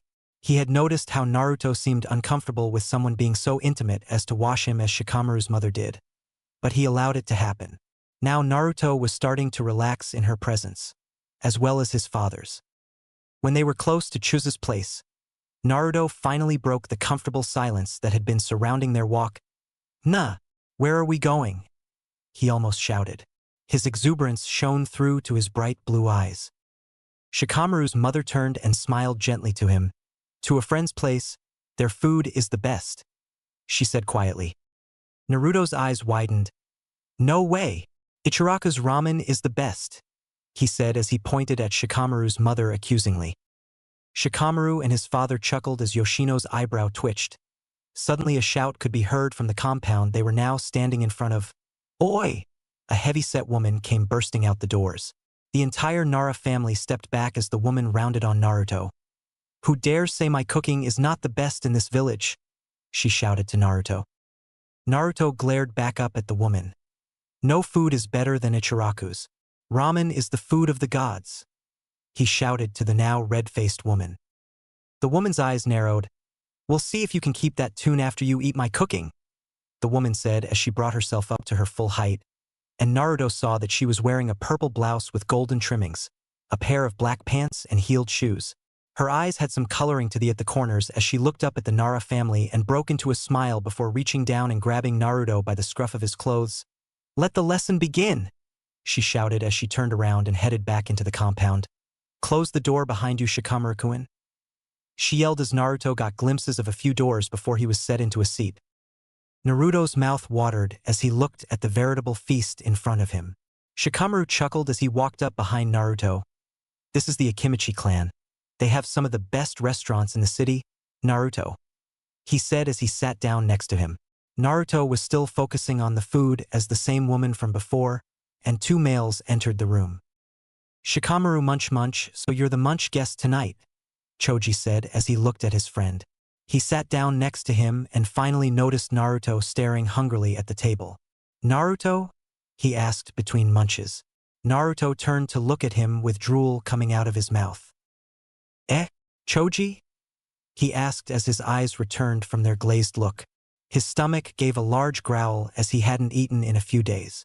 Choji blinked at his stomach's growl, and the older-looking Choji laughed heartily from the head of the table, bringing the young adult's attention to how Shikamaru's parents and Choji's parents had finally joined them. I don't believe we have had introductions, have we, Naruto-san? She said quietly. Naruto smiled at her and nodded. I am Uzumaki Naruto, he said boisterously, breaking the shock of his manners. Nara Yoshino, Shikamaru's mother said as she smiled. They soon started eating. Naruto enjoyed the food, and Shikamaru was surprised to see him eat as much as Choji. Once Naruto had eaten his fill, he sat back and smiled lazily at his newest friend and whispered to him, Thank you for inviting me over, Shikamaru. Shikamaru just nodded back at Naruto as he sat in his chair. Shikamaru's eyes darted over to Naruto, and an unusual gleam appeared in his eyes as he spoke. Would you like to play a game, Naruto? He asked. Naruto's intrigued expression was his answer. I enjoy playing shogi. I want you to play a match with me, he said to his friend. The adults and Choji had disbelieving expressions on their faces. The only person to beat Shikamaru was Shikaku. I don't know how to play Shikamaru. Can you teach me? Naruto asked curiously. Though he had read a little about the game, he didn't know everything. He didn't want to deny playing a game with his friend, especially since he said he wanted to play with him. Practically a first for Naruto. Of course, let's see what you can do, Shikamaru replied and stood up. He walked over to Shikaku-sama. He gave him a board. Shikamaru grabbed it and opened it, and now it was the size of almost a meter length and half-meter width. Shikamaru explained the rules to him and soon started playing. Naruto understood how to play and started playing. It didn't take long to realize that Shikamaru was very good at it. Choji and Ino were looking at them while Choji was. Ino didn't look that much interested. Shikaku-sama looked at them like a hawk, analyzing every move of them. Naruto felt slightly uncomfortable under his gaze but hid it well. Now there were 3 wins for Shikamaru, and Naruto put the finger on his chin. He looked up at Shikamaru determinedly. Another game, Shikamaru, he said. He nodded gladly. And I win, Naruto said, grinning from ear to ear. Shikamaru looked surprised that he lost, but even more surprised were the others, even Ino. She didn't understand the game, but even she knew that Shikamaru was good at it. Wow, Naruto, you're good at it, Naruto heard Shikaku-sama compliment him, much to his surprise since he expected him to be angry at him for winning. Shikamaru held a finger on his chin and looked at Shoki's board, almost like he was scanning and wanting to know how he lost. I never thought he would lose, said Chuji.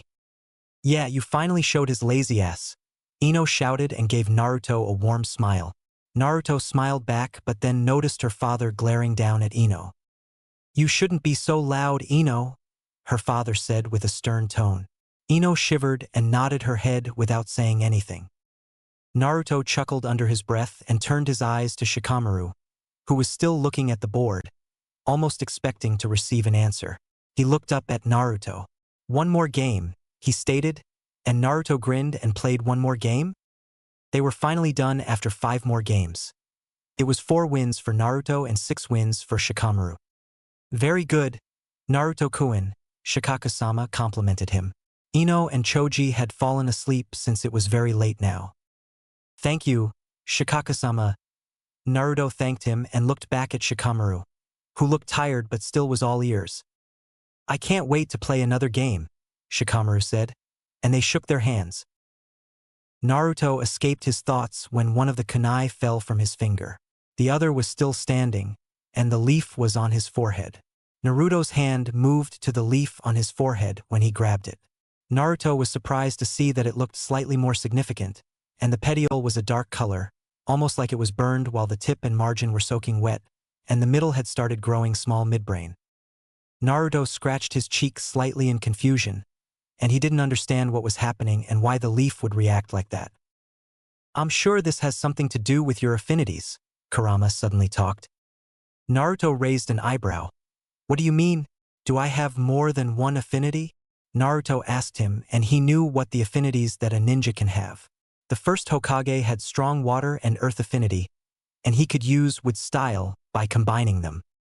"Yes, I'm not entirely sure which one you have, but by looking at the leaf, I can safely say you have strong fire affinity and water affinity. As for the leaf growing larger, it might be because of your Senju blood," Kurama explained, and noticing that in the seal, the forest looked greener, he could swear that he was feeling wind caressing his body. Naruto raised an eyebrow. He didn't know why he would have Senju blood.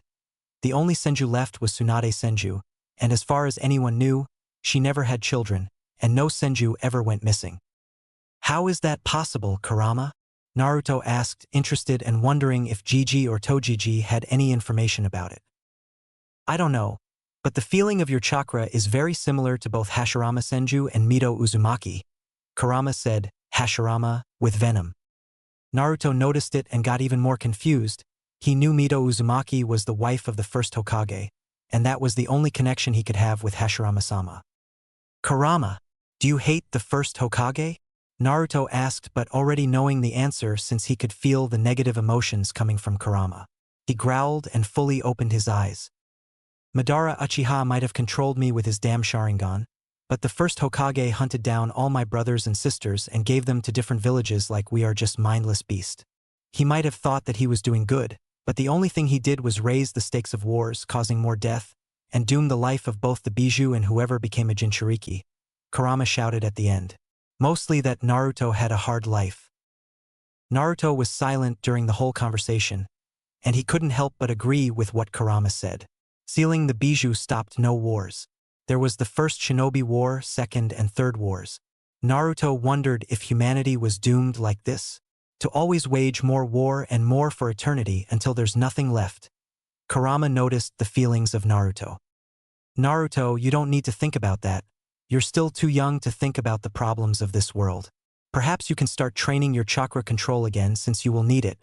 Kurama spoke and silently regretting to tell Naruto about such things now. Naruto smiled and decided to do that. Later. It was 1700 hours and Naruto was eating lunch. He didn't do anything else but stay in the house. There wasn't much point in going outside, only if he wanted hateful glares from the villagers that he was tired of. He decided to sleep early today. Naruto could hardly keep his eyes open. Walking to the bed, he was ready to lay down in the bed when he felt the presence of the emotionless man again. Naruto tried to feel the 2 ANBUs that usually stayed close to him, but he couldn't feel them anywhere close to him. He was ready to ask Kurama what to do when 5 Chunin-level people landed very close to his apartment. Naruto turned to look at his bedroom window and opened it. After opening it, he turned back and hid under the bed. He heard the door of his apartment burst open. "Demon!" One of them shouted with venom in his tone. Naruto felt his heart beating so much that would come out of his chest, cold sweat running through his forehead. The cold wind from outside, making his nose and ears feel like they would fall off. He could hear them checking everywhere around his house when the door of the bedroom burst open. Naruto kept quiet and could feel the ki of the man in his room. The air felt cold as ice, and Naruto tried very hard not to let his body shiver and make noises. The windows open. He must have run outside. Naruto heard a shout inside his room. He still kept quiet, and he heard footsteps going away. He could feel they were still very close to his house despite being outside. But the only problem was that the emotionless Anbu was still in the same place and hadn't moved. Before Naruto could think of anything, the 5 men that left suddenly returned inside his house. Naruto's eyes widened, and his little body started shaking like a leaf. Demon, a cry was heard inside his house. Naruto felt cold tears in his eyes, and he didn't know why no Anbu was around. Suddenly he felt someone grabbing his foot and pulling him out from under the bed. Naruto screamed in horror when he felt a punch on his stomach. His whole air left him and he fell to the floor. Naruto tried to catch his breath. He was putting his hands on his stomach. "There you are, demon child." The man shouted and grabbed him by his hair. Naruto tried to move his hands away, but he was no match to a Chunin. He opened his eyes to see this man in front of him had dark hair. He was smiling viciously to him. Naruto tried to punch and kick him when he threw him outside through the window. Naruto felt pain everywhere. He stood up and tried to run away. He could feel a mob of villagers very close to him. "Catch the demon. You won't run away this time. Kill him." People shouted different things, and he could hear their footsteps running towards him. Despite wearing only a shirt and a pair of pants, and that the ground was covered in snow, and it was snowing, Naruto didn't feel cold. On the opposite, he felt warm, almost like a fire inside him. Suddenly his eyes turned blood red. His nails grew, and his whiskers looked more on his face. "Run, Naruto," Kurama yelled. Naruto felt a surge of power inside him and ran away with all his strength. He ran to his right and then to his right again. He remembered this way was where Shikamaru's house was. He was sure he would be safe if he could get there. But suddenly, the emotionless Anbu moved and landed right in front of him, punching him in the face and throwing him against the wall. Naruto growled at the strange man and tried to run away when he felt a sharp pain in his hand. "Aha!" Naruto screamed. He saw a kunai on his right palm, blood coming out of the wound. He gritted his teeth almost to the point of breaking. The mob reached him. If that wasn't enough, Naruto could feel 5 shinobi amongst them. The Anbu had immediately left. Naruto could feel the gaze of hatred in both ways. Tears fell freely from his red eyes. "Look at the demon, like a rat in the mousetrap." One of them shouted and walked closer. Kurama inside felt furious at the stupid people. "I'm not a demon," Naruto yelled, his voice sounding demonic. The mob flinched by his tone, but they quickly started walking towards him. One of them reached him. "This will be fun, child," he whispered the last part before he punched him in the gut. Naruto gasped for air, and his right hand wasn't moving. He could hardly feel anything from it. Naruto closed his eyes. "Tojiji, where are you? Tuchan, please help me." "Kachan, please," Naruto begged as he felt punch after punch to his body. Soon he was lying on the cold ground, blood coming out of his nose, ears, and mouth. His right palm had stopped bleeding, and he felt no pain. His whole body felt numb. Kurama was trying to heal him when one of them pulled out a kunai. "This is your end," he shouted and went to stab him in the neck when everything went dark. Naruto couldn't see anything that happened next, but he could have sworn he heard the sound of wood-piercing flesh and the screams of agony. Hokage Tower. Hearing the council complaining about nothing at all was slowly driving him mad. He couldn't understand why he was even here. Why was he needed? Sarutobi thought they wanted to hurt Naruto, but he knew 2 trustworthy Anbu was watching him. He knew they wouldn't let him out of sight, and he was safe. He pinched the bridge on his nose. His eyes roamed around the council room and stopped at his old friend, Danzo. They both were old shinobi, good at hiding their emotions, but Sarutobi could tell that something was up. Just the way the edge of his lips was slightly upwards worried him. He remembered that Naruto told him about the emotionless Anbu spying on him when the first attack happened. Hiruzen hoped his eyes were playing tricks with him, but he couldn't help but have a bad feeling on his gut that something was up with this council meeting. Kakashi was away in an S-rank mission, leaving Bear and Cat to protect Naruto if needed. Sarutobi had received a letter from Jiraiya informing him that he would arrive soon. He hoped he had answers for Naruto's chakra. He had read a few scrolls and books and found no answers, not good enough answers. He remembered and heard from Tobirama-sensei that nature itself looked to react from Hashirama's mood and his chakra. That was proof enough for Sarutobi to believe that Naruto had Senju blood, but the question remained, how? And Hiruzen found no answers. He glanced at the photo of Minato hanging on the wall. The old Hokage wondered if his successor had any secrets that he didn't want anyone else to know. Thinking about Minato made him remember how Naruto felt if he was happy here.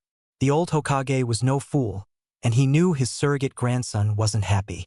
No, he needs a family, but who can give him that? Minato, what would you think about the village you gave your life for? What would you feel about the way they treat your son?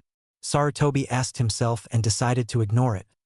For now, he put that question at the back of his head and focused on the pointless council. Hokage-sama, one of the civil council members asked, looking at the Hokage. Sarutobi narrowed his eyes at his tone, leaking his ki, showing who was in charge here. The man looked to get the message as he put his hand on his chest and tried to catch his breath. His color was gone from his face, white as milk and his hands shaking. Yes, Hokage replied quietly, his hands clenched together in front of him.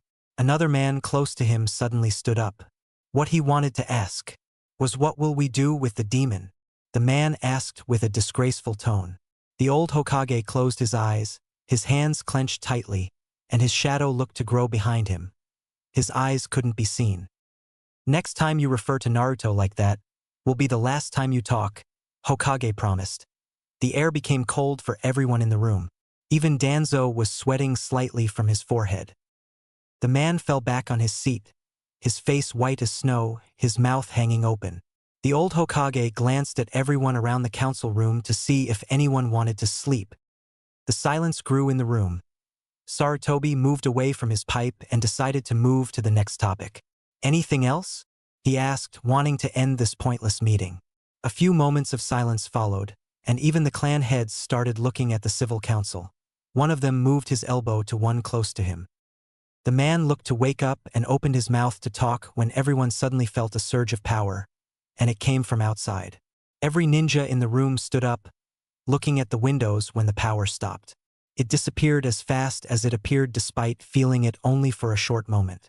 The old Hokage recognized Naruto's chakra. Without a second thought, he moved his fingers, and 3 ANBU showed up. With me, he ordered and left through the window in a hurry. Please be safe, Naruto, the old Hokage thought. Jumping from roof to roof, they reached a hallway that was close to Naruto's apartment. Sarutobi felt his heart beating in his throat. The smell of blood was in the air.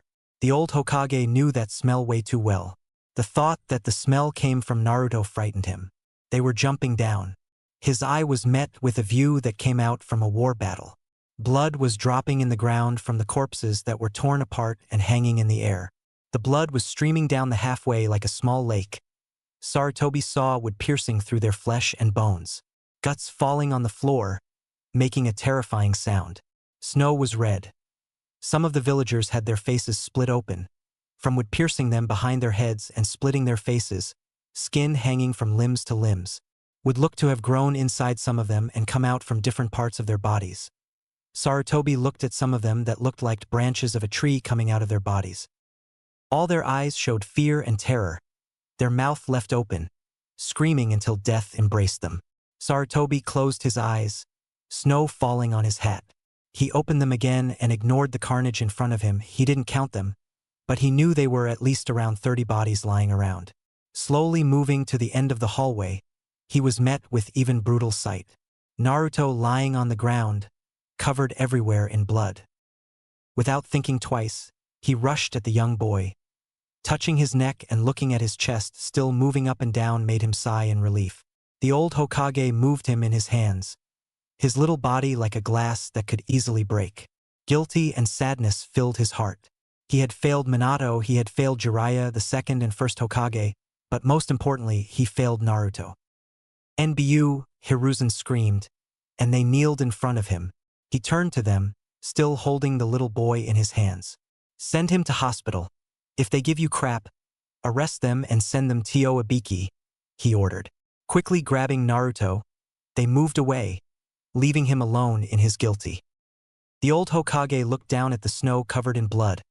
A part of a body fell in the ground, but Sarutobi didn't bother to look who it was. His eyes slowly looked up, looking at the trees that had grown. They made the symbol of a spiral, the bodies still hanging, like tree decorations. He took a deep breath and decided to deal with whoever had organized this. Naruto. He felt his body floating in the space, his whole body feeling numb. Water covered his body lying on his back on the cold floor. The water almost reached his nose. His eyes opened beneath the water. Usually he felt at peace around nature, but now he felt cold. The water felt cold on his skin and clothes. The air itself felt cold. Naruto could feel Kurama's gaze looking down at him, and he could feel his sadness and worries. Why am I still here? To suffer? Naruto asked himself. He tried very hard to close his eyes and tell himself that it was all a dream, but he could still feel the pain and hear their screams. Closing his eyes, visions of their blood falling in the frozen ground like a waterfall was in front of him. Naruto wanted to believe all this was a dream, and like any other dream, he would eventually wake up. Tusan, is this the village you protected? This village you gave your life for? Did you? No, this. Naruto asked himself, his blue eyes gone. Instead, they were red like blood on my hands. Naruto, Kurama called him, concerned about his well-being. Naruto slowly raised his body, his eyes looking at the giant fox behind the cage. The trees weren't green anymore. Their leaves turned brown. He was falling softly on the floor covered in water. Naruto went to his friend. Why do people do this to me? Naruto asked, his voice tiny and breaking, tears on his eyes. Kurama wasn't sure how to answer. Looking at Naruto, he leaned his head closer to the bars. People in the village feel grief, and they want to blame someone for their loved ones. I'm not around to blame, but they know. I'm sealed inside you, so they blame you. Humans always want to blame someone. Forgiveness and blaming yourself for your problems are not attributed that humans are known for. Kurama replied, sure that Naruto wouldn't understand it. He was still only a little boy. Naruto heard his answer and kept quiet, his eyes looking at Kurama's red eyes. After a few moments of silence, he stood up on his legs and walked towards his friend. The water felt heavy on his legs, and then he stood in front of the cage. He raised his hands, not shaking despite being close to the Kyuubi, the strongest demon in the world. To Naruto he was a friend, and his hands softly touched his fur. Thank you for being here, Kurama. Naruto replied with a smile on his face. Kurama grinned and felt the positive feeling of Naruto slowly coming back, and the trees looked to be returned to their old self. Always Naruto, Kurama replied happily, and he could swear he saw his father standing behind Naruto with a smile on his face. His red hair reminded him of the time when things weren't as bad. He reminded Kurama of Roku as well. Are you the one? After 3 days hospital. Lying on the hospital bed was Naruto, his red hair covering most of his face. The old Hokage was sitting close to him. His eyes looked down at the little boy with spiky red hair. Sarutobi knew Jiraiya would give him hell for what happened to Naruto, and he couldn't really blame him. No, he blamed himself. The two ANBUs that were supposed to protect Naruto had reported that a fight had started close to them. They had left to deal with it. When they had returned, finding the Hokage looking at what was left of the mob that had attacked Naruto. Sarutobi hadn't told anyone about Naruto using wood style, and they didn't need to know. Returning to the council meeting, he had ordered the whole civil council to be sent to Ibiki for questioning, much to the surprise of everyone else in the council. Shikaku was quick to put 2 and 2 together and had immediately asked if Naruto was alright. It broke his heart to say that Naruto had been beaten by a group of idiots that couldn't tell the difference between water and glass that holds the water. The wood in the hallway had been quickly burned to disappear any evidence that wood style was used. The bodies had been buried despite deserving to be left to rot. Hokage knew Kakashi would as well return soon from his mission, and he didn't know how to tell him that a mob had beaten up Naruto. I have failed. Suddenly the window was opened. The old Hokage didn't bother to see who it was. The air suddenly felt much colder, and a shadow stood close to the old Hokage looking at the little boy lying on the floor. Who did this? Jiraiya shouted, slamming his hand on the table close to his sensei. The old Hokage turned and glared at his student. Jiraiya always looked happy. It was hard to piss him off. But now he looked more pissed than when Orochimaru had left the village. Sarutobi put the finger on his lips to tell him to be quiet, and he moved his head in a gesture to follow him. He followed and reached the Hokage office. Reaching it, he put a silent seal and told his ANBU to leave them alone. He turned to his only student who still worked for the village. His body was leaning against the wall waiting for him to explain. 3 days ago, a mob attacked Naruto. I was busy in a damn meeting, and the ANBUs that were supposed to protect him were dealing with a fight that had occurred between civil and shinobis. When I reached Naruto, everyone from the mob was dead. Death by wood. Hiruzen explained and waited for the furious shouts to come, but instead, he was met with silence. Jiraiya just stood there and looked to be thinking about what he had just said. After a minute of absolute silence, he moved away from the wall and turned to look at his old sensei. I'm taking Naruto with me to train then, Jiraiya stated, with a tone that he was saying a simple truth that would happen no matter if he liked it or not. Hiruzen wasn't surprised to hear that. He grabbed his pipe and smoked from it, trying to ease the pain on his head. He glanced at Minato's picture before looking at Jiraiya again. Removing the pipe from his mouth, he cleared his throat to speak. You said it was dangerous, old Hokage reminded him. That would be, but where I'm taking him, no one would be there to cause him to harm or even spy on him. Old Hokage's eyes widened, understanding where he meant, pinching the bridge on his nose. How long?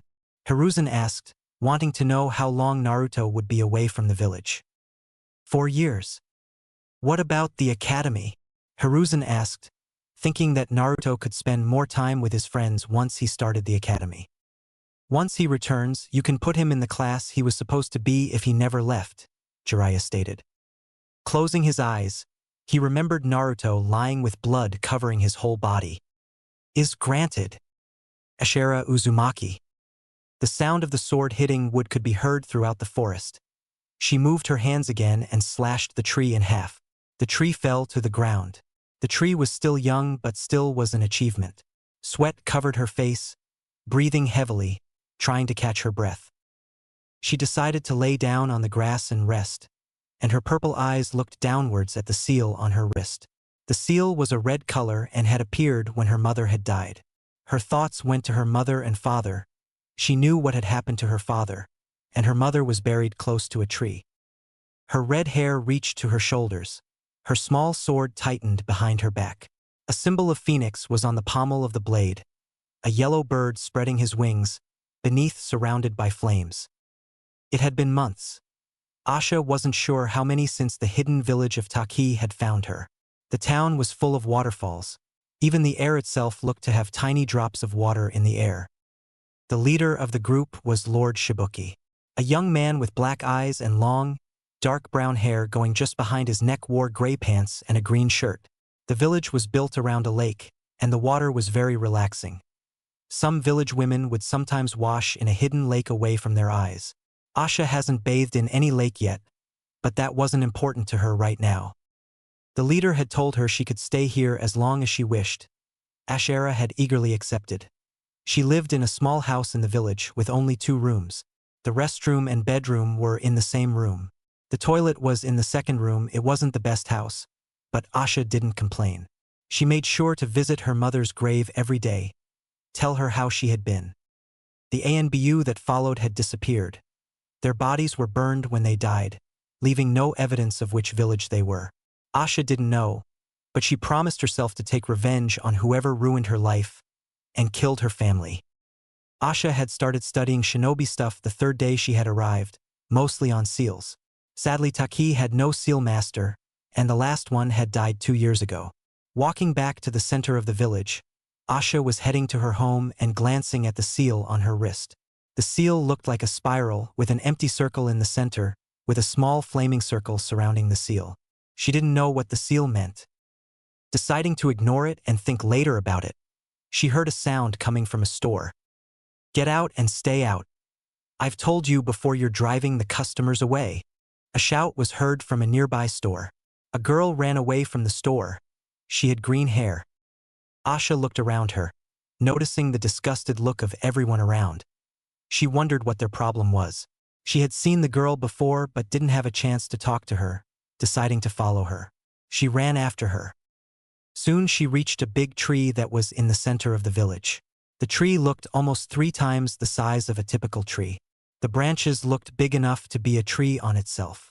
Much to her surprise, insects were flying around the leaves. But her eyes quickly stopped to a treehouse. A smile slowly spread on her face, and the house looked exactly like the treehouse she had before. Hell was even more significant than hers. Asha decided to look at it more closely. She walked up to the treehouse to find the girl lying on the floor of the house. Her hands clenched together in front of her chest, her eyes looking at something in her hands. Deciding to reveal herself, she cleared her throat, making the girl stand up immediately and turn to her. She had spiky mint green hair, tan skin, and wore a short white shirt that showed her midriff with a white miniskirt with bandages on her legs and under her shirt and white armlets. Wearing blue shinobi sandals. Asha could tell the girl was scared of her, her eyes looking at her terrified. "Don't worry, and I won't hurt you. I'm a friend," Asha said, trying to ease the tension between them. Her eyes widened at her words. A smile spread on her face. "Friend?" she asked with a small voice. Asha nodded her head. "Yes, and my name is Ashera. You can call me Asha Databane." She introduced herself with an open hand in front of her chest. "My name is Fu, friend Ashera. Ashera is 5 years old." Naruto. Opening his eyes, he was met with light shining on his face. Everything seemed blurred. Naruto quickly put his hands in front of his eyes to see clearly. His blue eyes roamed around, noticing that he was in a weird room. The walls were brown and weren't vertical like they usually are. The walls looked almost bent, making Naruto wonder how this house even worked. He could smell the scent of something boiling inside his room. His eyes went to a pot that looked made of something of dark color, beneath fire burning boiling whatever inside. The smell came from it, and Naruto wondered what was inside. His eyes turned back to the open window, where the light of the sun came from. It wasn't a window, more like a hole in the wall. He slowly stood up and looked outside to see the bright blue sky, which put a smile on his face. But he immediately noticed that he wasn't in the hidden leaf here. The grass and ground were the same. He could see a weird tree that looked like big leaves raising from the ground. In the tip of them was a small hole and water came out, falling in the lake. Naruto wondered where he was, but he couldn't shake the weird calm and relaxing feeling he was getting from this place. His eyes then turned to look at some giant toad statues. He slightly scratched his cheek, wondering what kind of place was this. He closed his eyes but couldn't feel anyone around. The door opened, and Naruto to see a toad looking at him. For a moment he just looked at him and closed his eyes tightly, thinking this was some weird dream. "You woke up, Naruto boy," the toad spoke, much to Naruto's surprise. His eyes widened. Talking with Kurama made the situation less weird. But still, he didn't know who was this toad. He noticed the toad was wearing tiny clothes. Finally finding his voice to talk, his blue eyes turned to look at the toad's yellow ones. "Who are you?" Naruto asked the toad. "Oh, Jiraiya boy hasn't talked about us. My name is Fukasaku," the toad introduced himself. Naruto's understood who the toad was. His godfather had told him that he had the toad summoning contract.